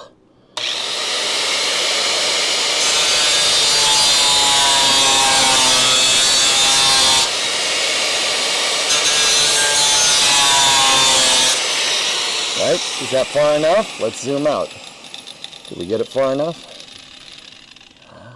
I don't know, Chad. I think we should go forward a little bit more.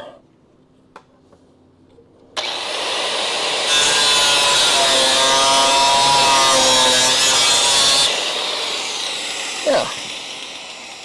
There we go. I gotta move the camera a little bit, dudes, because I can't get the grinder in there at a correct angle.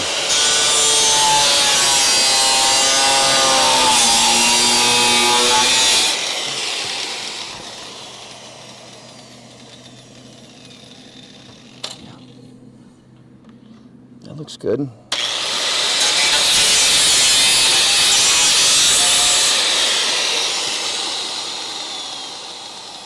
Okay, now we're going to do the same. We're going to go up.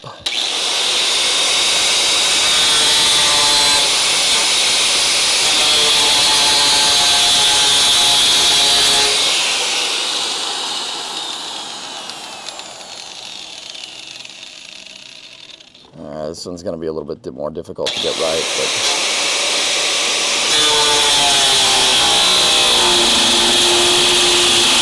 now we know we got to good metal because this is taking a second to cut through.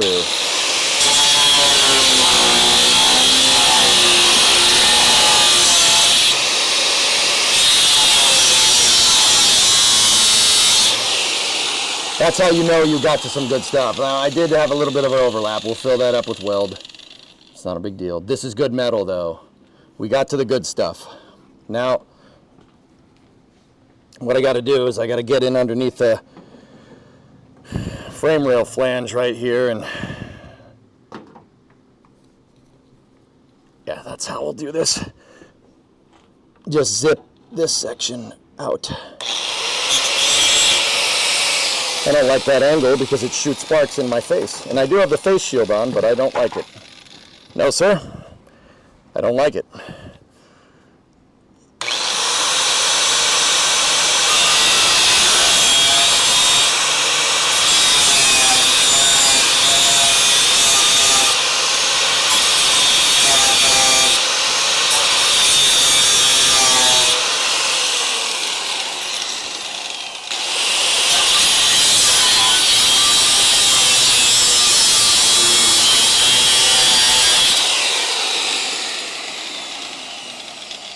There we go.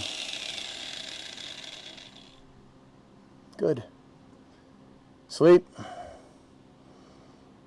Excellent.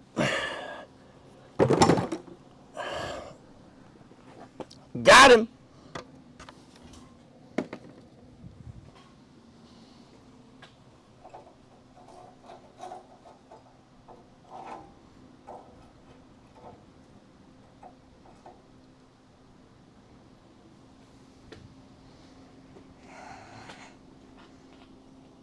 Take a look.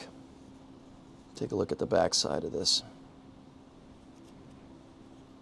Yeah, it was that was pretty pitted. See all up in there? But see, we got, check it out. Like I said, this is the side of the metal that was over here, right? That side of the metal is super thick. See how thick it is? I mean, there's a burr on that, but it's solid. Point is, we got to the solid stuff. On the top, on the bottom, it's all nice and solid. Let me deburr this. Let me get the file out. Somebody quick, call SpaceX. EJ can grind with the best of them. You angled up. Or magnitude. Yeah, magnitudes of shininess.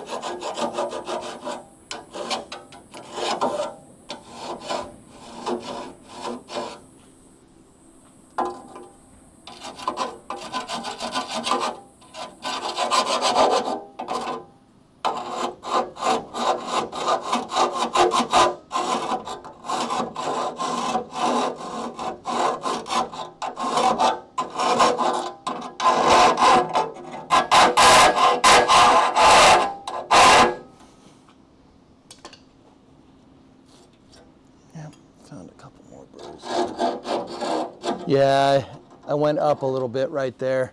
I see what you're saying, but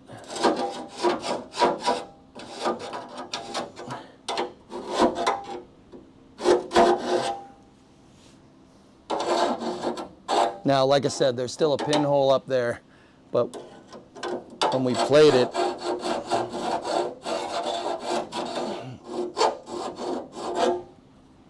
when we go to plate it, I can just fill this back in with welding bead, because we got to do up here as well. Ding.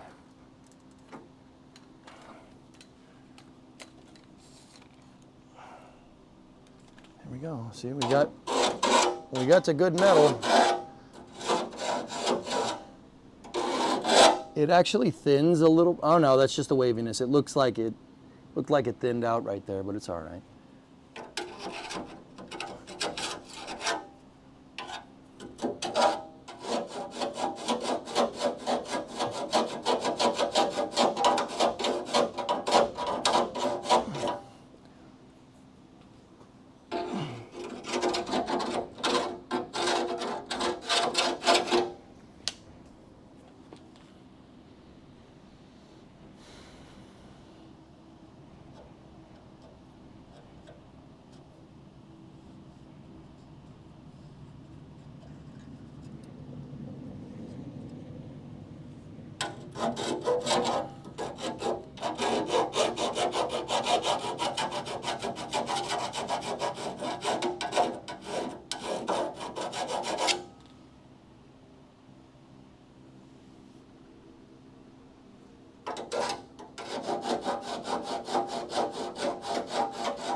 I know this isn't the right tool for doing this necessarily.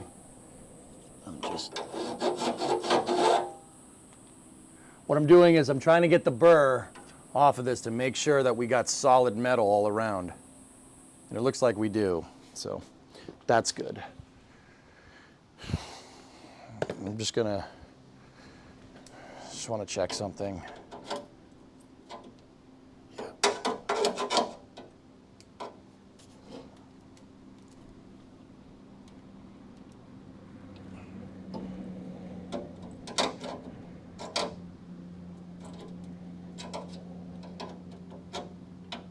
Yeah, that's all solid down there. Let's see.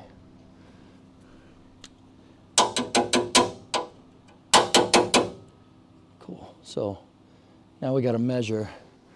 Got to measure the plate. Loose cable, it seems. Oh no, not again.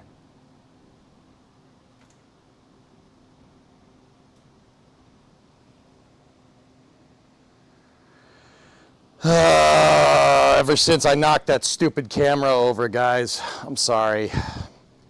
I'm kind of in work mode right now because I want to get this done. Because the new leaf spring parts should be in Monday or Tuesday next week, and I want to make sure we're ready. I have a protection plan on it, but yeah, yes, I do. Yeah.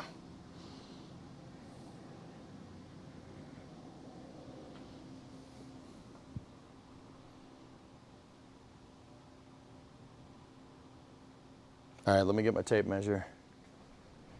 Let me get the tape measure, dude.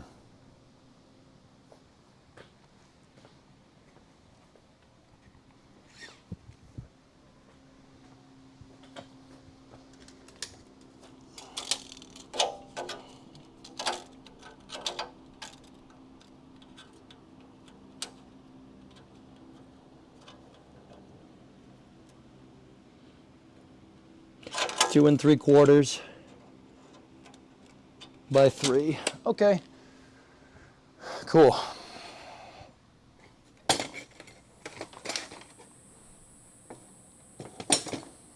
Two and 3/4 by 3.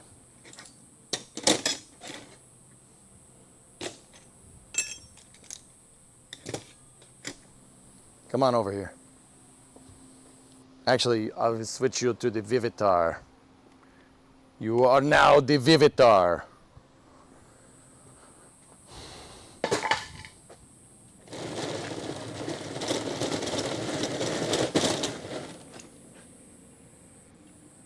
Let's not have that on there, huh?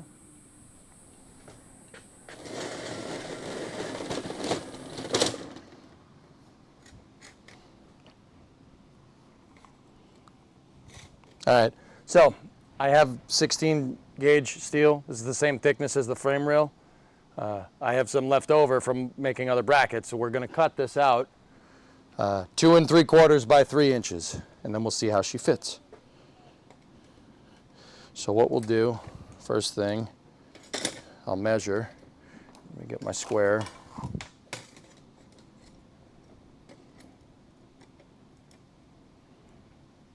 Now I broke the stupid square, so it doesn't stay put. Like, see, that's no good.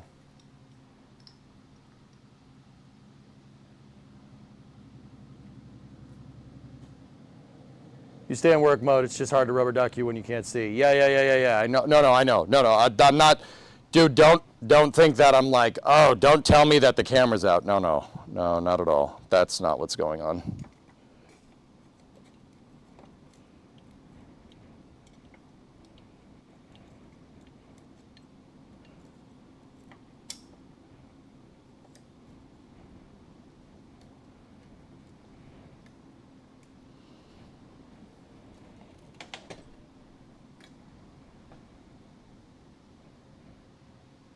Where's my pencil? Oh, there it is. Give me something to write on, man.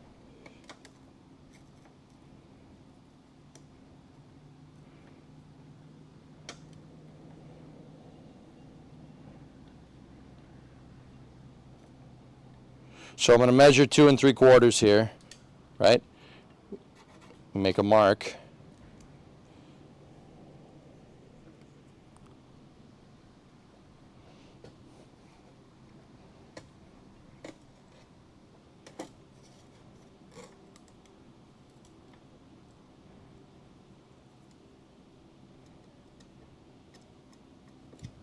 Okay, and then I got my mark for 3 inches. Now that I have my indicators, I'm just gonna draw there.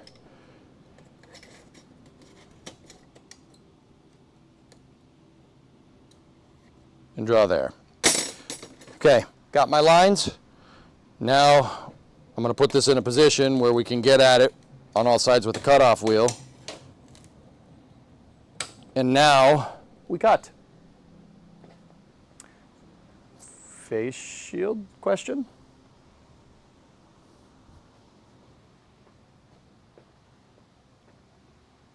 Oh, there it is.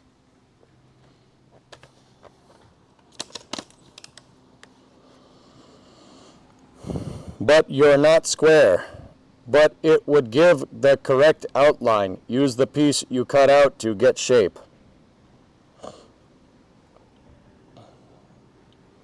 You're not square. Shogun, it doesn't have to be perfect, dude. It doesn't have to be perfect. It's just close enough.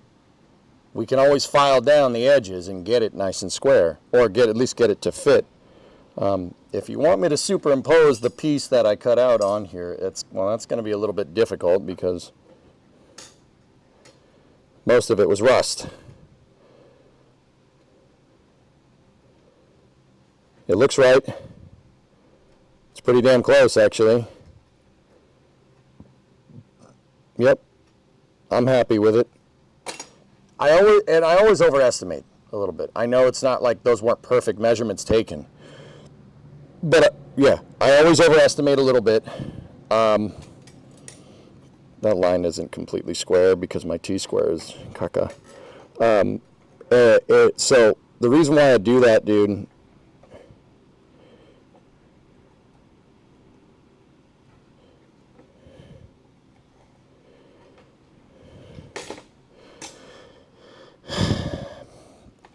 I hate not having my square working. That's really annoying.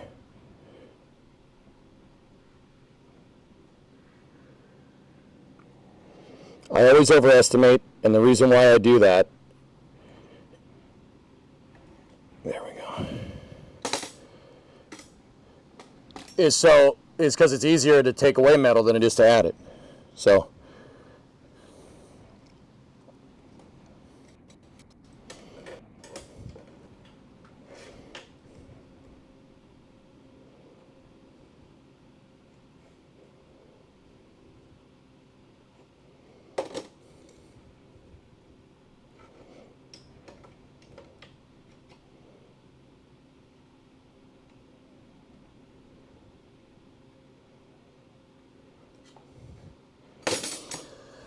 all right, let's get the cutoff wheel, zip this thing out. So what I'm going to do, once again, I'm going to scribe a line in, and then we'll do the cut.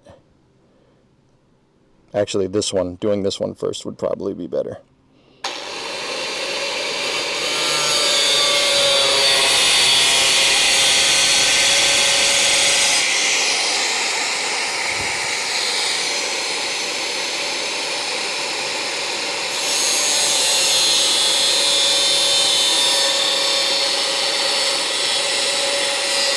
Oh, I screwed that up.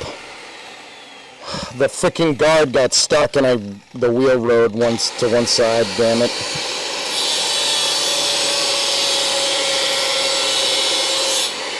Whatever, that will go on the, we'll put that on the inside of the rail. Okay, so I got my scribe lines.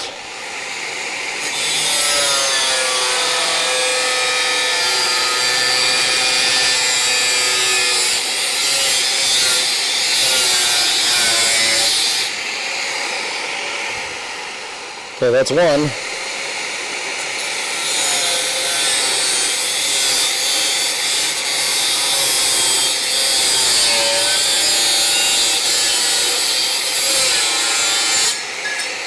Two.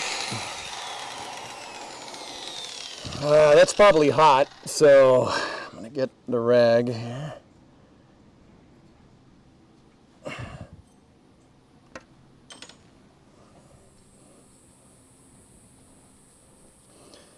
You can see where the guard got stuck.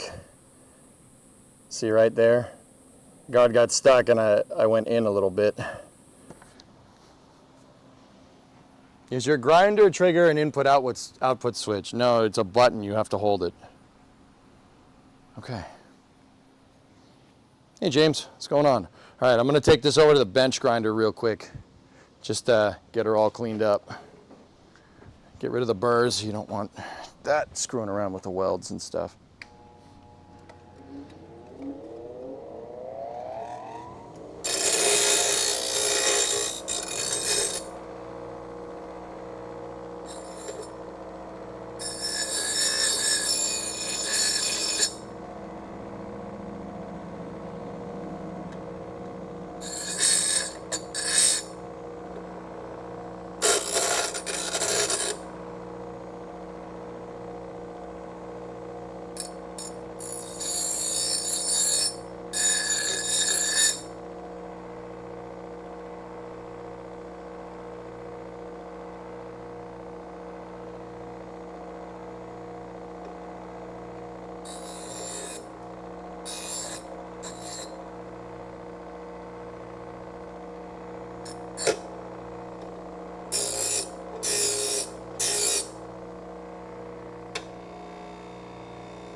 It's hot, that's why I'm holding it.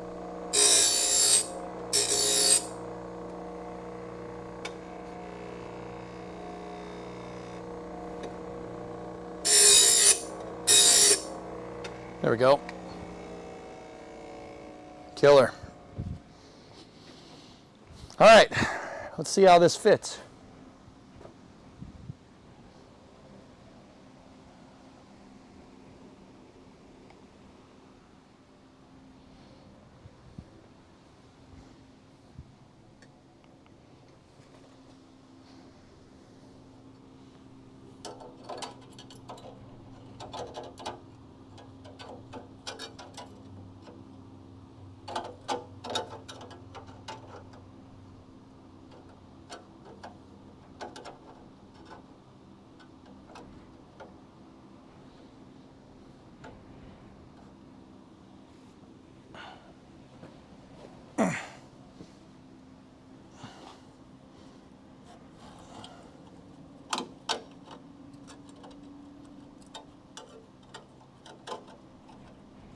So some of the spot weld is still up there. See it right there? Some of the spot weld is there. I'm gonna hit that. I'm gonna have to grind that off.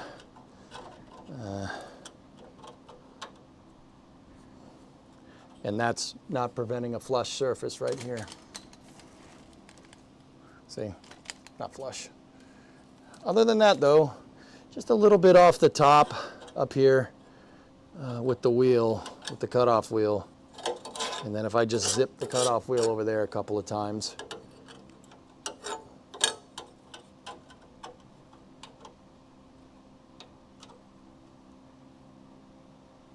Yeah, all right. Let me get the faceplate.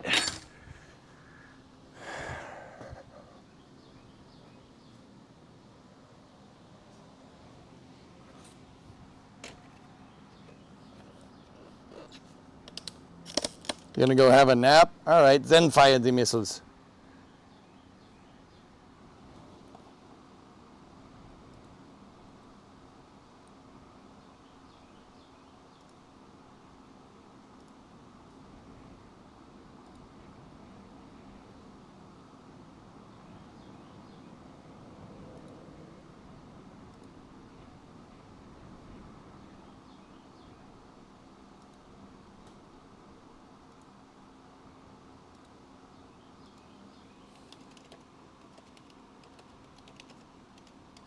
Give me 1 second.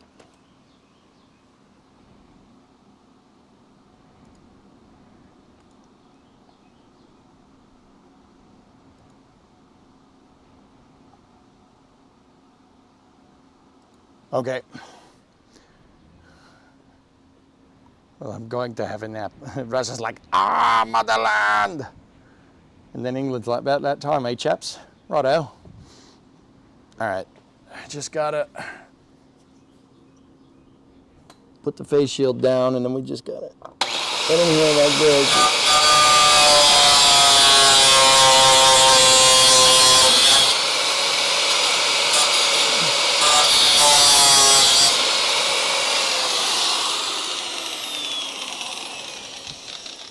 Zip a little bit off the top, and then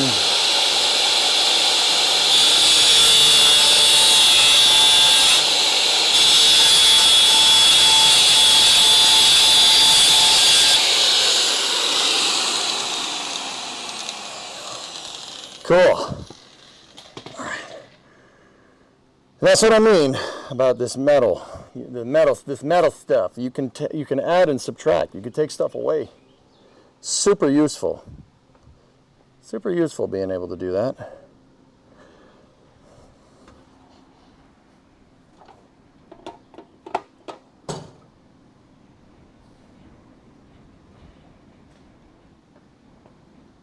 Where'd the file go? Yeah, doesn't matter. I got pliers right here.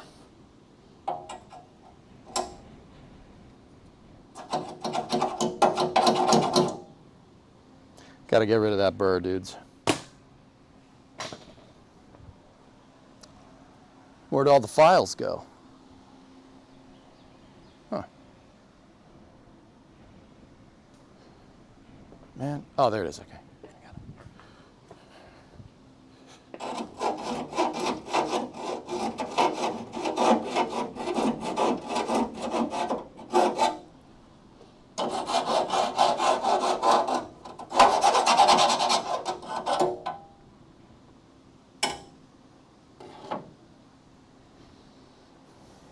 On the new section, you have a pinhole. Where? How? It's brand new. You talking about up there? Right there, maybe? Yeah, okay. Yeah, a couple of little things that we got to fill in with the seam right there. I see what you're saying. That's no problem. And then it looks like I didn't get all of the plug weld right there either, but that's okay. All right, let's test our plate fitment again. Here.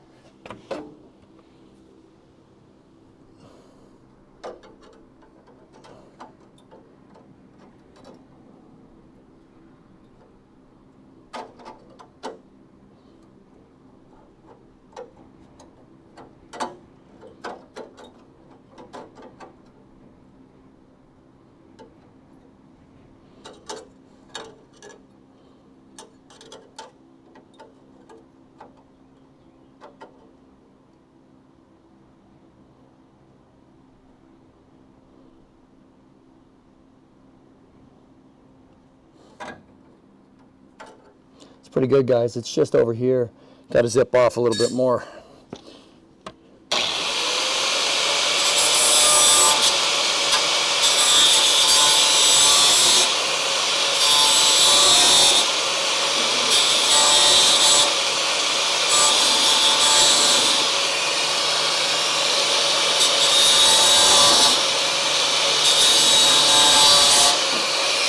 It's having trouble. I can't get the wheel up there. Hang on. Oh, not again. I saw it this time. I caught it, dudes. I caught it. We're good. Picture will be back in a second.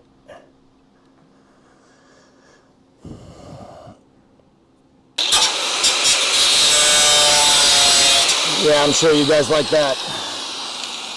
I'm sure that was good for the lens, huh?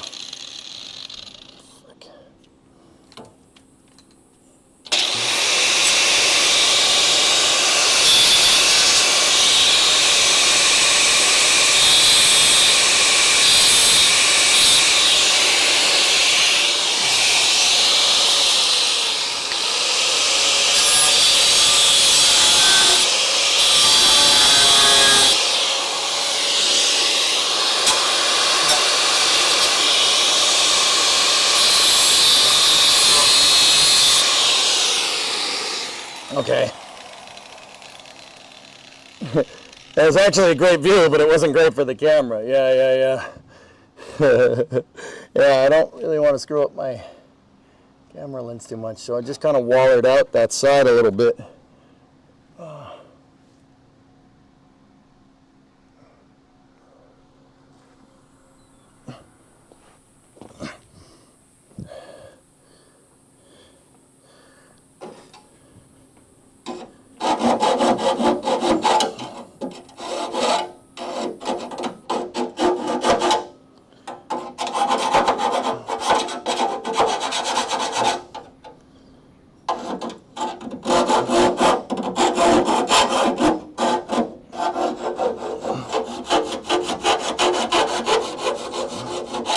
Okay, let's,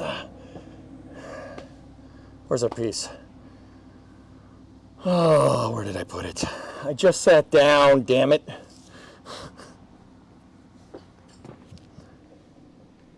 Oh, I was sitting on it. That's great. That's lovely. Lovely. Just, okay.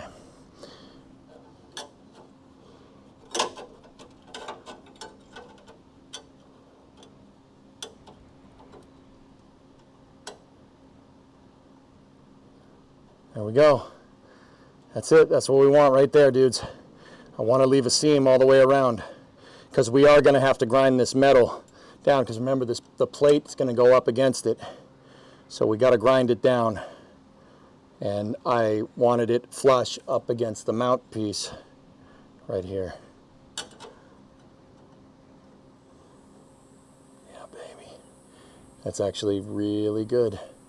I may have wallered the gap out a little bit too much on the top, but you want to make sure you have room to fit the weld in. The weld has to, we basically got to get the pool to go through.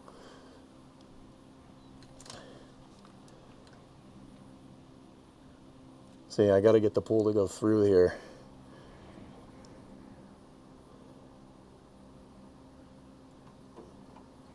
Okay.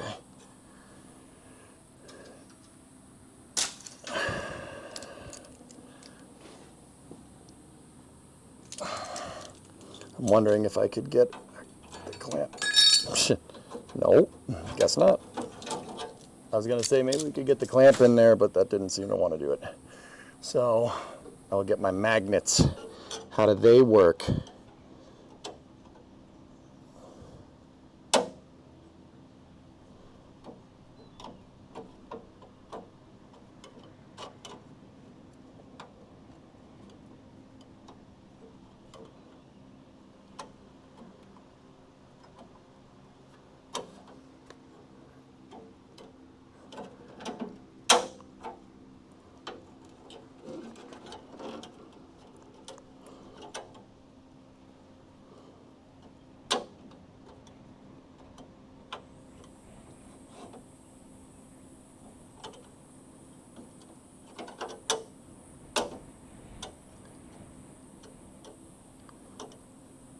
Just got to sit here and fiddle around with this until everything is nice and even.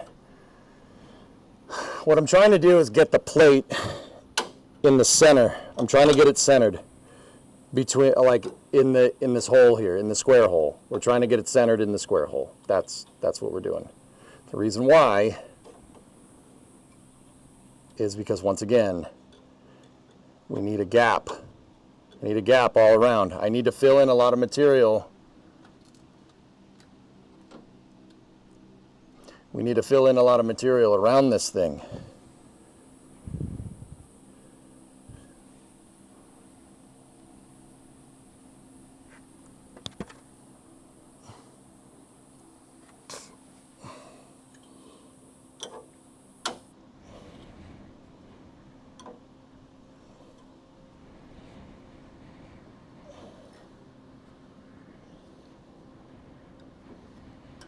It's very important that this sucker does not move when we go to weld it.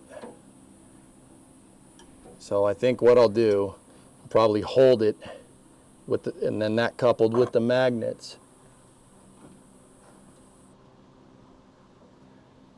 should be good enough to zip it in right there. Burn this sucker. All right, Welding time. Beef jerky time. Can I have some beef jerky?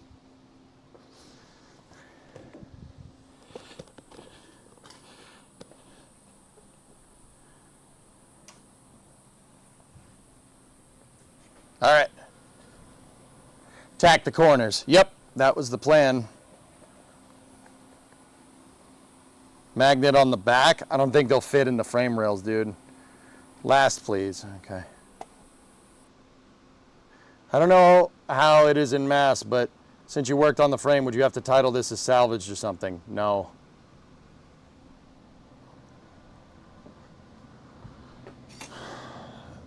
In my state, you only have a salvage title if the car was in an accident. So you can only claim, you only have to do a salvage title if it was hit and insurance filed a claim.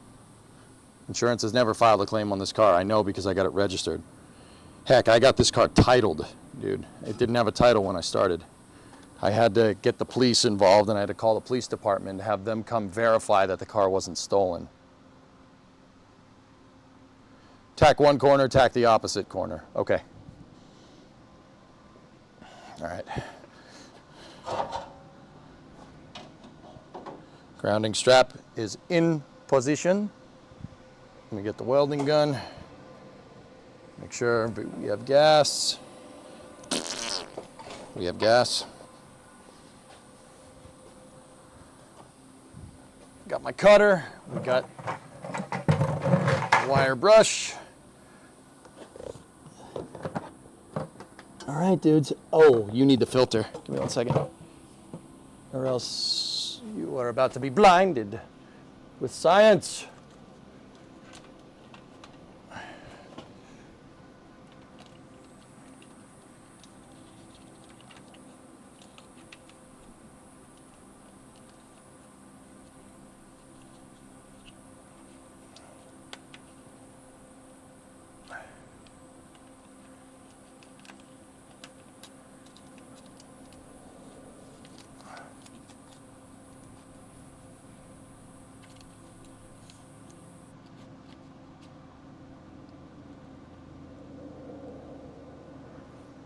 Okay, I put the UV filter on in front of the camera so you guys can see what's up.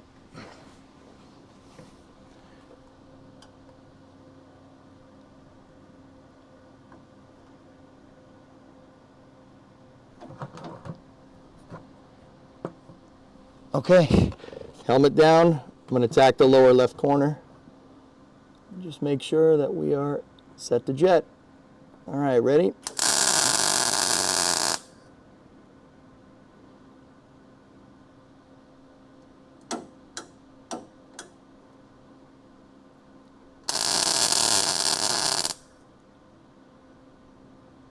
Cool.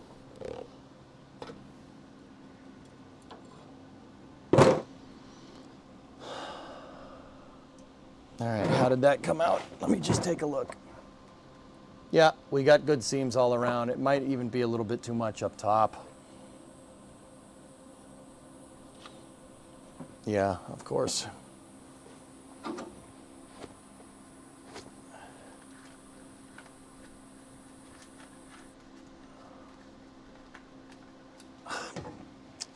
Man.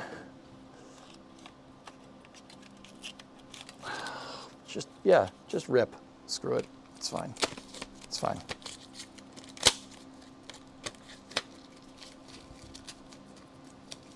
Hang on. We have to reapply.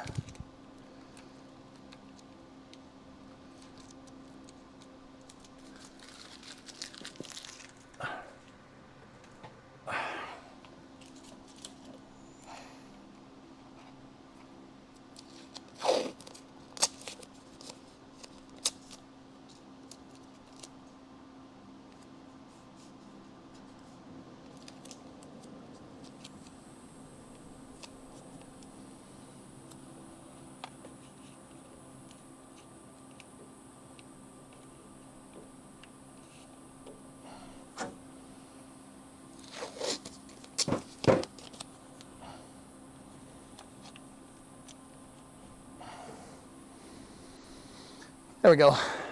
There we go. That ain't going nowhere. All right. All right, let me get my welding gloves back on.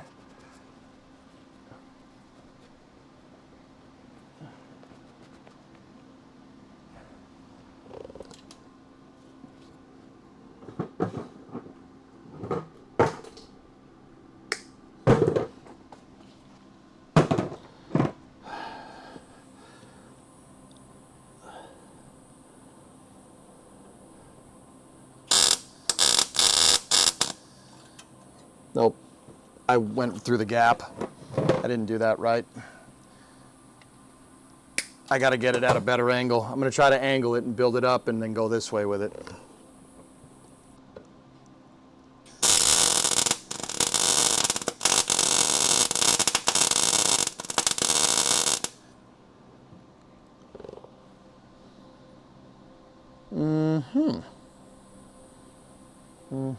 Yeah, good, great. All right, let's move on to another corner for now. I'll get the other bottom corner.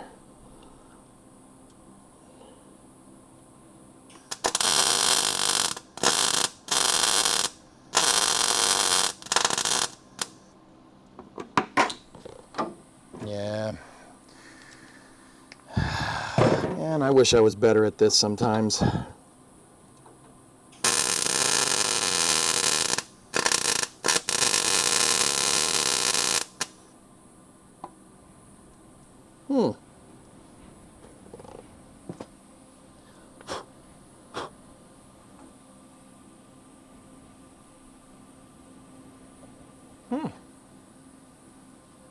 Yeah, we blew through.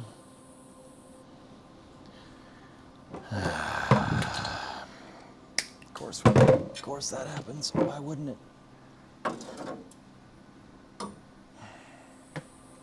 And it started to cook off something in there.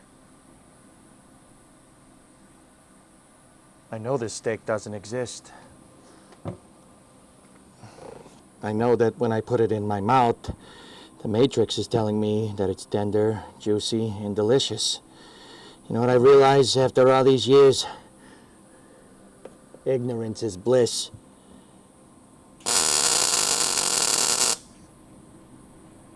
There we go. I got it. I decided to put in a tack weld where we had a little bit more material to work with. All right, so we'll go up top now. Put another tack up here.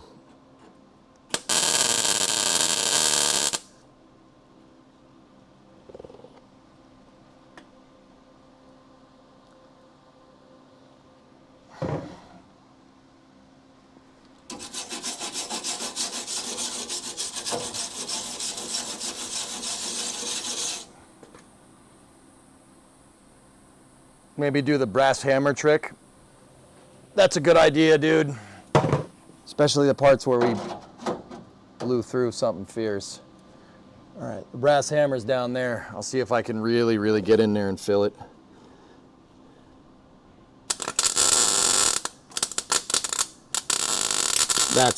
That's not great. That is not great at all. Whoa, that was bad. That was real bad. You see how poppy it was? That was no good. I couldn't get the pool going. You gotta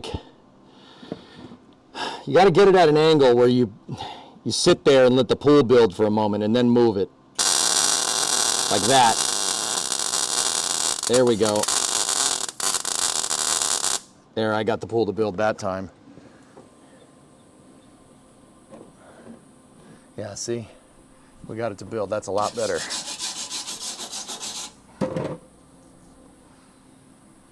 Hour warning, okay? Good.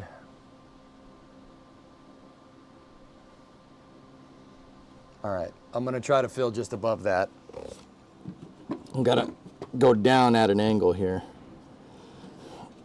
Try to get it so you guys can see here.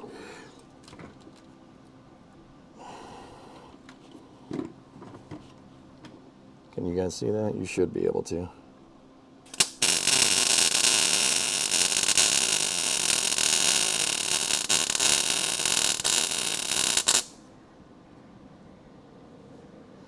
There we go.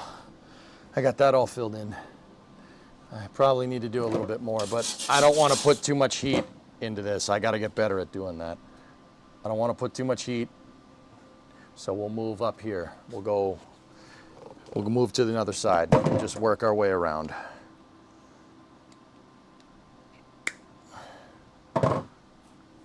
Vertical welding is difficult, yes, for sure. We could also try to seal it up down here.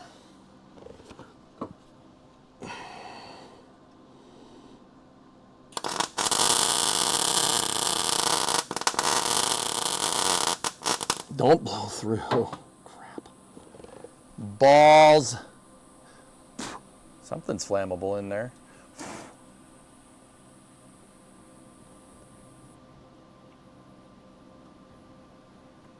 It's all right.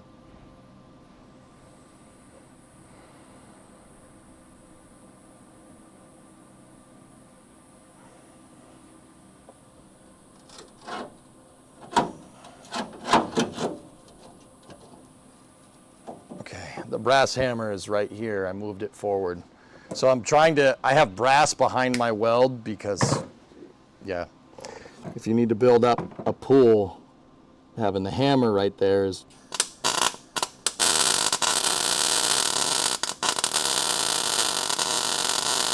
a pretty good way to do it.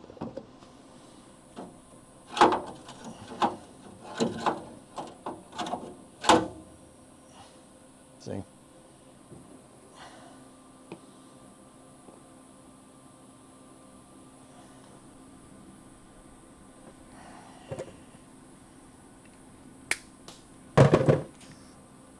All right, I'll try to work my way up over here, dudes.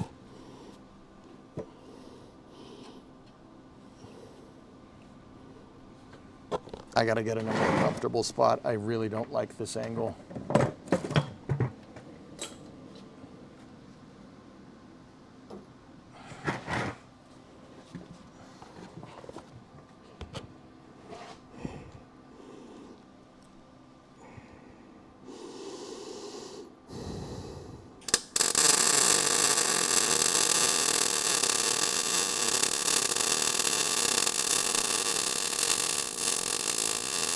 Discovery, go at throttle up. Thank you for the resub.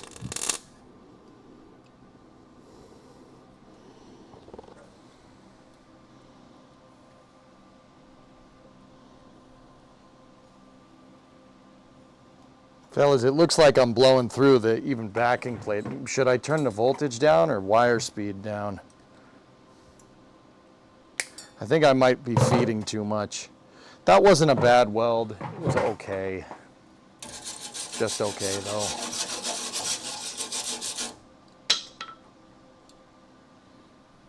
Happy welding. Thanks, Battle. Flame trench today? You know it, dude.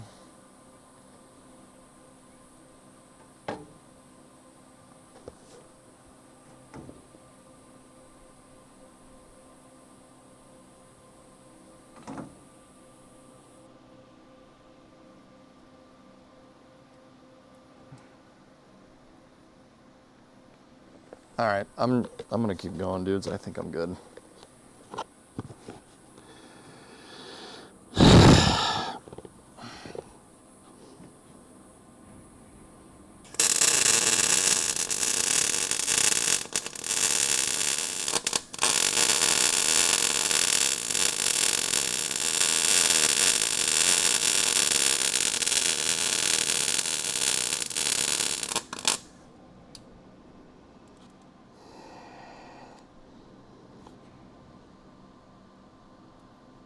Now, how the balls did that happen? There's a piece there. Why did I blow through? Ah. Oh, this is terrible. This is terrible. Discovery, go at throttle up. Spoon. Yeah, I think we should go down with the. I'm going to turn the voltage down. We're a little above C. I'm going to put it a little below C, and I'm going to move. I'm going to turn my wire speed down, dude. We're We're blowing through and we're feeding too much material. I don't like it. It's not pooling correctly.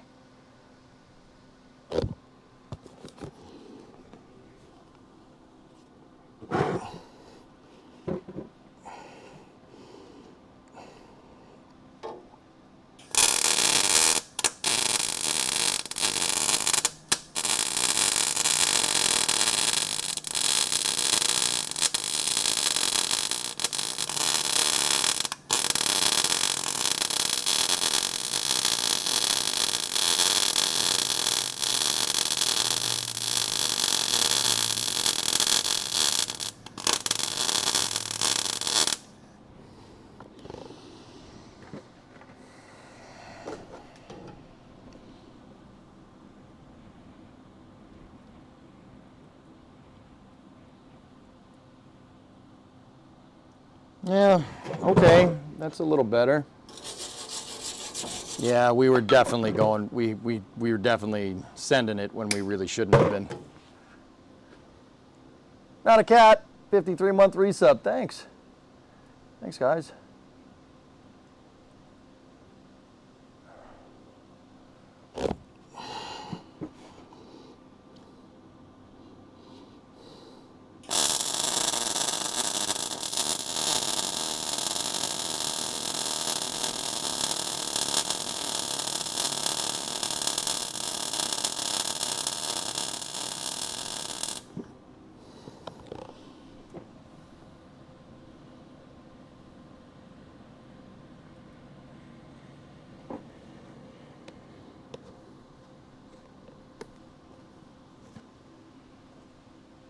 It's, if you blow through, it's because too much heat. Shorter strokes could help. Okay.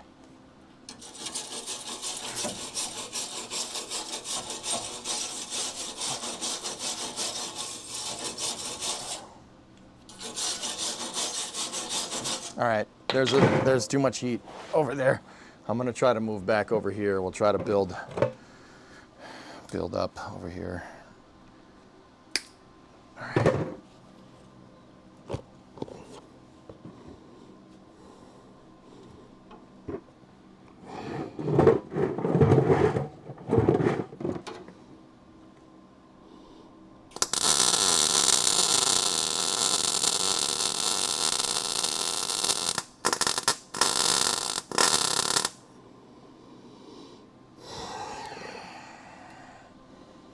Dude, we had good metal. I think it's just me. I think I just suck. It's like hit or miss, dude. I'm at a point where like I have good days where I can weld perfectly and then, or ish, perfectly-ish. And then days like today. All right, well, let's try to do the bottom, I guess.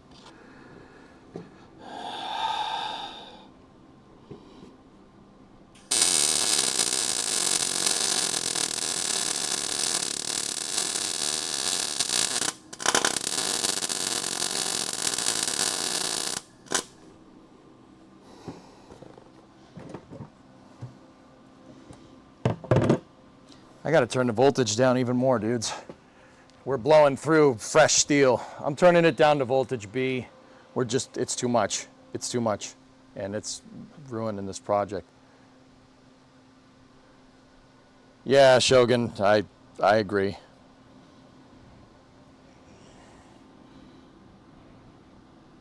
Yeah, see, I blew through. I turned the voltage down and I turned the feed speed down.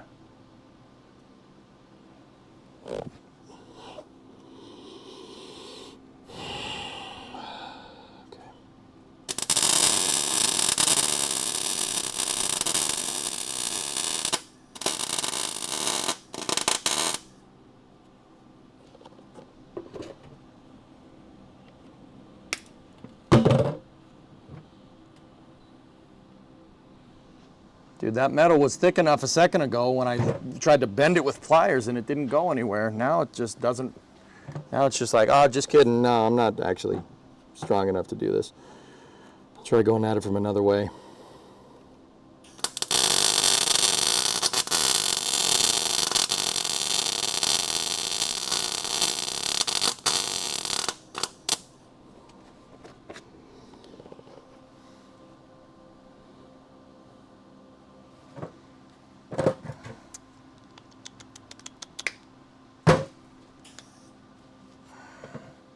Yeah, I think there's just not enough metal down here, dudes. But then again, I am blowing through my own 16 gauge. So, I don't know.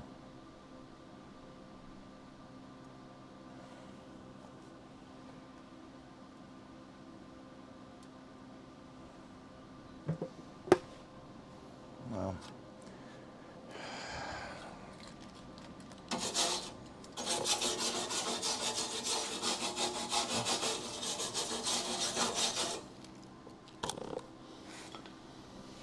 Oh, I still have so much to learn.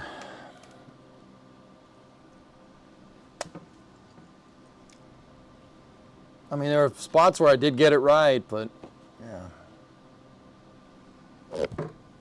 What I'm going to try to do is go down a little bit lower on the frame rail and see if we can build up material here, because it's clear that that metal is too thin.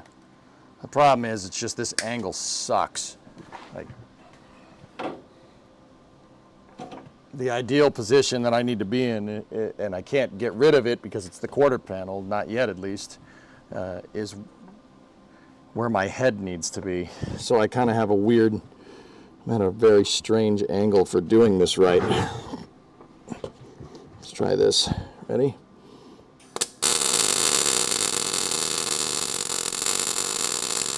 I got a pull.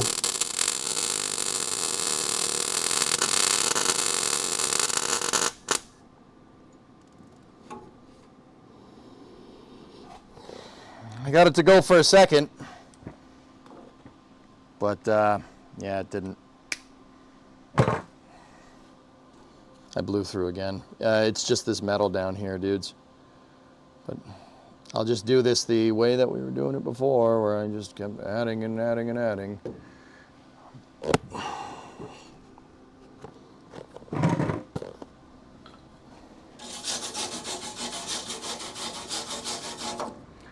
You may have a lot to learn, but you've learned a lot and are teaching others to do so. Don't get too pissed off at it. That's just the asshole. Nah, it's not like Monday. I'm not, yeah, it's not like that. Yeah, this is just, you know, with welding, you got to set yourself up for success. I got the plate to fit, and we got fitment pretty damn good, but I think the settings screwed me. I think we put way too much heat into this thing, and now, yeah, now we're just blowing through. Metal can only take so much heat before it zaps itself. So I'm gonna, with that being said, I know I need to add more material over here, so that's what I'll do.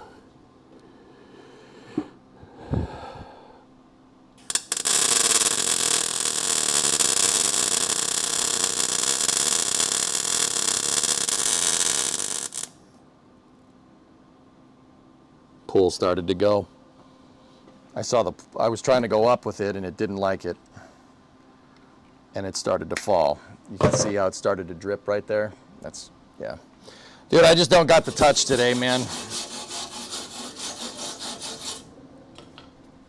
Which sucks. But, what am I gonna do?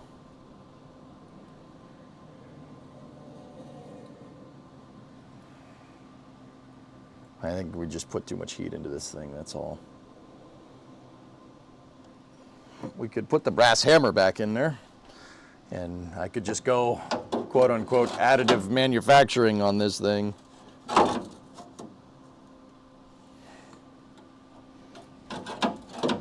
The hammer can't fit. It won't fit. Ain't gonna fit like that. I can get it over here though.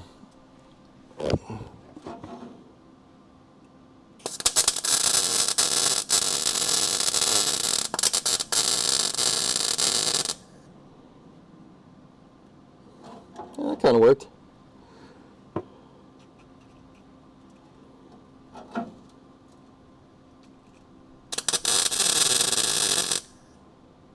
Got that pinhole.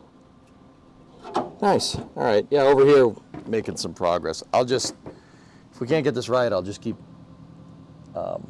tacking it and tacking it and tacking it and tacking it and tacking it and tacking it.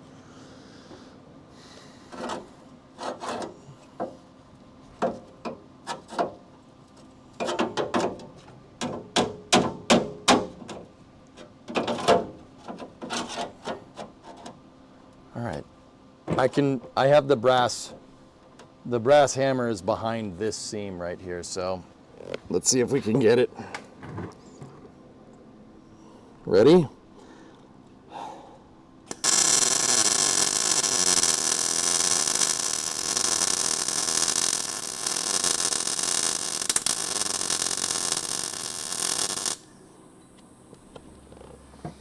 Hey, all right. Here we go. Definitely some progress.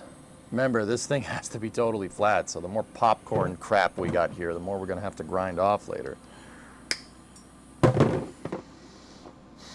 There's a little bit of a hole up here. I gotta add more material, so.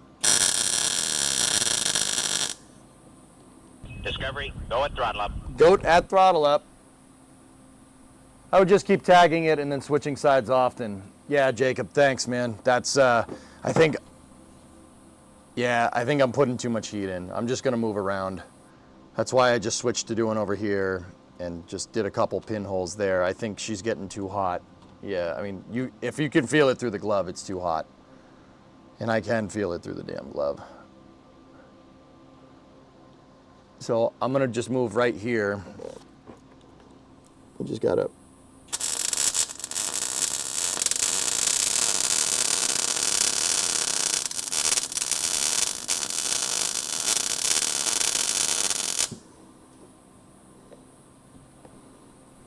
Yeah, it wasn't bad. It's just, yeah, this is.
I did build up enough material down there to get past some of the pinholes, but yeah, this is bad, dude. This is not great.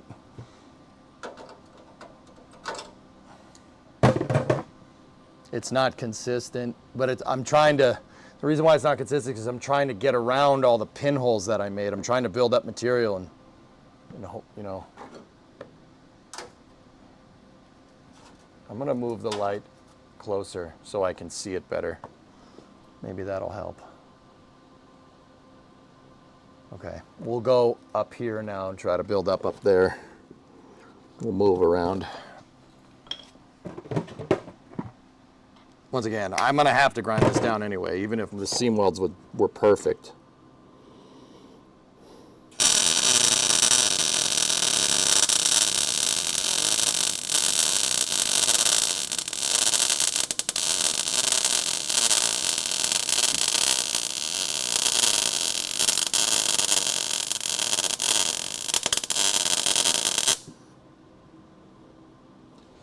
I think I had the gun too far away that time.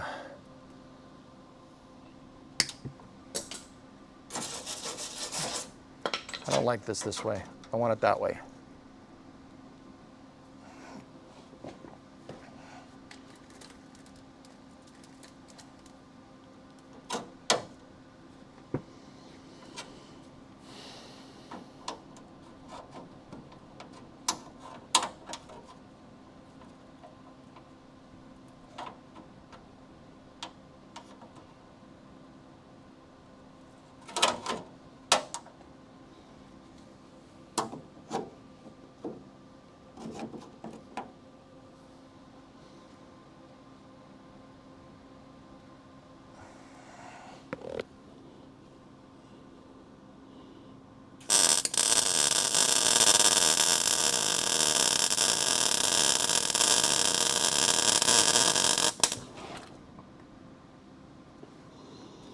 The pool started to fall again. Oh well. So bad.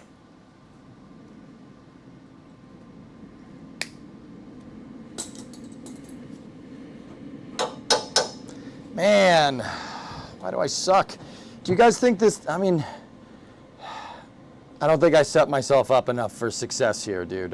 Dudes, I really think that's what this is. We probably should have cut more metal out.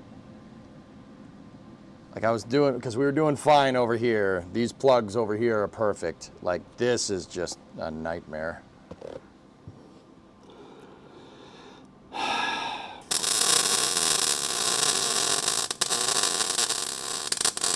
Oh, I slipped.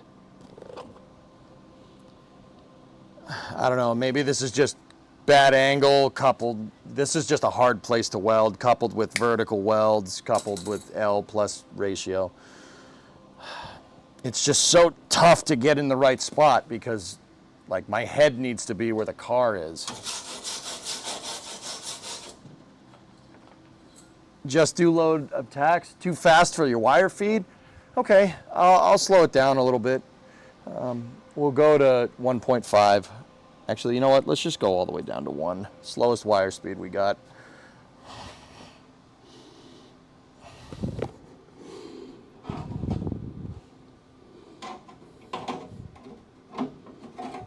I'm going to try to hit it from the top up here.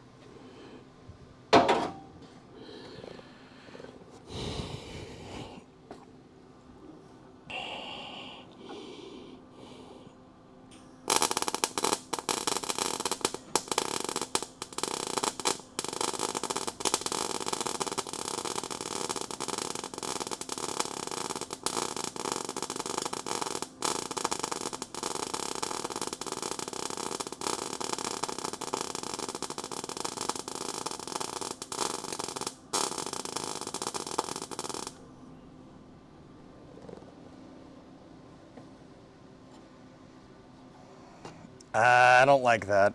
That's not really fast enough for what I'm trying to do. I'm going to move up to 1.5.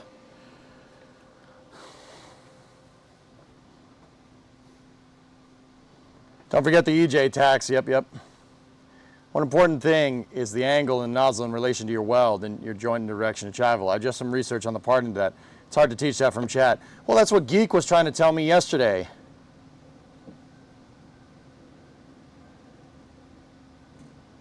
Starting at the top and drag down. Okay. Yeah. All right, man. All right.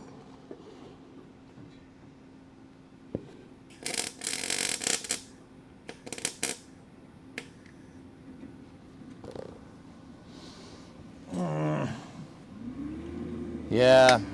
All right. Well.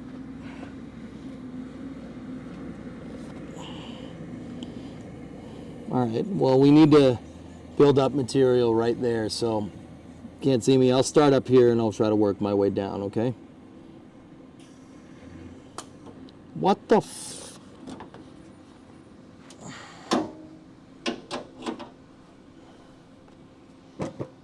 Dude, I'm just not, I just don't have the touch today, dude. I don't know. I mean, we'll keep going. If I blow through, I blow through. I'm not going to get mad like I did before.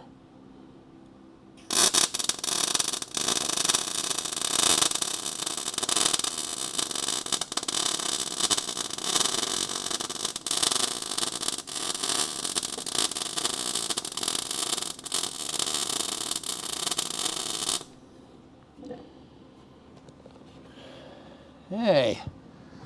All right. Okay.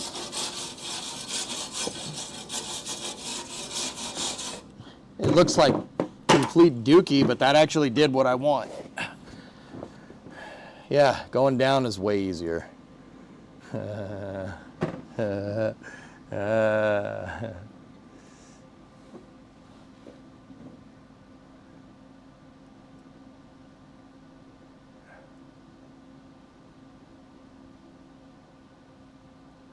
Yeah, sewer rat. We found more rust, but fortunately, I think it's really the last of it back here. It's not the last of it on the whole car. This is me failing miserably to seam weld this plate in. So yeah, if it looks like gore, yeah, you're not wrong. I don't have much time behind the welder, but yeah, I mean, it's not going anywhere. I'm not worried about it, and I keep cleaning it every time. So these popcorn boogery welds are, yeah, they're getting there. All right, let's just use these low voltage, low feed settings to try and...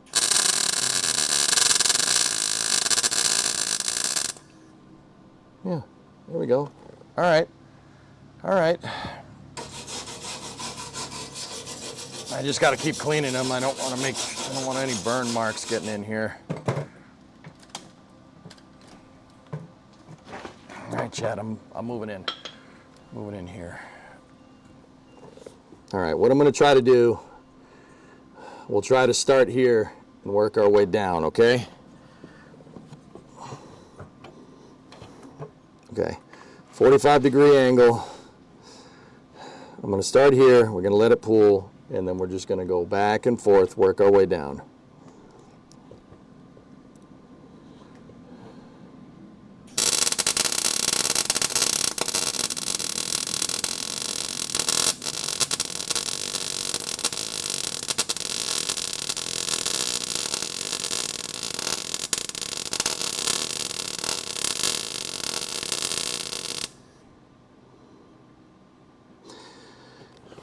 Hey, all right. That was better if it was straight. That would have been a lot better, you know, if it followed the crack.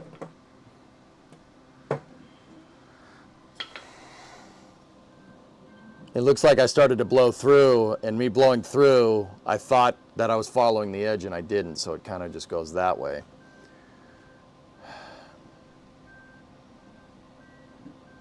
All right, I'm gonna move down here real quick.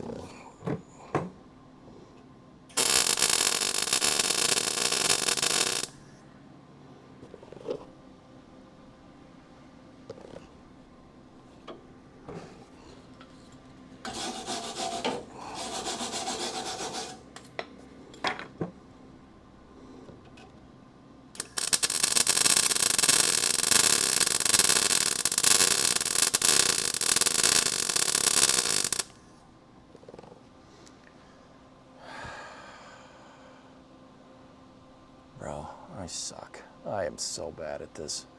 Man, do I have a lot to learn. Okay, let's go to the top corner.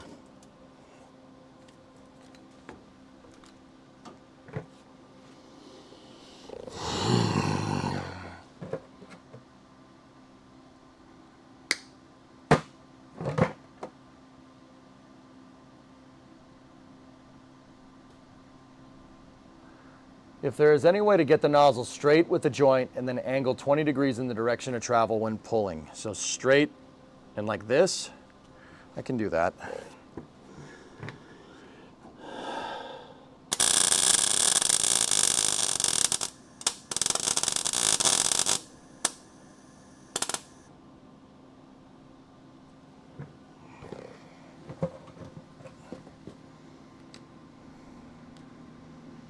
It didn't like that, but you know.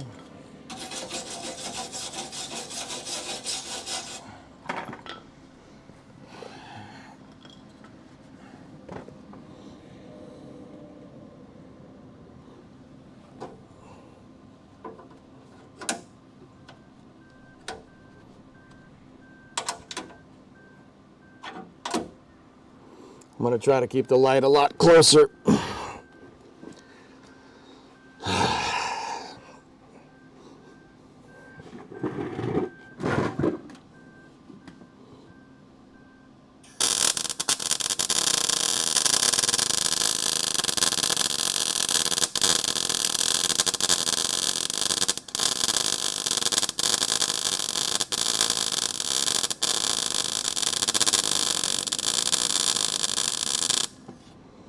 There's not a lot of heat in that pool, but that does look to be more or less what we're trying to do. Once again, it would really help if I could make the damn thing straight, but that looks a lot nicer.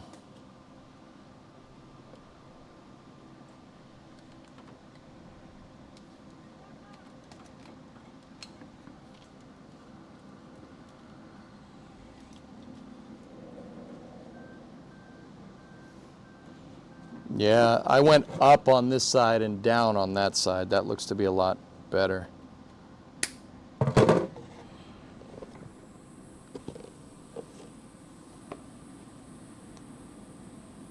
I'm going to change the settings on the helmet so it doesn't darken as much and go from there. I'm having trouble seeing the pool with the low voltage.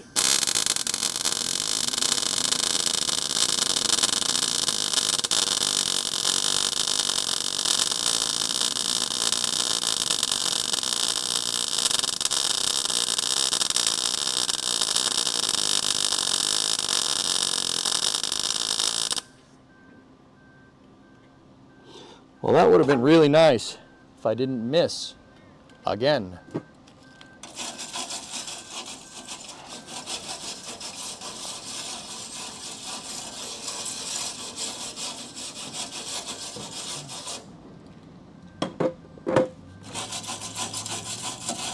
Actually, we were okay. That wasn't too bad. I gotta get more material over here again. I gotta get down the bottom.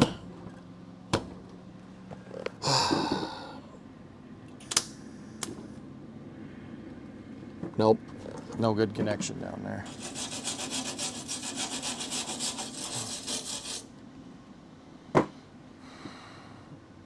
Your welds are looking better? I doubt that very much.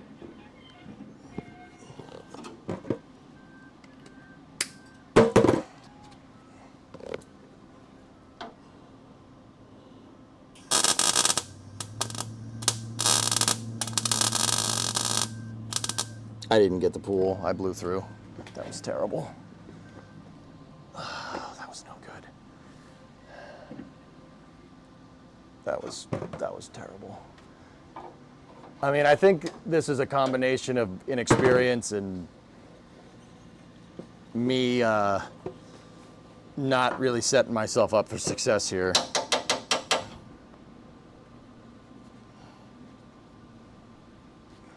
But whatever. I'm wondering if I could get the light here. I mean, that kind of blows it out for you guys, but I'll be able to see a little bit better.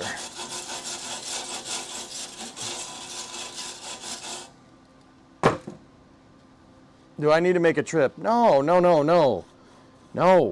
I'm learning. This is me learning, dude.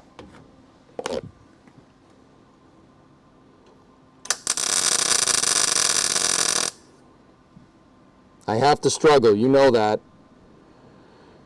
If I don't, I'm not learning. All right, I'm gonna go up here.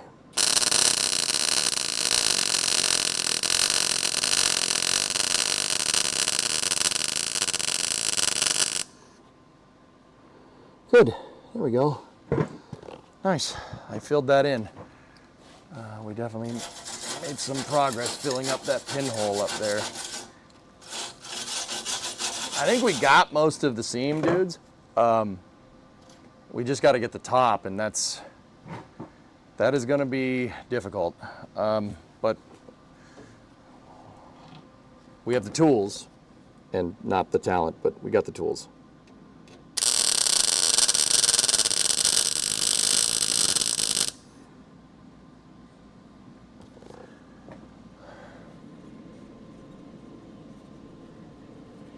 Yeah, this lower, I think we got our settings a little better, but we are making a lot of spatter. You guys can't really see that on it, but if we're getting a lot of spatter all over the place, what does that mean? Like they're very, very small pieces of spatter, but it's everywhere.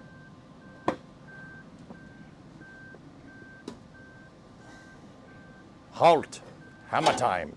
Yeah. Too low on the amps?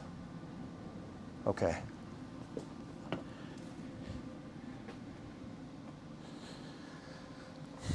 All right, I'll turn it up between B and C. I'll just give it a little bit more. Up the amps, use the hammer. Okay. Okay.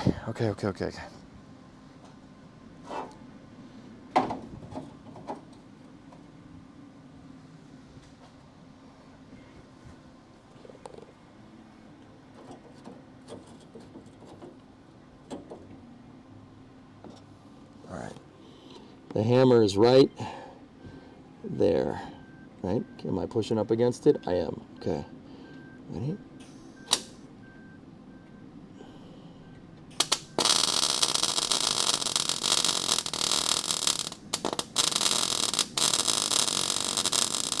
I can't see. I can't see from here.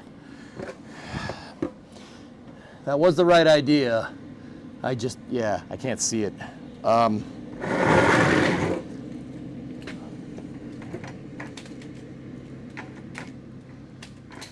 I hate welding in confined spaces, guys. It is official. I think that's what's getting me. I really can't fit in here. And that's what's making this look like doo-doo, caca, poo-poo. All right. I switched spots with the camera. I'm gonna move the bucket.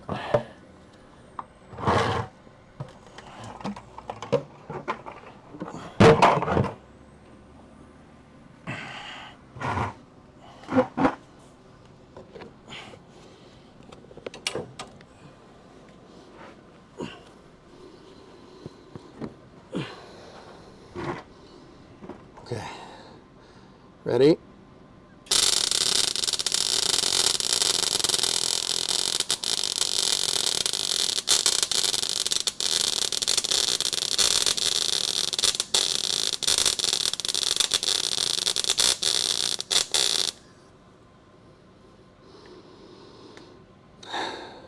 Hey, not bad. That was one-handed. I can't get my other hand up in here. There's a car in the way. So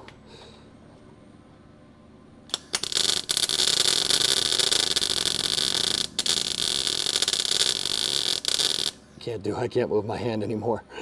That is the right idea though, it seems. All right, let me try to get two hands in here.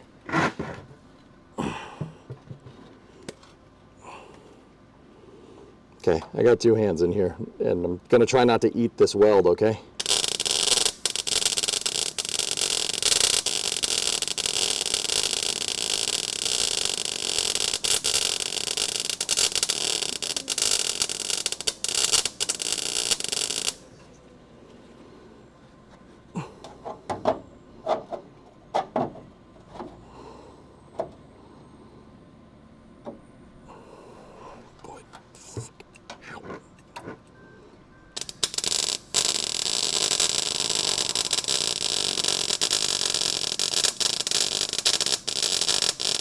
My hand slipped off the bucket. This sucks. I know what I need to do, and I know where my hands need to be, but I can't put them in the right spots. Yeah, this is frustrating, but it's all right. We'll get it. You don't have much more to seal up, so don't worry, the gore is almost over.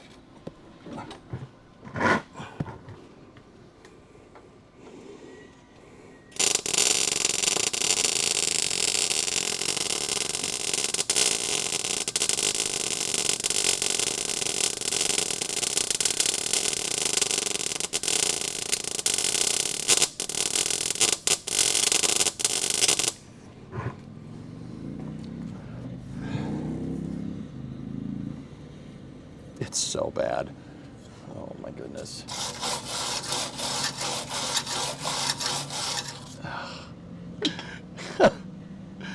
All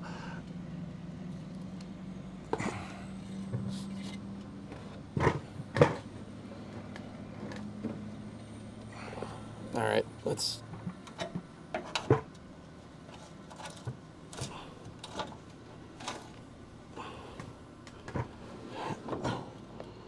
Okay, I found a more comfortable. Ow, ow, ow! My head's stuck against the car. Damn it!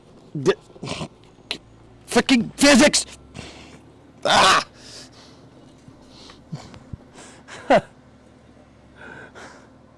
This sucks. This is awful. All right, you know what? I'm just lying down. I'm just gonna lie down on the floor.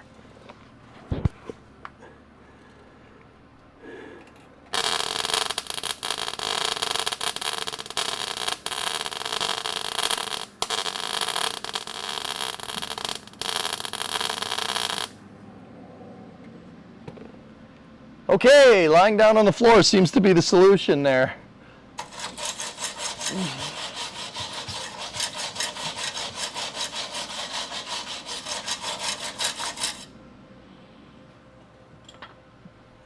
It's so bad. Oh my goodness.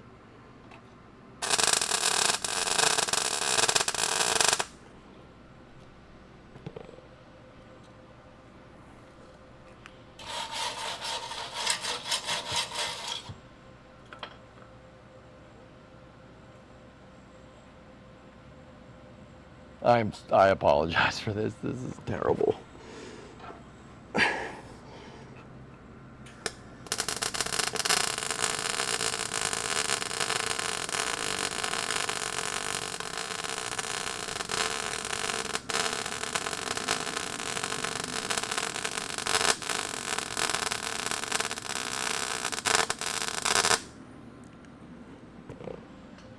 Oh, look at that really awesome weld.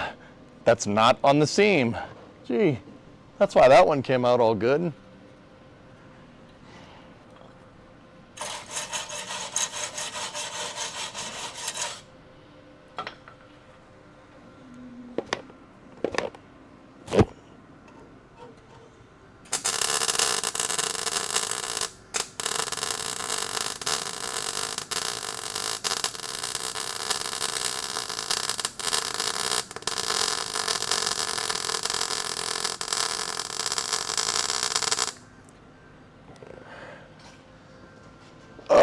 I hate welding like this. I hate it. This is not fun. But you know, we got to do it. Like there's really, unless you want to take the frame rail out of the car, in which case we should just replace it. We're kind of screwed. We're kind of stuck with my crappy ability to weld.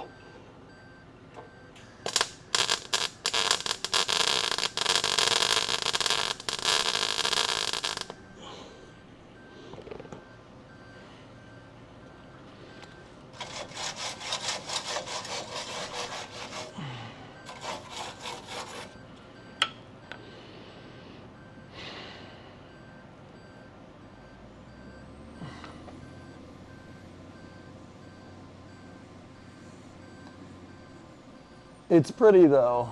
You sure about that?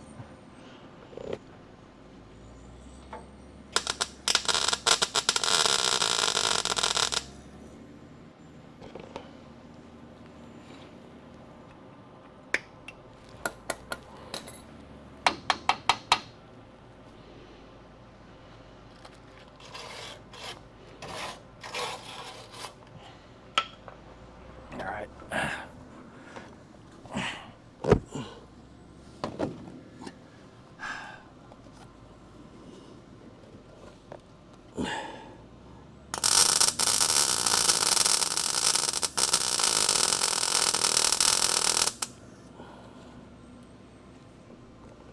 I can't see anything. It looks like there's not a lot of pinholes left, dude. It's just a little bit up there. So I'm gonna, oh my God, my head's stuck against the freaking car. The helmet is getting stuck on the jagged metal from the quarter panel. And I can't move. So like when I go to weld, my head gets stuck and I go to turn my head and because we're snagged, my head moves in the other direction. The problem is I can't cut the quarter panel out. Not yet, at least. Not until we get the back of the car back on. I mean, we could, but it would make our job way harder down the road.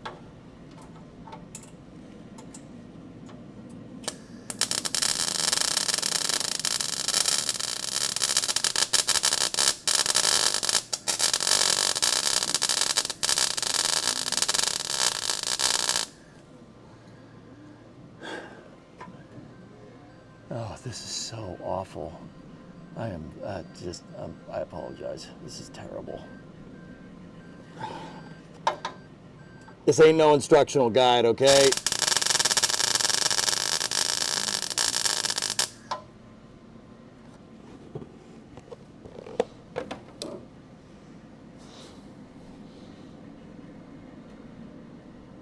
That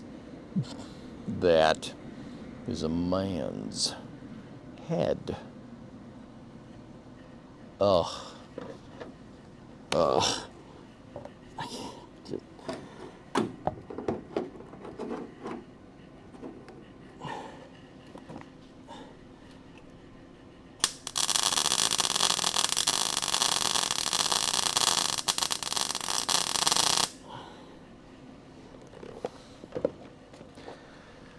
Man, no wonder my welds were so bad over here before. You can't. I forgot.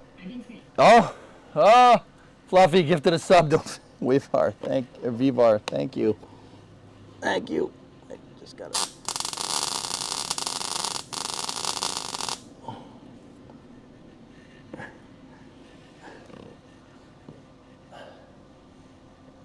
All right, just got to get a little bit more.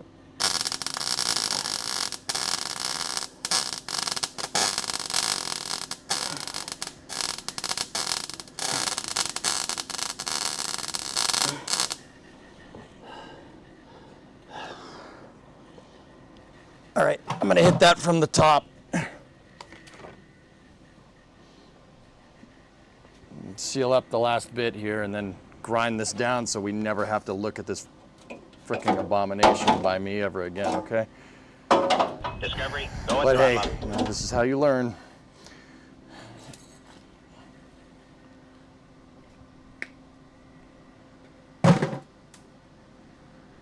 You're being called out right now on NSF.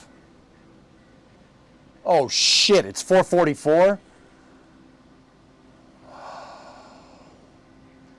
Oh Discovery, go and shoot. throttle up. Oh, it's quarter till. Hey Carson. Hey Sawyer, how you doing? Yeah, I lost track of time. Remember that the most penetration occurs at the direct wide points. Yep. I've been trying to get your attention. Well, I've been trying to get your attention about my car's extended warranty, so there. Let me just finish this up. I'll be in a sec, okay? Listen, Tranquility Base here. The Eagle has landed. It is illegal to serve pie without ice cream in Texas. It is a matter of Texan pride. You must remember the Allah mode. Oh.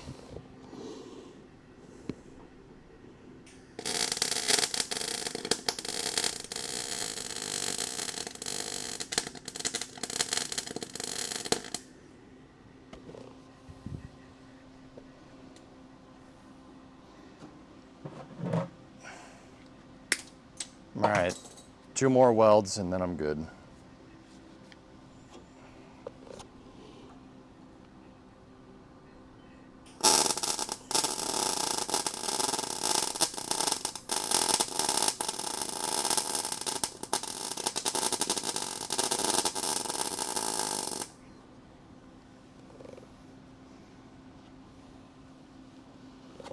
That's 1 and 2. Okay, well, I don't have time to grind this. We'll have to do this on Monday, or I'll do it over the weekend. It's enough welder. Shut the gas off. Guys, I'm not proud of that. Yeah. Grinder and paint. It's a welder I ain't. I'm not proud of that at all. I think just bad settings, and I don't think I cleaned it out very well. I'm sorry, that's pretty bad. Strimmer, flame trench, yeah. Yeah, I know.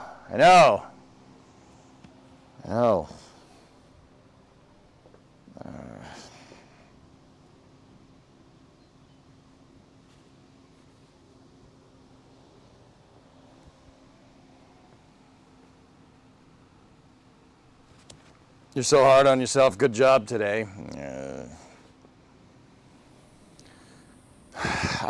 Dude, I can't get a good spot and that's what's pissing me off. Can't see me. Like, it's once again.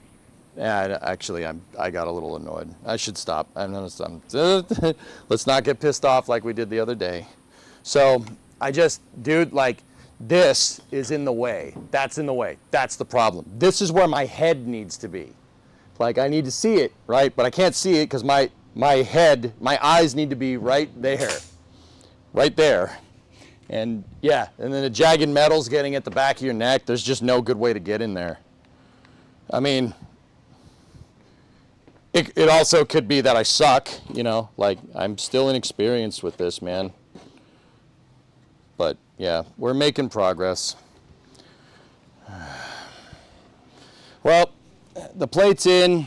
It's not ground down, but the plate is in, so yeah. I'm sorry, guys, like, that's not what I want. Shouldn't you be getting ready for Flame Trench? Yep, bye.